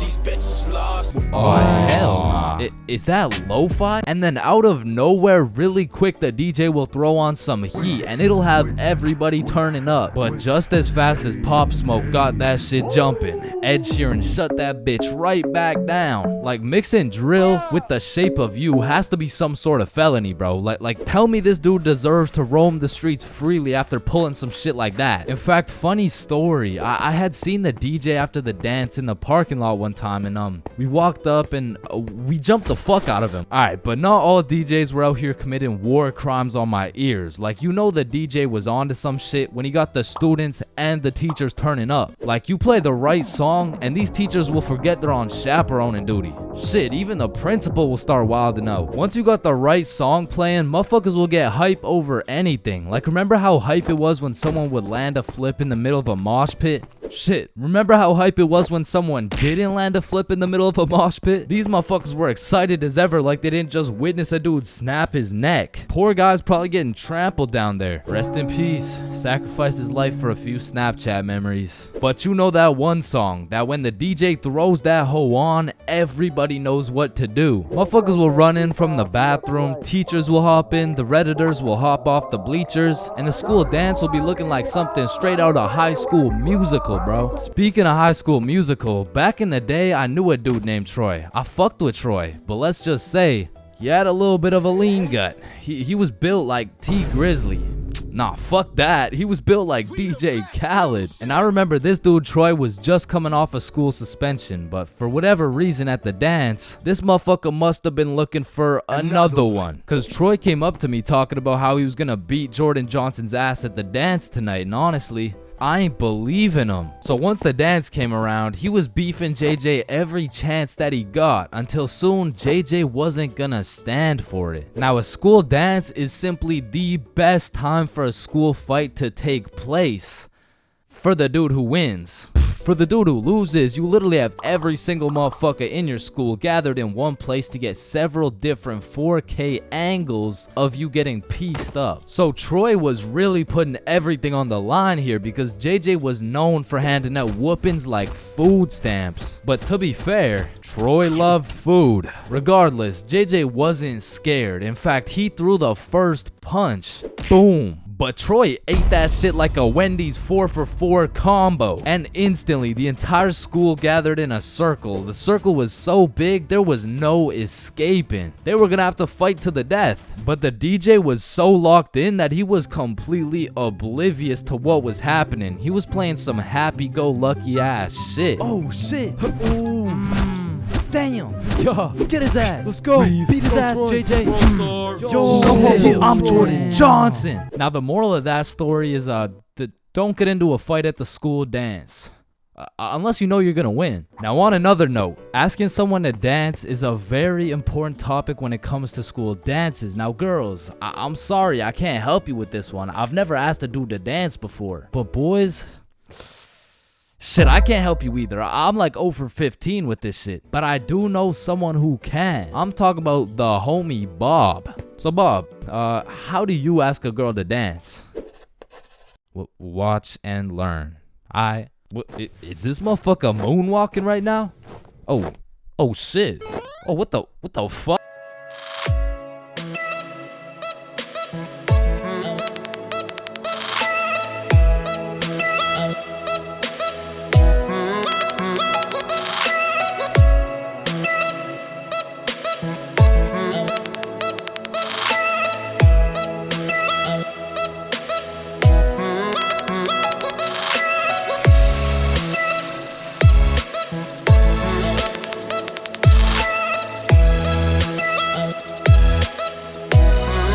Alright, next up we got Billy presenting his baking soda volcano experiment.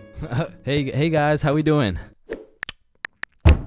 Alright, so you see if I put a solid amount of baking soda in here and then a little bit of vinegar here.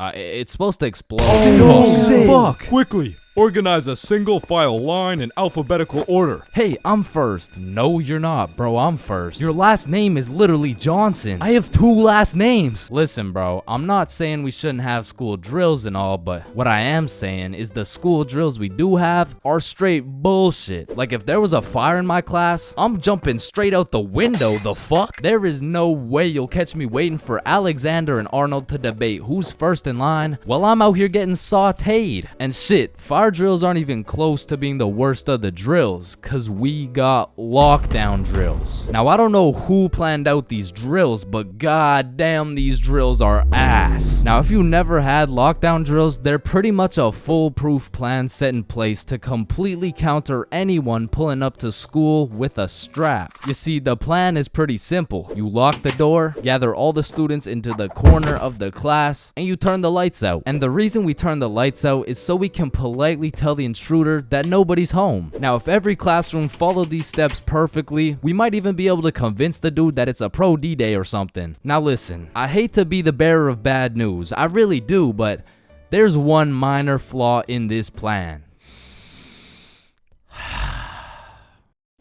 The shooter's in the class, bruh. You're out here telling the opposition your exact game plan, then you're surprised when bro pulls up to the hiding spot? Like shit, it's just easy pickings at this point. Now, earthquake drills, man. The game plan here is to essentially hop under your desk and start counting. Now, when I was in kindergarten, I thought this whole earthquake drill thing was a fun game we played to learn how to count. But 12 years later, we were still counting. Like, let's be honest, what the fuck is counting gonna do? Are you telling the earthquake how long it has to dismantle dismantle the school, cause I'm pretty sure it doesn't give a shit how long it takes. Me personally, I feel like the best way to see if an earthquake is over is by observing whether or not the entire fucking building is shaking. But listen, I will say this, out of all the drills, the earthquake drill is pretty valid. Like, whoever thought of this one was kinda cooking. I mean, these desks are pretty much made out of steel, bro. Like, out of all my years, I've never seen one break before, so it probably provides some solid protection. But shit, me personally, I'm still jumping through the fucking window, bruh. I don't care how many times I practice crouching under my desk. If I ever felt the slightest shake in the ground, I'm out of that hoe. So if you carry the 674 to the power of 2 over to the 47, you will find— oh shit!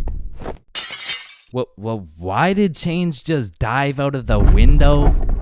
Shit, I don't know. Now I'm gonna keep it a stack. I've never done a single tornado drill in my life. So after doing some quick research, it looks like you just, you do this. Now I don't know shit about tornadoes, but what I do know is that I'm not gonna be doing this shit. Like, I'm no scientist, but I don't think the doggy position is gonna stop the tornado from packing you up. So to be honest, once again, I'm jumping out the fucking window, bro.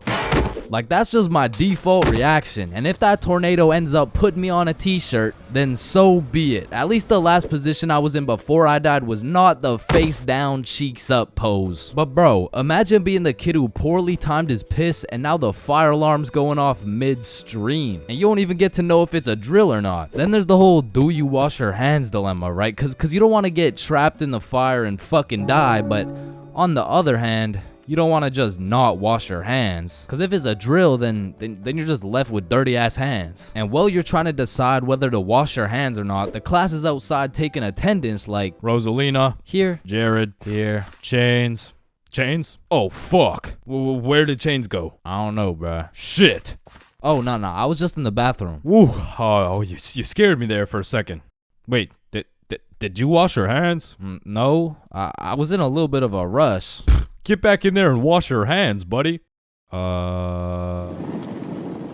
Now the thing about school drills is they happen pretty often. I mean, every few weeks they throw in a fire drill here and a little earthquake drill there. So when the fire bell actually goes off, motherfuckers just assume it's a drill. They're out here horsing around, making jokes and shit, while the school's actually getting fucking cremated. But after almost all the drills are alphabetical, single file line goes out to the front of the school and on the field with every other class. And the amount of buffoonery that goes down on this field is insane, bro. I mean, everyone walks in with a single file line, but after 5 minutes, that shit looks like a Travis Scott concert, bro. Like, I remember one time my high school got a bomb threat called in, so every class assembled the good old alphabetical line and we went out onto the field. And we were out there for a minute, bro. I remember looking around and these motherfuckers were running the world's biggest game of duck, duck, goose. Like there wasn't a whole ass bomb threat called into our school. That same day, one kid brought a football to the field, and all of a sudden, motherfuckers are running a pickup game while we're waiting to see if our school is gonna explode or not. And of course the teachers tried to stop it, but these kids just used that as a diversion play and got another touchdown. Alright, so now that we thoroughly dissected each and every school drill, it's only fair we hit them with a tier list. So let's see what we got here. We're starting with lockdown drills. What are we saying? Fucking F tier. Holy shit, they are ass. Alright, next up we got fire drills. Now these drills do get the job done, but I'm not gonna lie, I'm not fucking with this whole single file alphabetical bullshit. So I'm gonna have to give this John a C tier. Now tornado drills, you gotta go in the doggy position. Bro, I got no choice but to give this a D tier. And last but not least, my personal favorite, earthquake drills. They're still kind of ass, B tier. And bro, I know some of y'all may be thinking, you can't just talk shit about the school drills and not present any better solution. Well, lucky for you, I have devised the best and only way to fully counter any natural or artificial disasters. It's simple. For a guy like me who's 7 feet, 325 pounds, 0.5% body fat, and a 7-foot wingspan, I just simply remove myself from the situation. However, I do understand that I am built different, so for your average Joe, I have devised another plan. It's also simple. The moment some shit goes down, every everyone runs at full speed out of the building. And of course, some would argue that not everyone is gonna be able to make it out of the building in time, and that some people are faster and stronger than others, and you know what that's called?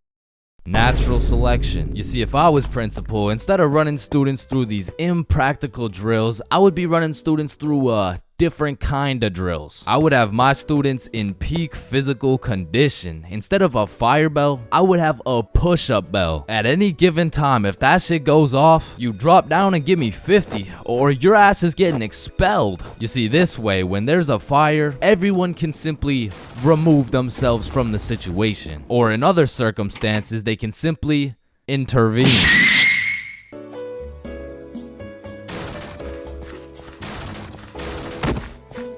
There's levels to friendships. I mean, you could have known your homie since you were 2 years old. You could have lived together. I mean, you could have survived the whole zombie apocalypse together. But shit, the truth is, you haven't truly experienced brotherhood until you and your homie have participated in a two-man mission. Like, just look at Kobe and Shaq, man. That type of chemistry can only be achieved by running a two-man. Shit, I bet these motherfuckers were running two-mans every night. And you already know Kobe was laying down that Mamba mentality while Shaq had his girl kneeling. But for those of you who may be wondering, Chains, what the hell is a two-man mission? Well, I'm glad you asked. It's quite simple, really. It's when you're gonna link with a girl, but you bring your homie and she brings her homie. And what this does is it sets an environment when you and your homie can dribble, pass, alley-oop, and ideally dunk that shit. Now, don't get me wrong, it's simple, but not easy. I remember my first two-man mission like it was yesterday. It took place when I was in grade 7. And it started when my friend Joe hit me up like, yo, bro, I'm going to this girl Sophie's house and her friend Ava's there. You trying to pull up? And I was like, am I trying to pull up? Hell yeah, I'm trying to pull up. So we show up to her house, and I'm new to this whole thing. So I'm sitting there like,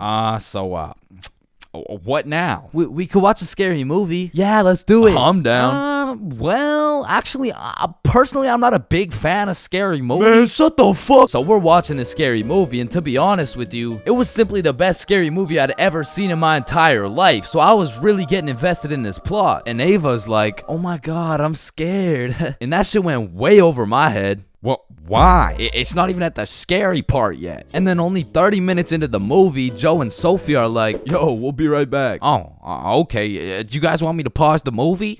Nah, it's all good, bro. And you see, what Joe just did right there was a calculated move. In basketball terms, he just set an ISO. So now it was 2 1v1s. And the situation was absolutely perfect, but the problem was, I actually liked the fucking movie. And that violates rule number 3 in section 7 of how to pull off a successful two-man. Never give a fuck about the movie. Because the truth is, the movie length is like the shot clock. If you end up actually watching the entire movie, you failed the mission. But I had no clue, and to be honest, I didn't even know what a two-man was at the time. So I got some popcorn and I was just watching the movie. But when the climax of the movie was about to come around, I did something that violated every term and agreement of the two-man mission. I went over to Joe and Sophie like, hey guys, quick, you're gonna miss the best oh fuck. And I missed the climax of the movie, but shit, I seen a climax. And needless to say, Joe never invited me to a two-man mission since. But you know I had to redeem myself, even if it was 3 years later when I was in grade 10. It was a Saturday night, and me and Bob were looking for something to do. And I'm gonna keep it a stack with you, bro. I had no motion. Like, my Snapchat was drier than a Popeye's biscuit, bro. But lucky for me, Bob had a roster. And I'm talking an all-star lineup of girls who just want Bob on their body. And I don't blame them. I mean, shit, I got Bob on my body right now. And you can too at chainsclub.shop. That's right, we got hoodies, shirts, beanies, socks, keychains, stickers, you name it. And starting at the price of $4.20, Bob can be all yours. Or if you want me, I wouldn't mind being on your keychain or something.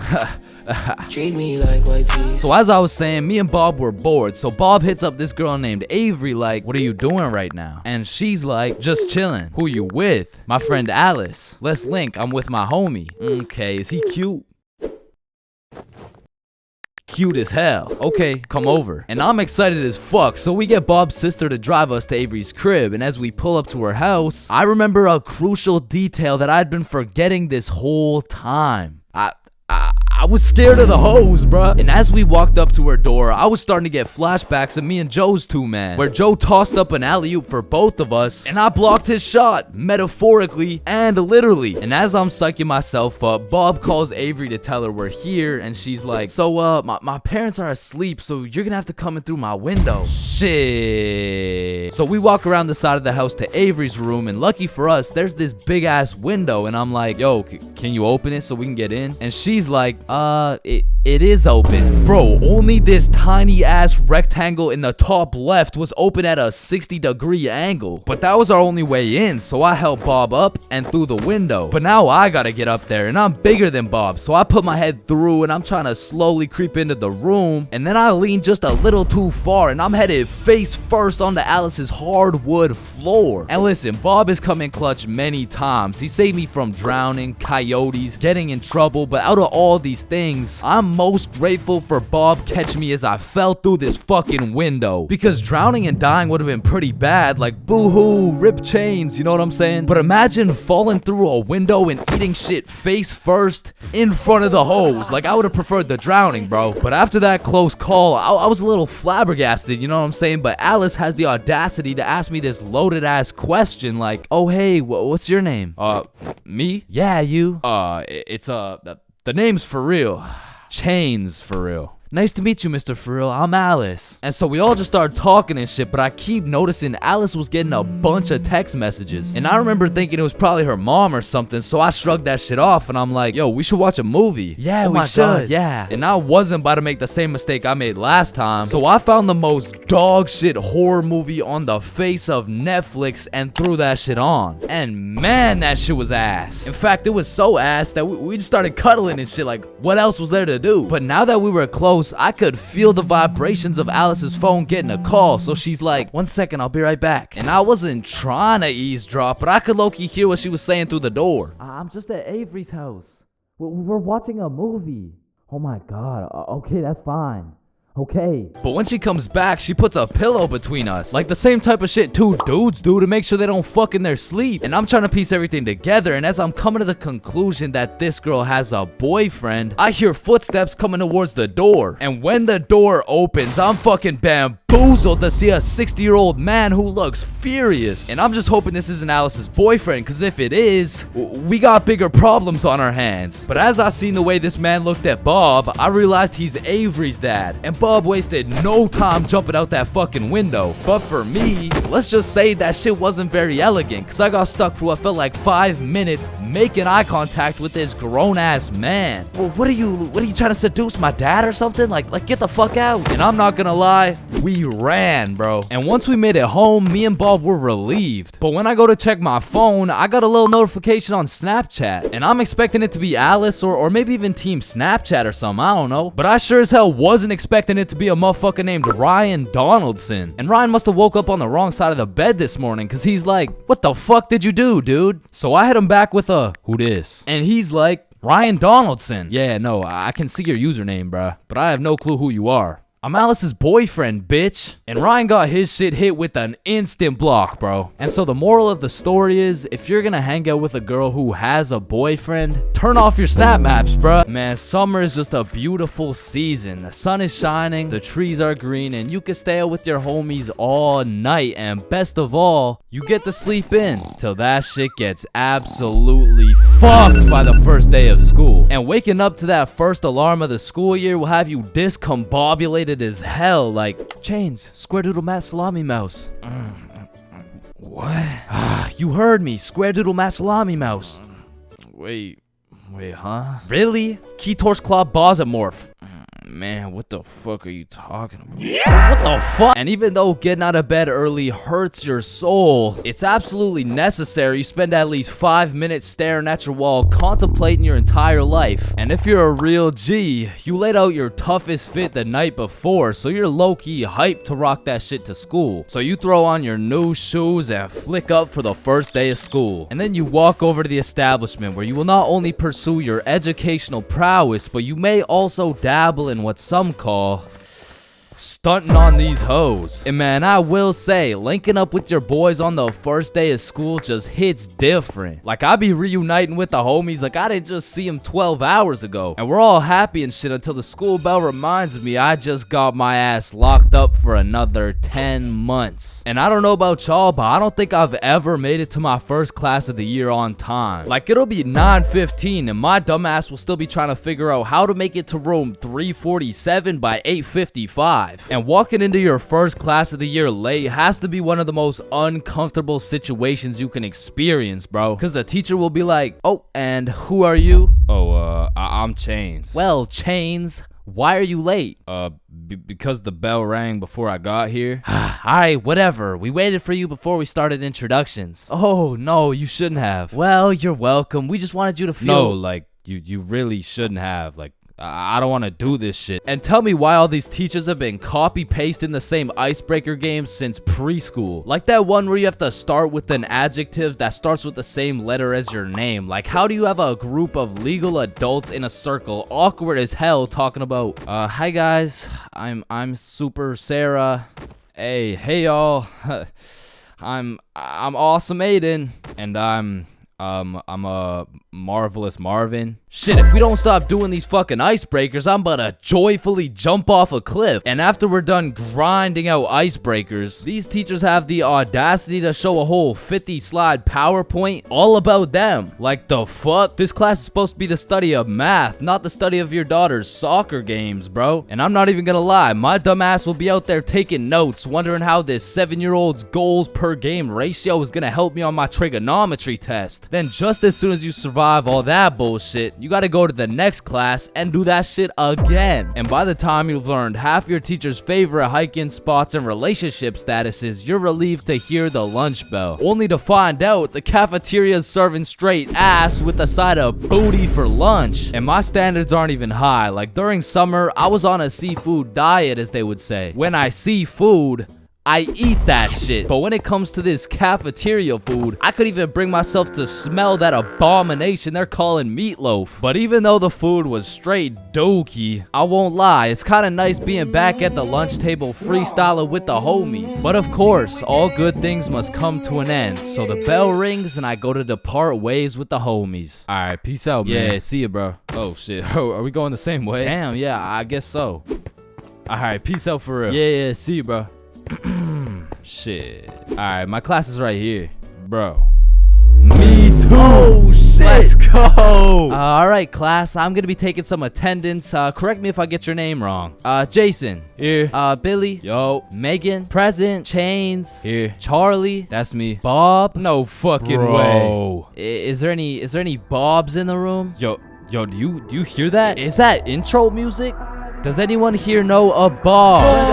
Oh, man, nothing beats a class where you got all the boys sitting together. Like, from the jump, you already know you're all about to fail the fuck out of that shit, but it's gonna be fun as hell. Alright, so, everyone introduce yourselves and tell us what you did over summer break. My name's Bartholomew. My name's Bartholomew, and I'm not gonna lie to you guys, I had a pretty rough summer. I mean, I crashed my car, my girlfriend broke up with me, someone robbed my house, my grandma got jumped the other day. No, bro, not the grandma. You three in the back, disrespectful. And what's crazy about the first day of the school year is how these teachers will act all nice, talking about, it's so lovely to see all your beautiful faces, and it's also nice to see you, Aiden. Wait, what the fuck? We're gonna have an amazing fun year, and guess what? There's no homework today. Knowing damn well they're about to make up for it with twice as much homework tomorrow. Like, they'll for real be handing out kindergarten ass coloring sheets the first day, and then tomorrow you're getting your ass whooped by some calculus worksheets. And I didn't even talk about the motherfuckers you'll be seeing in the halls on the first day. Like, I don't know what these dudes be going through in those 2 months, but motherfuckers be going from Arthur Kennedy to AK real fast, bro. Oh shit, is that you, Arthur? Oh, gee, don't be dropping the government name like that. Government name? But that's just your first name. Hey fam, it's AK. Aye man, what you been up to, bro? Hey fam, I'm trapping, trying to make it out of the mud, you know? The mud?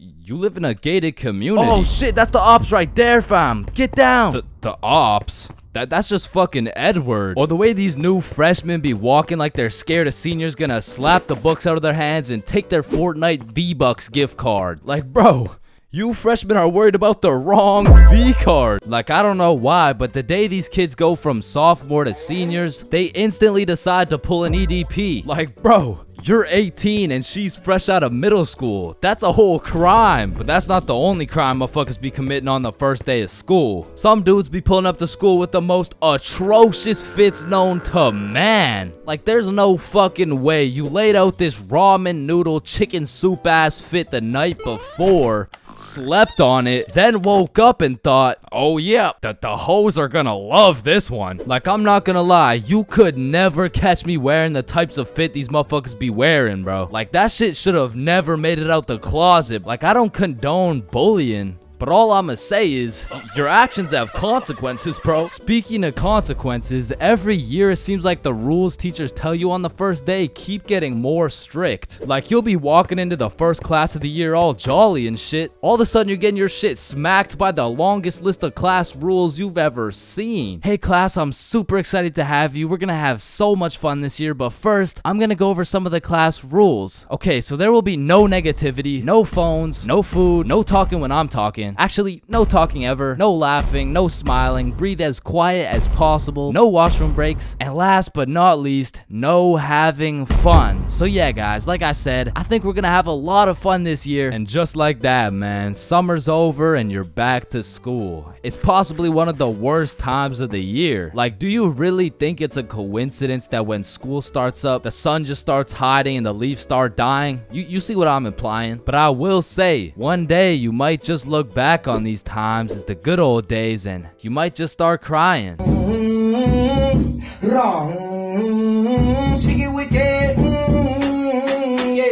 Alright, listen, I'm creating something I like to call the internet. Yo, what does it do? On the internet, people are going to be able to search up literally any question they have. They're going to be able to watch videos for educational purposes. And the craziest achievement yet, you can communicate with literally anyone across the entire world. Bro, this is gonna change the world. Bro, I'm not gonna lie, the internet is 100% one of the greatest inventions of all time. Like, that shit's up there with the light bulb, the airplane, the testacuzzi. Like, they're all groundbreaking inventions, but the internet just has to be number one, bro. Like, imagine telling a caveman you had a magical box where you could make anything pop up in 2 seconds. Yo, Caveman Dave, I got a magical box where you can make anything pop up in 2 seconds. Oh shit, cool. Do you know her or something? No, Dave, get the fuck. Now, Caveman Dave absolutely dicking down the computer monitor seems stupid, barbaric, uncivilized, you know? Like, who's gonna tell, bro? They're just pixels on a screen, am I right? Facts! Yo, Caveman Dave is a dumbass! Facts, yeah, nah, don't let me see your search history. You know, we don't gotta do all that. You know, oh, okay. Monstrous KFC mukbang. I like KFC. Fat motherfuckers eating a lot of food. I was hungry. Yo, big butt booty Latina oiled up, shaking that diggity dump truck, dog. What are you searching? Okay, listen, like my finger slipped. Yeah, bro. 2025 is the weirdest time to have access to the internet, and that's just cause everybody has that shit. Like, I got it, you got it, my grandma's got it, Kanye's got it. Man, you and your grandma. Kanye still got it. And I fucking hate so every thing, and I'm done. Okay, yeah, well, not anymore, but I don't know if it's just me, but recently the internet has been getting more and more out of pocket, bro. Like, I'll be having a fantastic day, just chilling, until I pull up Instagram and see some shit talking about imagine your car declines at the abortion clinic and the doctor start nutting in you. Yeah, this motherfucker's never getting a job, bro. Like, his digital footprint's up there with fucking Kanye, bro. Ah, hell nah. Alright, his shit isn't yay bad, but imagine dude trying to apply to a university. Like, yes sir, this has been a dream of mine since I was a little kid, and I've spent thousands of hours studying, and it would be an absolute pleasure to join your program. Wow, that's amazing, and it seems like your GPA is a perfect 4.0, and man, your volunteer work is nothing short of impressive. I mean, building an entire village in Africa with your bare hands, I mean, jeez, That's good stuff. Yeah, thank you, sir. Yeah, now I do just have one last question. Yeah, anything. What would happen if your car got declined at an abortion clinic? Holy shit, is that Girthy Dishwasher 97? Yep. Yeah, that's me, bro. Yo, most relatable content on Instagram, I swear. Yo, actually, I really never get the credit that I deserve. Yeah, just put the fries in the bag. Oh, okay. And speaking of getting a job, you ever seen a kid under 7 years old post literally anything on Instagram? Yo, the comment section has a field day, bro. Like, the video will be of a kid who's just barely on the brink of gaining consciousness, and the comments are talking about, get a job, little motherfucker. Somebody get bro some fentanyl. I'm gonna touch you in places you ain't even know existed, little motherfucker. Like, bro, stop touching these 6-year-old kids and touch some grass, dickhead. Yeah, but I'm not gonna lie, as a motherfucker who draws stickman for 16 hours a day, I really gotta start taking some of my own advice, bro. Wait, what's your advice? Oh, I mean, stop touching these 6-year-old kids. You touch 6-year-old kids? I'm talking about Gurgi Force. Chains, you know the drill. God damn. Bro. Even these motherfuckers have the internet, bro. Like, what could you even possibly be posting? Oh, shit. Yeah, nah. We gotta start banning motherfuckers from the internet, bro. And I think we should all do a poll for the first person to go. You know, like, take your time. And, oh, shit. Okay, never mind. Votes are in. Looks like we're banning Jack Doherty. Why in the fuckity shit did you just ban Jack Doherty? You know what? Ban his the last two, bro. Actually, ban every single kid on the internet. Like, put down the Instagram reels, go outside and eat rocks like a normal kid before Gurgi Foreskin 445 fucks around and finds your IP address, bro. Because there's a lot of weird motherfuckers online, especially considering the impending gooner epidemic of 2025. Now, if you're unaware of this widespread epidemic, well, fucking good for you, but there's been a recent spike in the amount of gooners seen online. Like the type of motherfucker who'll be scrolling and see a video of a Cheeto that's kind of built somewhat like a Kardashian, and next thing you know, bro's got a DIY screen protector, bro. And I swear these gooners have no clue it's a problem either. Like, they probably show up to the doctor's office for a quick little checkup, and the doctor has to break the news to him like, yeah, Mr. Gooningson? Yeah, I'm sorry, but you gotta stop masturbating. No, wait, what? No, wait, why? Because I'm trying to examine you, dumbass. Oh, shit. Like, it's honestly mind-blowing how having access to the internet with all its power and infinite knowledge just makes us more stupid, bro. Like, at any given moment, we have the resources to learn quantum physics or learn how we can watch Skibbity Toilet. What? No. Why the fuck would we watch Skibbity Toilet? Shit, man, this stuff's good. Just take a watch. No, I'm not watching that shit. Just real quick. Yo, why are you recording me, bro? We're filming a YouTube video, dumbass. Oh shit, yeah, you're right. So I was saying there's a lot of people nowadays addicted to the internet and shit, like that guy over there. Where?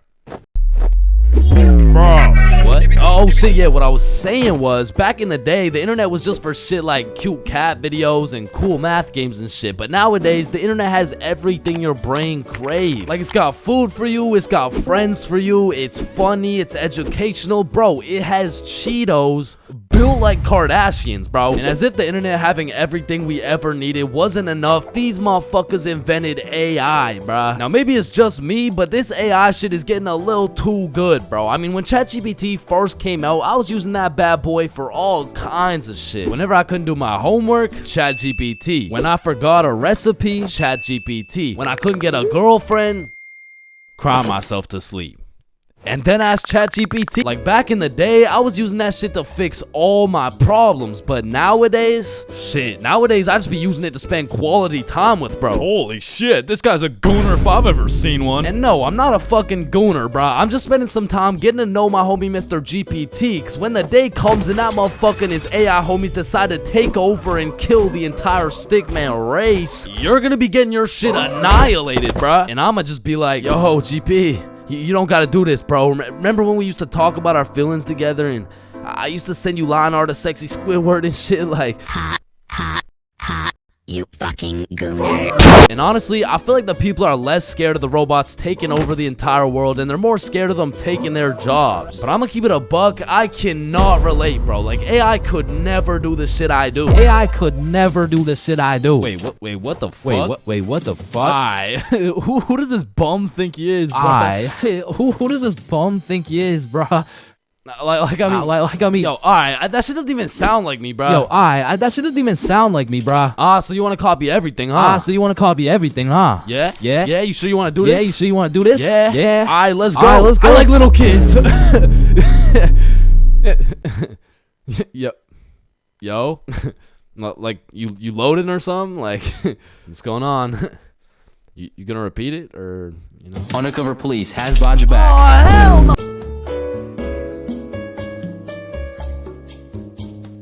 Man, the very moment my stickman lips graze the tip of that sweet, sweet Zaza, it's wraps for all the food in the fridge. And as soon as that THC tickles my brain, it's GG's. The food in my closet is already consumed, bruh. And shit, when I run out of food in the crib, I give my condolences to the local McDonald's workers, cause man, I'm about to have those motherfuckers working overtime. Now listen, man, shout out to all my big homies out there, but I'm gonna make it clear real quick that I am not one of y'all. In fact, I make sure that I am precisely 64 pixels wide at all times. However, I will say mentally and in my heart, I am a little bit of an EDP 445. Wait.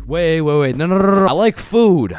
What I was trying to say is that I like food, and usually I can resist food, but once that devil's lettuce gets a hold of my brain, I become a certified fat ass. I'm talking 750 pixels wide at least. I'm eating anything in sight, and as soon as I run out of food, I go to a new site and eat everything in sight again. And honestly, this shit is becoming a problem, bro. No shit, buddy. Your arteries are clogging. Yeah. And your blood pressure is through the roof. Yeah, that too. And you're developing type 7 diabetes. Whoa, type 7? I thought there was only 2 types. There was, until your fat ass decided to eat 87 ice cream sandwiches.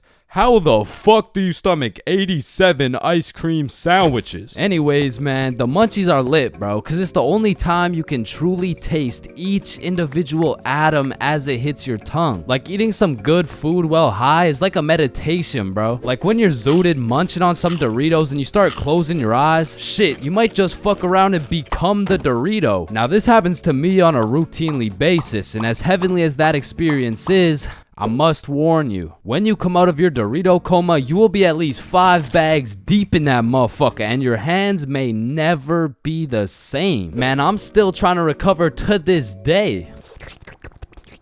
Yeah, my Doritos still taste like fingers, bro. And if staining my fingers orange and developing a new type of diabetes sounds bad, my munchies addiction gets worse, bro. Because when you combine the zooted desire for food with the distorted judgment of the baked brain, shit, that's the perfect equation to put me into crippling debt. Especially back in the day, because as a youngin', the only thing I was cooking was my brain cells, bruh. So that meant I had to buy food. And to put it into simpleton terms, well, I was broke as shit. I remember one hot sunny day, me and the boys were chilling at a carnival with some of our other boys, and one of those boys whips out his dap pen. And so of course everyone flocks around that dude and chiefs the fuck out of his dap pen, and 15 minutes later, that shit hit. But you know what hit even harder?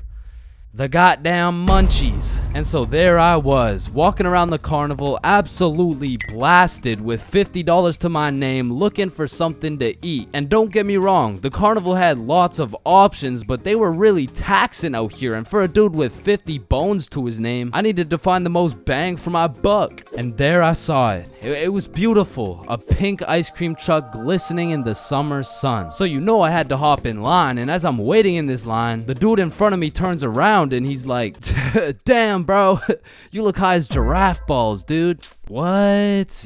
Me? Nah, what? Me? No. Hey, don't worry, dude. I am too. Oh, shit. So me and my newfound homie are just chopping it up, talking about how sensational this ice cream is about to be, and soon enough, it was the homie's turn to order. Yo, dude, let me borrow one of those cookie dough ice cream cones. Alrighty, here you go. That'll be $12. $12, bro. That's like half my net worth. Trust me, it's worth it, dude. Yo, let me get a cookie cone. All right, cookies and cream, here you go. And as I licked that thing, man, that shit was sensational as fuck. But as I turned around, I seen the baked homie step into a pothole and absolutely fumble his ice cream cone. And I'm not gonna lie, That was some of the saddest shit I ever seen. So I go walk over to give him some of mine. Hey man, you want some cookies and cream? Oh shit, thank you man. Bro, did you just drop both of our $12 ice cream cones? Fuck. Then we were back in line like nothing ever happened. But man, waiting in that sun, my mouth was parched and my eyes were dry. And by the time we made it to the end of the line, I was looking like dried up SpongeBob, bro. Hey, it's you again. Can I get the cookie cone, the cream, the one with the cream? Yeah. And at last, after dropping half my net worth on ice cream, I took a big bite of that ice cream cone and man, I felt every sugar granule, every atom, every proton and electron contained within that bite. And for the time being, the munchies were cured.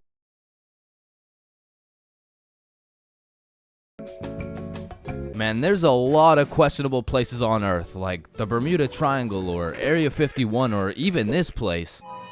But none of these places can compare to the questionability of high school. And so inevitably, there's some weird ass kids in that joint. Like, you gotta be careful who you talk to, bro, cause you approach the wrong student and shit, you're getting cussed out by a pack of hyenas in social studies class. And usually I never care what other people do. Like, you do you know what I'm saying? But when I gotta sit through that shit for 6 hours a day, 5 days a week, shit, can you stop doing you for like 5 minutes, bro? And speaking of annoying kids, there's always that one kid in class who's constantly gargling on the teacher's meat. Like, we'll be finishing up the last class on a Friday, and of course the teacher's pet's gotta say some shit like, Mr. Cummingson, is there no homework for us to complete over the weekend? Well, no, believe it or not, I'd rather not spend my weekend marking your shitty ass little essays. So. Don't worry, Mr. Cummingson, I can help you mark essays all weekend long. Whoa, isn't that against school policy? Well, what's against school policy? Riding Mr. Cummingson's dick with no license?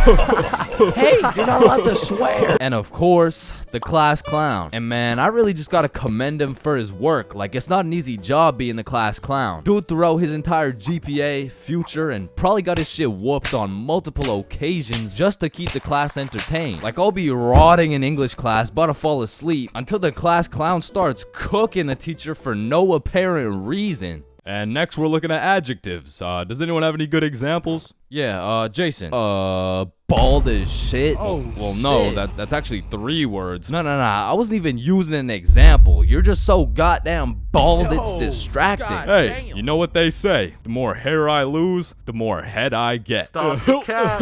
No. I don't think that's true, Mr. Clean, because you got more hair than you got hoes. And that says a lot with your Caillou looking ass. Just go to detention, man. And you know we got the Redditor, bro. Now, don't be deceived. Redditors can come in all shapes and sizes, especially the extra large size, and even the extra large size. But regardless, they all have the same programming encoded into their brains. They're either talking about a video game or they're quoting a meme, bro. And I got a little piece of advice to any Redditors out there. I don't care how funny that shit may be in your head. If you have to verbally describe what a meme looks like, for your sake, just don't say it, bro, because I promise you that joke will not hit. And next up we got Darren presenting a slideshow on why Elon Musk is poggers.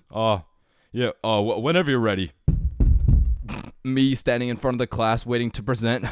You know that meme where Mike Wazowski is standing there in an awkward fashion with his hands by his side and he's got like 2 eyes. Now, there really is levels to being a Redditor. And don't get me wrong, they're not all that bad, but the ones that got that I paused my game to be here tea paired up with the beer belly neck beard combo, that shit is lethal. And if you press E to interact with one of these bad boys, you'll get stuck in an endless time loop hearing about Among Us memes and hentai. Now, the band kids are like the Redditor's second cousin. Like it's all the same shit, but bro just knows how to play a tuba. Now, on the opposite side of the spectrum, we got the dudes who touch grass. The athletes. Now, I feel like these dudes got a bad reputation when it comes to the jock stereotypes from the movies, because the ratio of athletes shoving nerds in lockers is probably like 1 in 75, and the one was most likely just having a bad day. Speaking of bad days, getting shoved in a locker really has a way of ruining your day, and you really gotta feel bad for the nerds who have to endure this type of harassment every single day. Well, actually, it's only every other Tuesday after their football practice. Yeah, but you shouldn't have to be shoved in a locker at all. You shouldn't have to be. That's grammatically incorrect. It's actually supposed to be you shouldn't shut the There's really just 3 types of smart people. The first dude, you wouldn't even be able to tell bro's smart because he's just lazy as fuck. He be acing every test using 1% of his brain power. Like he's got that Elon Musk potential, but shit, he just doesn't really feel like being a billionaire today. Or on the other hand, we got the weirdly political and argumentative smart dude. This guy used up all his IQ points on logic and reasoning and completely forgot to upgrade his social awareness, because this is the kind of guy that everyone mutually agrees is just annoying as fuck. Like you can't do shit around this dude without him trying to start an argument. Yo, Chains, you think I sink this half-court shot? Bro, there is no chance you make that shit. But you are incorrect. No chance implies that statistically there is a 0% chance that it goes in, which is wrong, as others have made this exact shot before Billy. Truthfully, there's a chance for just about anything to happen, even though the chances may be slim. Well, that's cap, because there's no chance for you, bro. No chance for me to what? You gotta be more specific. For you to get some bitches. And some people are just smart, and they still have the ability to be a normal functioning member of society. A lot of these people are chill as fuck. Like, they can teach you shit you don't understand, carry you in group projects, and if they're goated, they can just bless you with the homework. And this is not the same as getting your homework from the class clown or the athlete, because this shit is actually correct. And next, we got the other dudes who touch grass. The stoners. Why are you looking at me? There's always a dude posted up in the back of the class who's visually fried as fuck. You'll commonly see him posted up with a snack of some sort, and you know they never forget the bev. Now, you don't want this dude's homework, because I promise you, we will just have a bunch of doodles with some mushrooms and this graffiti S, and somehow these motherfuckers will manage to take a multiple choice test and get every answer wrong. Like, it's actually kind of impressive when you think about it. But besides that, they're just cool people. But I'm not gonna lie, I can't really say the same about the hot Cheeto girls, bro. Like, these girls put in an effort to be as loud as possible. Like, Lord forbid, if one of these girls breaks one of their long ass nails, it doesn't matter if you sit on the opposite side of the class, you're gonna hear about it. You're also gonna hear them chewing those hot Cheetos, because they be lip smacking like crazy. Speaking of smacking, there's always that one kid in school who simply enjoys smacking motherfuckers. And at my school, it was Jordan Johnson. And if you see my high school fights video, that's why you don't mess with me, yo. I'm Jordan Johnson. or my high school dances video, I'm Jordan Johnson. you would know Jordan Johnson keeps a solid ass record. But it's at the point where bros fought so many people that nobody really even fucks with them. Cause now it's like either you fought Jordan Johnson or your homies fought Jordan Johnson. And either way, it's fuck Jordan Johnson. But all bias aside, you just got to appreciate the top tier, high value entertainment that JJ brings to the school. Like, after a long day of calculus and chemistry, there's nothing like watching a dude get Batista bombed in front of the whole school. And speaking of the whole school, 75% of the whole school are straight NPCs. And there's nothing wrong with it. It is what it is, because honestly, I love you for that. I couldn't be happier to share the school with you, my man. Because I'm not gonna lie, I don't think I would survive a school without NPCs. The sheer amount of Redditors, hot Cheeto girls, and teachers' pets, fuck, I'd rather be homeschooled at that point. But all jokes aside, man, every student plays a crucial part of the high school experience. So remember to appreciate everyone.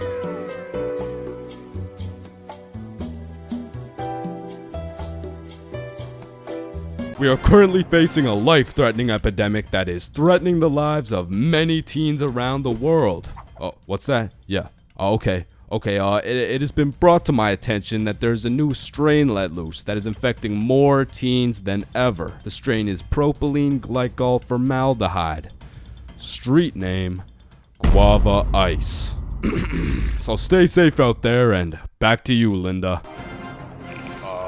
Panda. What? Oh shit. Man, way back when, somewhere in Timbuktu, a Homo sapien found a plant by the name of tobacco, and for whatever reason, somewhere in this dude's caveman brain, he decided, Me. Smoke now. and that he did. And as humans slowly evolved, smoking did too. And soon, motherfuckers went from looking all old and wise, smoking these big old pipes, to soon smoking cigars on some mafia boss shit, which turned into cigarettes. Now, back in the day, if you were stressing, Doc would prescribe you a pack of good old cigarettes. Sore throat? Cigarettes. Oh, you got a cough? Here, smoke a cigarette. But after a while, people's teeth started looking all British and shit, so they decided, boy, I don't think these are healthy, innit? So we decided we needed to make cigarettes better, and you know what makes everything better? The letter E. Your mail's taking too long to come in? Email. Wait, what's that? You wanna play sports, but your ass at every single sport?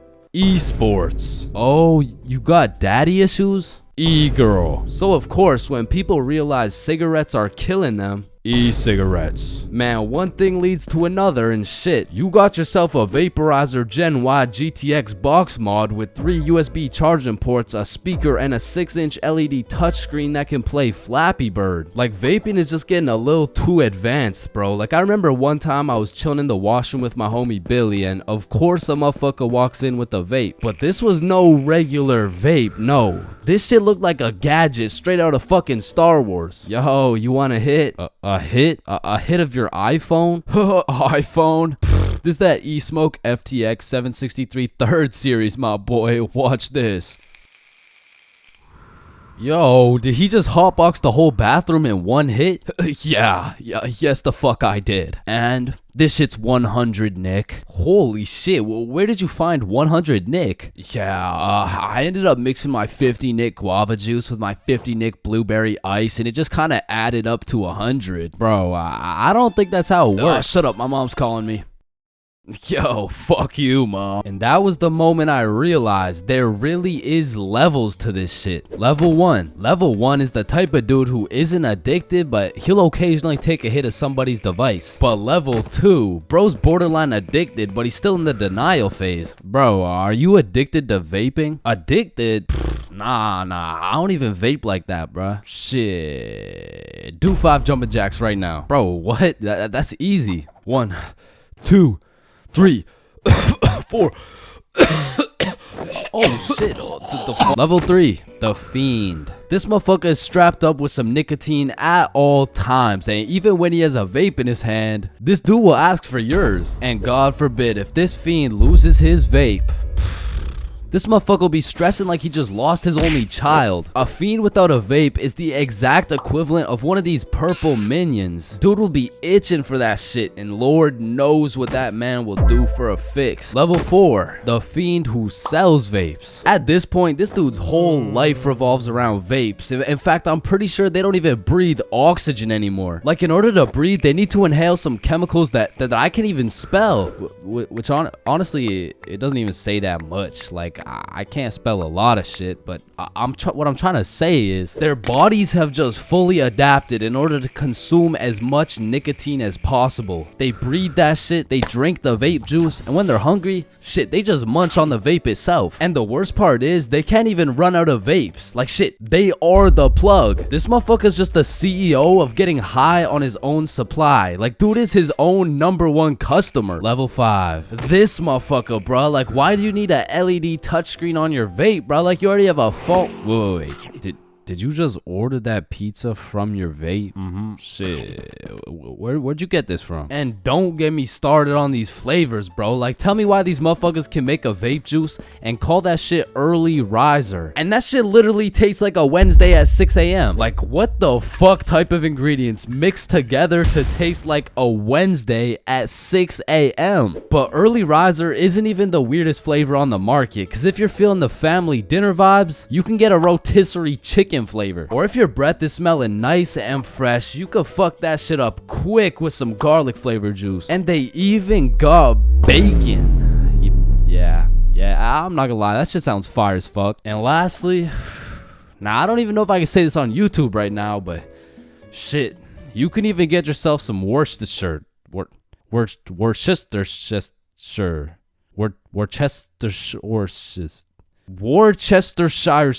But regardless, I think we all know the home of nicotine, the eternal hot box, the communal vape sesh. It's the high school bathrooms, man. You walk into one of these joints and there's at least 15 dudes hotboxing that shit at like 10 a.m. You come in trying to take a piss and now you got a head rush. You walk over to the urinals, but it's so goddamn hotbox, you start pissing all over the walls. But shit, you can't even piss on the walls in peace, man. You got that one fiend coming over to you trying to suck your device dry, and dude's so down bad for that hit that's not the only thing he'd suck dry. And listen, you may be thinking, Chains, how do you know what you know about vaping? And that's a great question. Back in the day, I was a curious little George, man. And back in grade 7, I was chilling at my friend Becky's house. And when I walked into Becky's crib, I was nothing but an innocent, curious young man. But little did I know, I would leave Becky's crib far different than I entered. So you know, me, Bob, and Billy are posted in Becky's room, and I was sitting with Becky. So Becky asked me, have you ever hit a vape before? Hell no, I hadn't, but you know I had to play it cool around Becky, so I said, yeah. Yeah, I do that shit all the time. And so, of course, she passes me the vape. And honestly, I didn't think this far ahead, but I was in way too deep to come clean now. So I put that shit in my mouth, and I sucked the fuck out of it. Pause. And because this was the first time anything had made contact with my lungs beside oxygen, my lungs started malfunctioning. And I was coughing up a storm, and my cool guy cover was blown, but I had to see it through. Oh my god, are you okay? This shit ain't nothing for a guy like me. Guys, I think Chains is dying. And as I went on with my life, I would hit a device here and there, and eventually I even learned some tricks and shit. But one day, me and my homie had to run to catch a bus. And so we started running, but the homie doesn't even make it 100 meters, and he starts rolling on the floor, coughing up blood. And I was like, no, fuck that. And you know, I haven't touched a vape ever since, man. So stay safe and breathe air for real. Damn, light bulbs were such a good idea that they became the symbol for good ideas. God damn, I just spilled my water. What? Why does water make clothes darker if water is clear? What the fuck? Yo, there's two guys coming. On me. Oh, I clapped his ass. Yo, Billy. Yeah, what's up? You see that lamp right there? Yeah. What about it? That lamp in the video game uses real life electricity. Whoa. You know what I just realized? When a morgue worker dies, he still goes into work the next day. Bro, how could he go to work? He's dead. Oh shit. Oh, whoops. Just dropped the soap. Wait, when you drop the soap, does the soap get dirty or does the floor get clean? Wait, guys. Since I'm alone, I'm the only person in the world to ever see this peanut. Nah, I saw it too. Who the fuck are you? Yo, when did you get so much money? Man, it's the money my grandma inherited me before she died. Yo, that's low key like when your homie dies in Fortnite and you pick up his loot. Come on, bro, my grandma's dead. Not cool. You right, my bad. Man, imagine the guy that discovered milk. And think about him convincing someone else to drink it. You did what to the cow? No, trust me, it's good, just drink it. Wait, you drink it too? Yeah, it's really good, look. Aw, hell nah. Damn, bro, mosquitoes are some brave creatures, considering those jits got 1 HP. Facts. Yo, Chains, you need your parachute to skydive. No, you don't. You just need a parachute to skydive twice. No, Chains. Well, what the fuck? Why did you just break my mirror? Well, actually, mirrors don't break. They simply multiply. Oh. bro. We're all just some walking nut for real. Facts. Damn, for real. It's crazy. It's true though. Oh shit. Oh shit. I'm on fire. If you really think about it, you're not on fire. Fire is on you. Call the fire truck. Wait a minute. A fire truck is actually a water truck. Oh, god damn, just call the truck. Jesus. Bro, I was on fire. Why didn't you just call the fire truck? First of all, you weren't on fire. The fire was on you. Second of all, it's a water truck.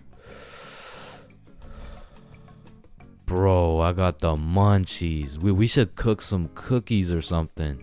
Nah, you don't cook cookies. You bake them. What? Then why are they called cookies? Shit, I don't know. Cookies are just cookies. No, that's like saying you cook bacon instead of baking it. Well, actually, you do. What the fuck? Bro, what keeps the hot dog in like hot dog shape? It's like meat inside some animal intestine casing or some shit. Okay, so it's hot dog meat inside animal casing, right? Yeah. So, hypothetically speaking, once you eat the hot dog, it's still hot dog meat inside animal casing, but you are the animal casing. So, with that being said, when you eat the hot dog, you become the hot dog. Just let me eat my fucking hot dog, bro. And that is why Genghis Khan has the most descendants in human history. I actually know someone with more descendants than Genghis Khan. Well, that's impossible. Who could possibly have more descendants than Genghis Khan? Genghis Khan's dad. Damn, you know Google Maps, right? Yeah, of course. Bro, someone at Google really just said, yup. Let's just have someone drive down every road on fucking Earth. And then they did it.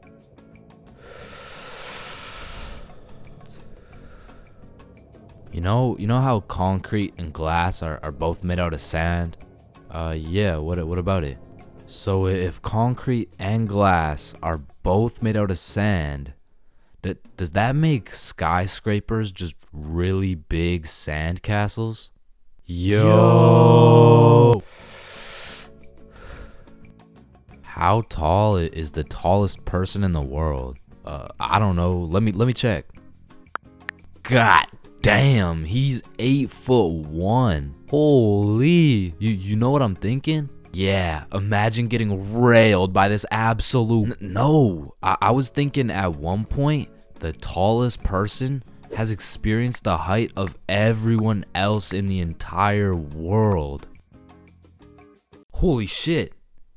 Paper has 6 sides. Shh. Like we're really just some talking nut for real. Facts. No cap. Damn. Just some breathing semen for real. That's crazy. For real. Facts. So true. Damn. True. For real. Hey little man, what do you want to be when you're older? I want to be a doctor and cure aging and all the diseases.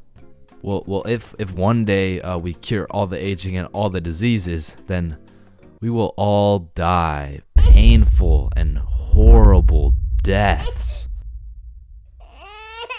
I still don't understand why it's a chair. It just doesn't make any sense. Yo, you know what I just realized? What? The size of your hands is the font size you use in sign language. Oh shit. That motherfucker Shaq must be talking in all caps. Sir, I am very sorry to inform you that you are bleeding internally. Wait, I'm bleeding internally? Yes, we will need an immediate operation and we will have to. Oh, no. It's all good. Internally, that's where the blood's supposed to be. No, sir. Where are you going? This is an urgent matter. Get back here. You're in critical condition right now. Yo, can you pass the Apple charger really quick? Yeah, for sure. Yo, what if Apple chargers were called apple juice? Whoa. Damn. Yo. Apple juice? Bro. You know what I just realized? You can drink a drink, but you can't food a food. Nah, that one was ass. Yeah, you right. Like, I mean, we're literally just semen that can talk. So true. Facts. That's so crazy. For real. Yo, when you put your socks on inside out, the entire universe is wearing your socks, except you. Fuck. Yo, look, it's a unicorn. Damn, it's got a really unique horn. Unique horn? Unicorn. Unique horn. Unicorn. Unicorn. Unique horn. Unique horn. Unique horn.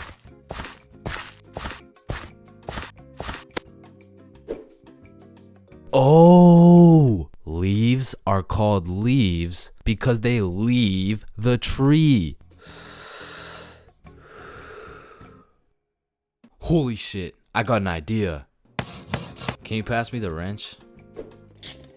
Rope. Glue. Piece of pizza, please. Tape. A little more tape. Damn. Big ass magnet.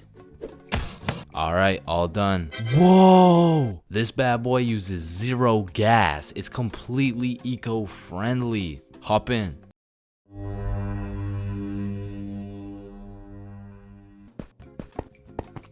Oh shit, there's a penny. Bro, there's no point in picking up a penny. It's literally worth 1 cent. How much do you make working at Wendy's? 15 an hour? Oh, okay. So you see, there are 3,600 seconds in an hour, and because you make $15 an hour, that is exactly 0.416 pennies per second. So with this being said, the second it takes to pick up this penny off the ground is a net positive outcome. Oh, okay.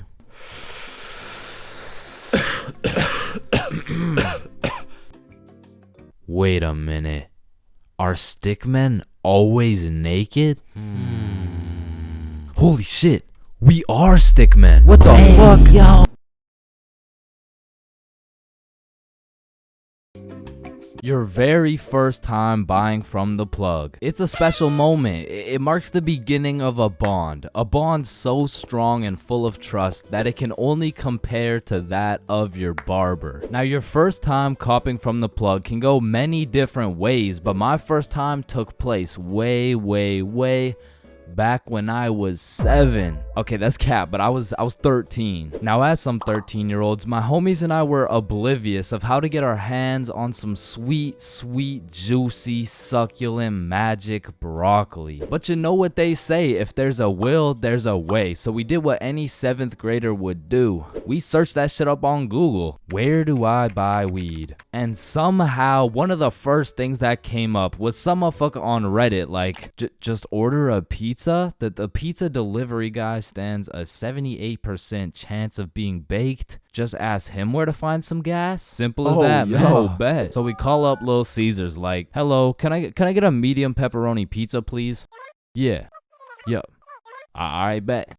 And about 45 minutes later, the doorbell rings. We open the door to see some 48-year-old man who's probably going through his 2nd divorce. Should we ask him? Yo, he does not know where to find that shit. Oh, that'll be $13.69. Here you go. All right, have a good day. But wait, do you happen to know where to find some of that?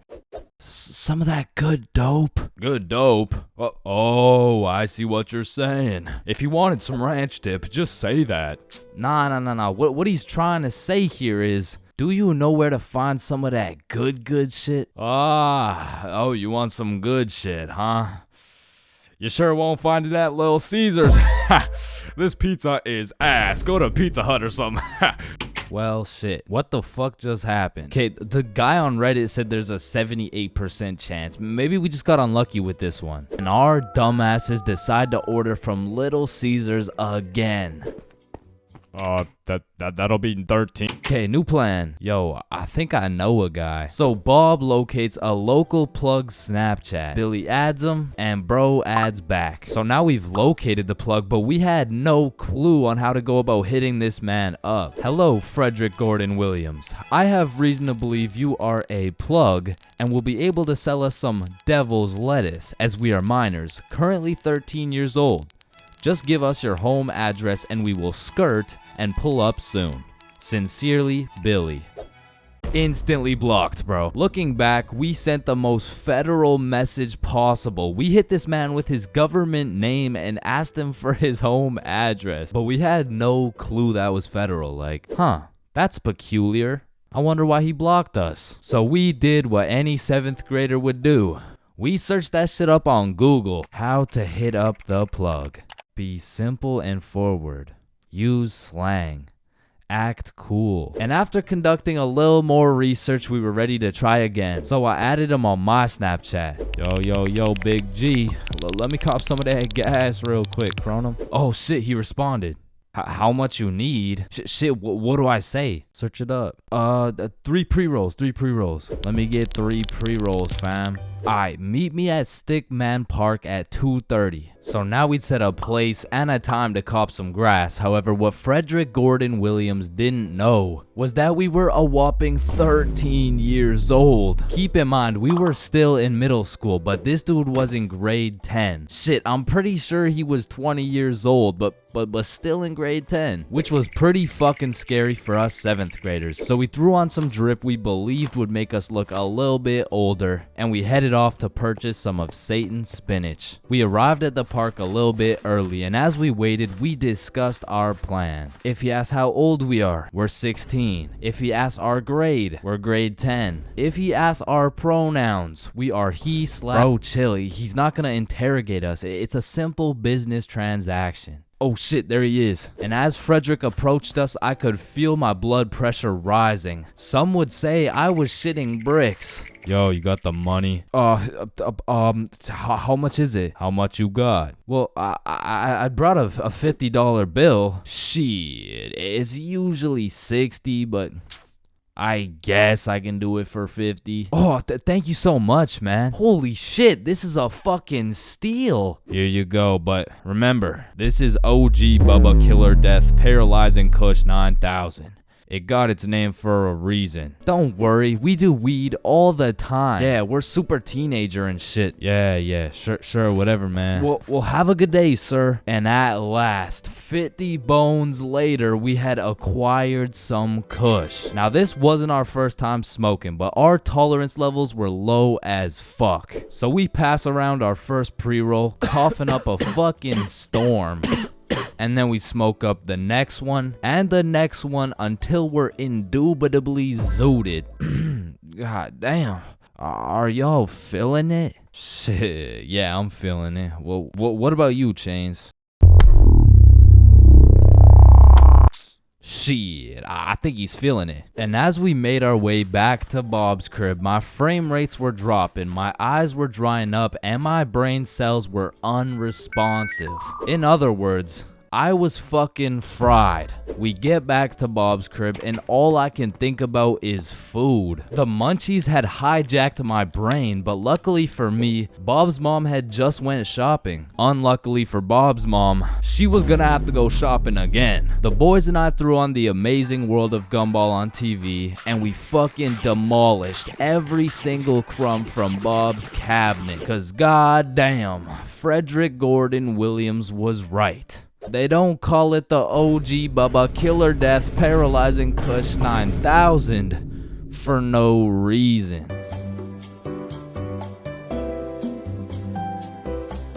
If you saw this video, you would know my very first time drinking, I got both high and drunk at the same time. But my first time being drunk takes place back when I was like 14 or 15. And this story takes place at my grandma's crib. No, listen, I know that sounds bad, but like, I mean, it's pretty bad. So the story starts with me and my brother pulling up to the family function. And right off the bat, we notice the chill cousins are nowhere to be seen. So instantly we can tell it's gonna be a long night of engaging in conversations about school, sports, my lack of ability to pull bitches. And about 5 minutes after arriving, you know, I'm just doing some good old small talk. Oh, hey bud, how's school going? Oh, you know, it's going. And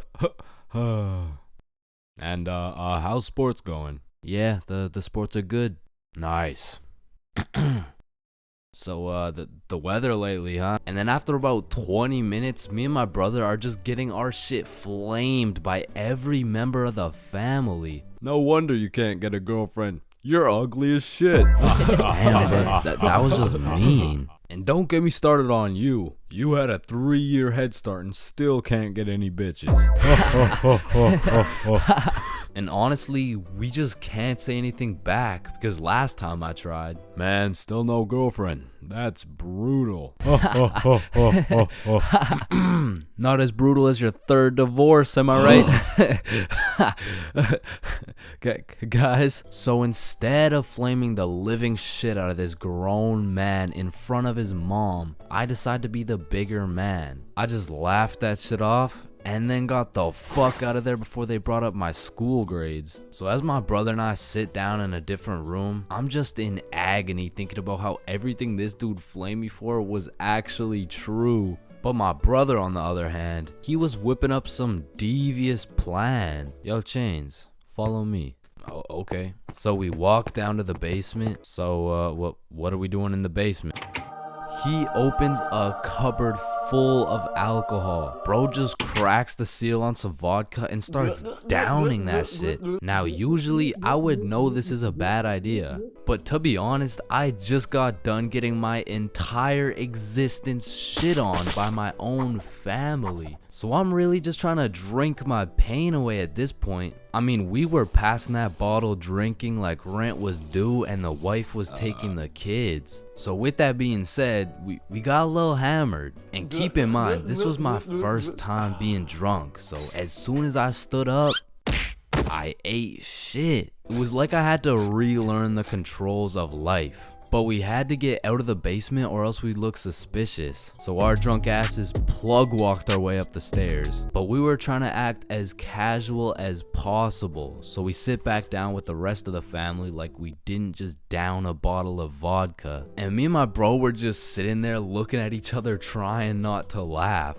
But the next thing I knew, this dude Uncle Jerry was back on my ass. Hey look, Dumb and Dumber are back. And at this point, I'm using every bone in my body not to end this man's whole career.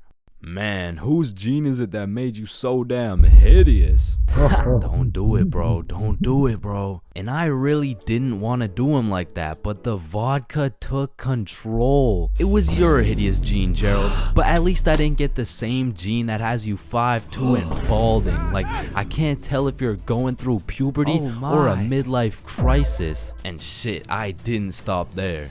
And Joe, I want to hear you talking. You're built like Baymax from Big Hero 6. What the fuck is Big Hero 6? Mom, I love you. Karen, sit down. Your mac and cheese tastes like ass. And Bob, you're literally a registered offender.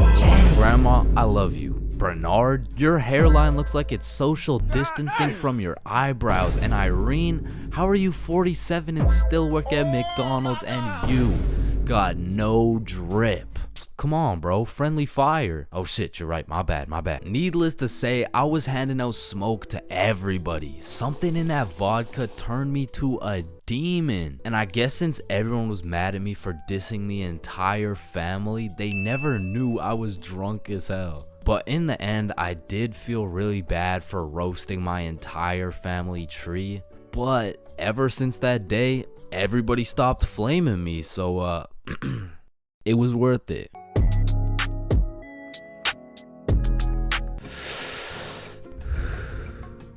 Yo, you can live the rest of your life without breathing. What? No, you need to breathe. Hey, watch and learn, my friend. Oh, shit. Would you look at...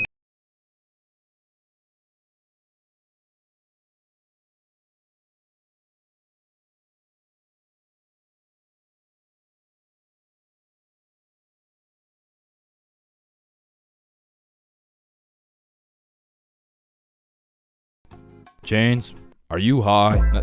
No. No.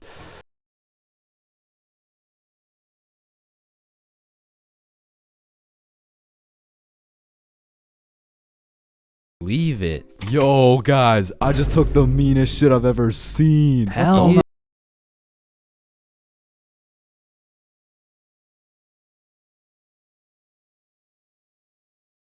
Bro, why are you looking at my balls like that?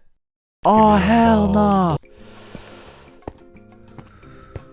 You know what I just realized? Yeah, what? Walking around with 1 crowbar is much more suspicious than walking around with 3 crowbars. Bro, is that your car? Oh, shit. Yo, this burger is busting in my mouth right now, bro. I know, this shit is scrumptious. The ham, it's just exquisite.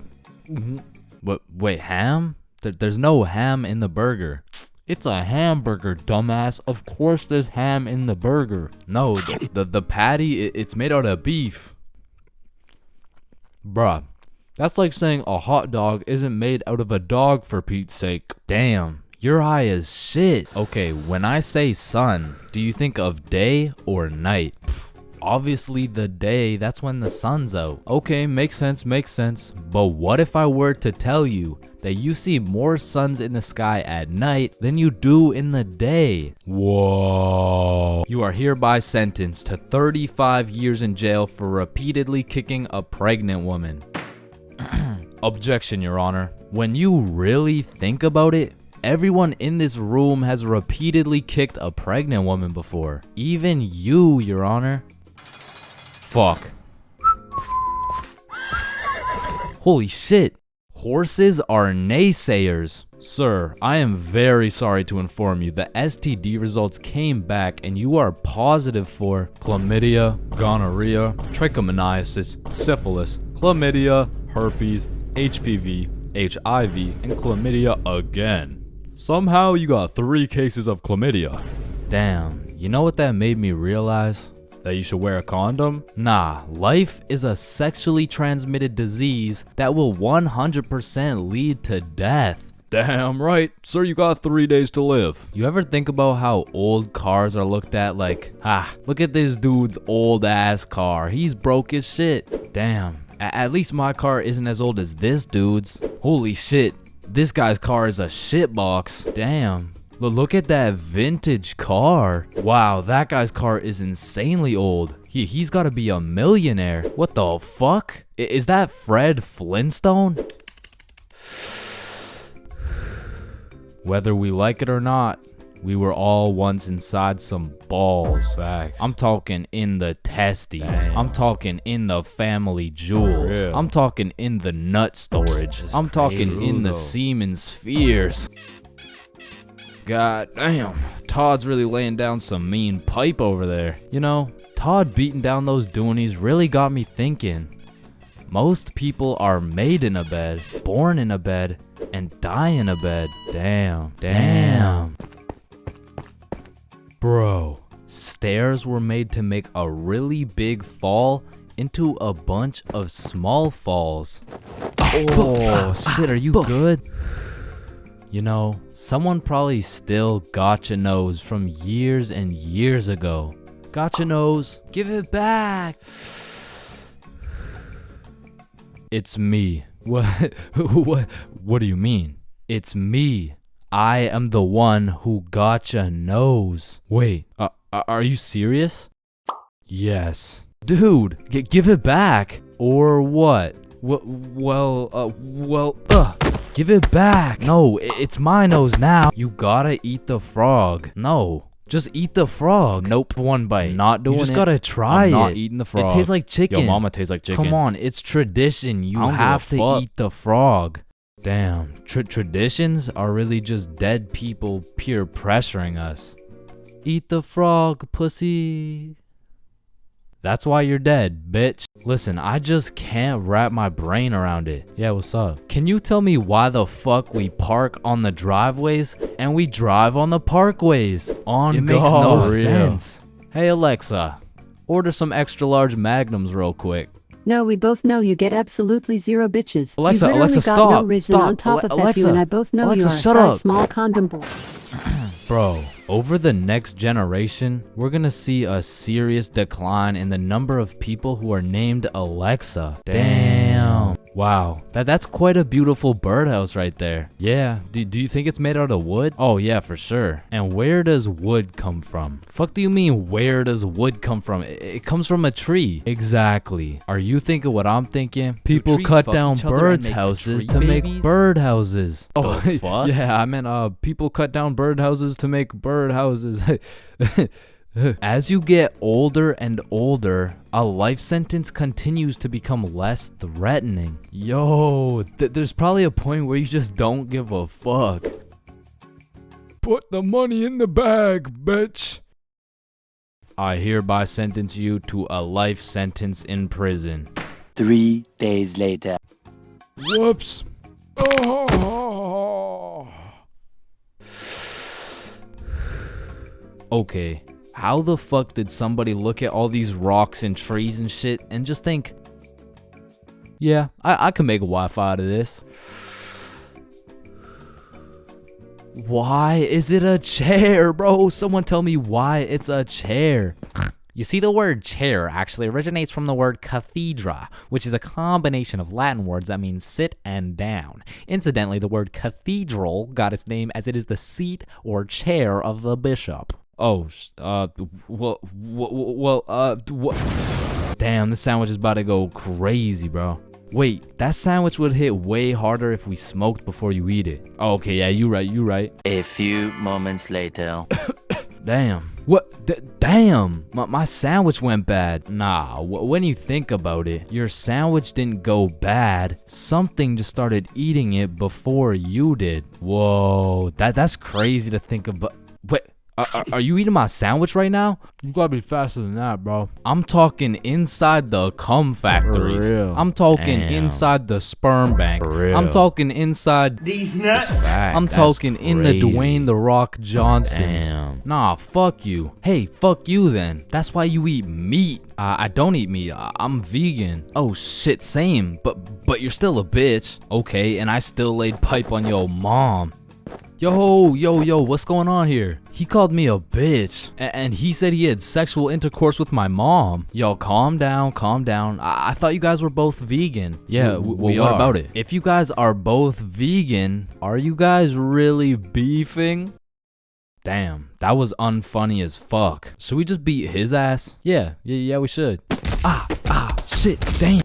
I see here. Looks like your toothpaste hasn't been doing the job. Try this one. 9 out of 10 dentists recommend this toothpaste. Wait a minute. If dentists make their money off people having bad teeth, and 9 out of 10 dentists recommend this toothpaste, why would I choose to use this one? Go. Shit, he knows. Man, you ever think about how the ocean is just some really big soup? Damn, I guess you're right. Or have you ever thought about how there's more airplanes in the ocean than submarines in the sky? Oh shit, apparently not. Damn, we're high as fuck. Man, you know what I just realized? What's up? Your balls are kind of like a body bag of sorts. You know what I'm saying? You gotta stop looking at my balls, bro. Okay, but who named it a chair? Like, who just looked at this thing and was like, oh, yup. This is gonna be called a goddamn fucking chair. Boo. Oh, you scared me half to death. What happens if you get scared half to death twice? Oh, I don't know. It's just a saying. Boo. Oh shit, is he dying? I think. Damn. When you really think about it, most guys will get their first set of flowers at their funeral. That's some real shit. Wait, Chains, are you high at a funeral? No.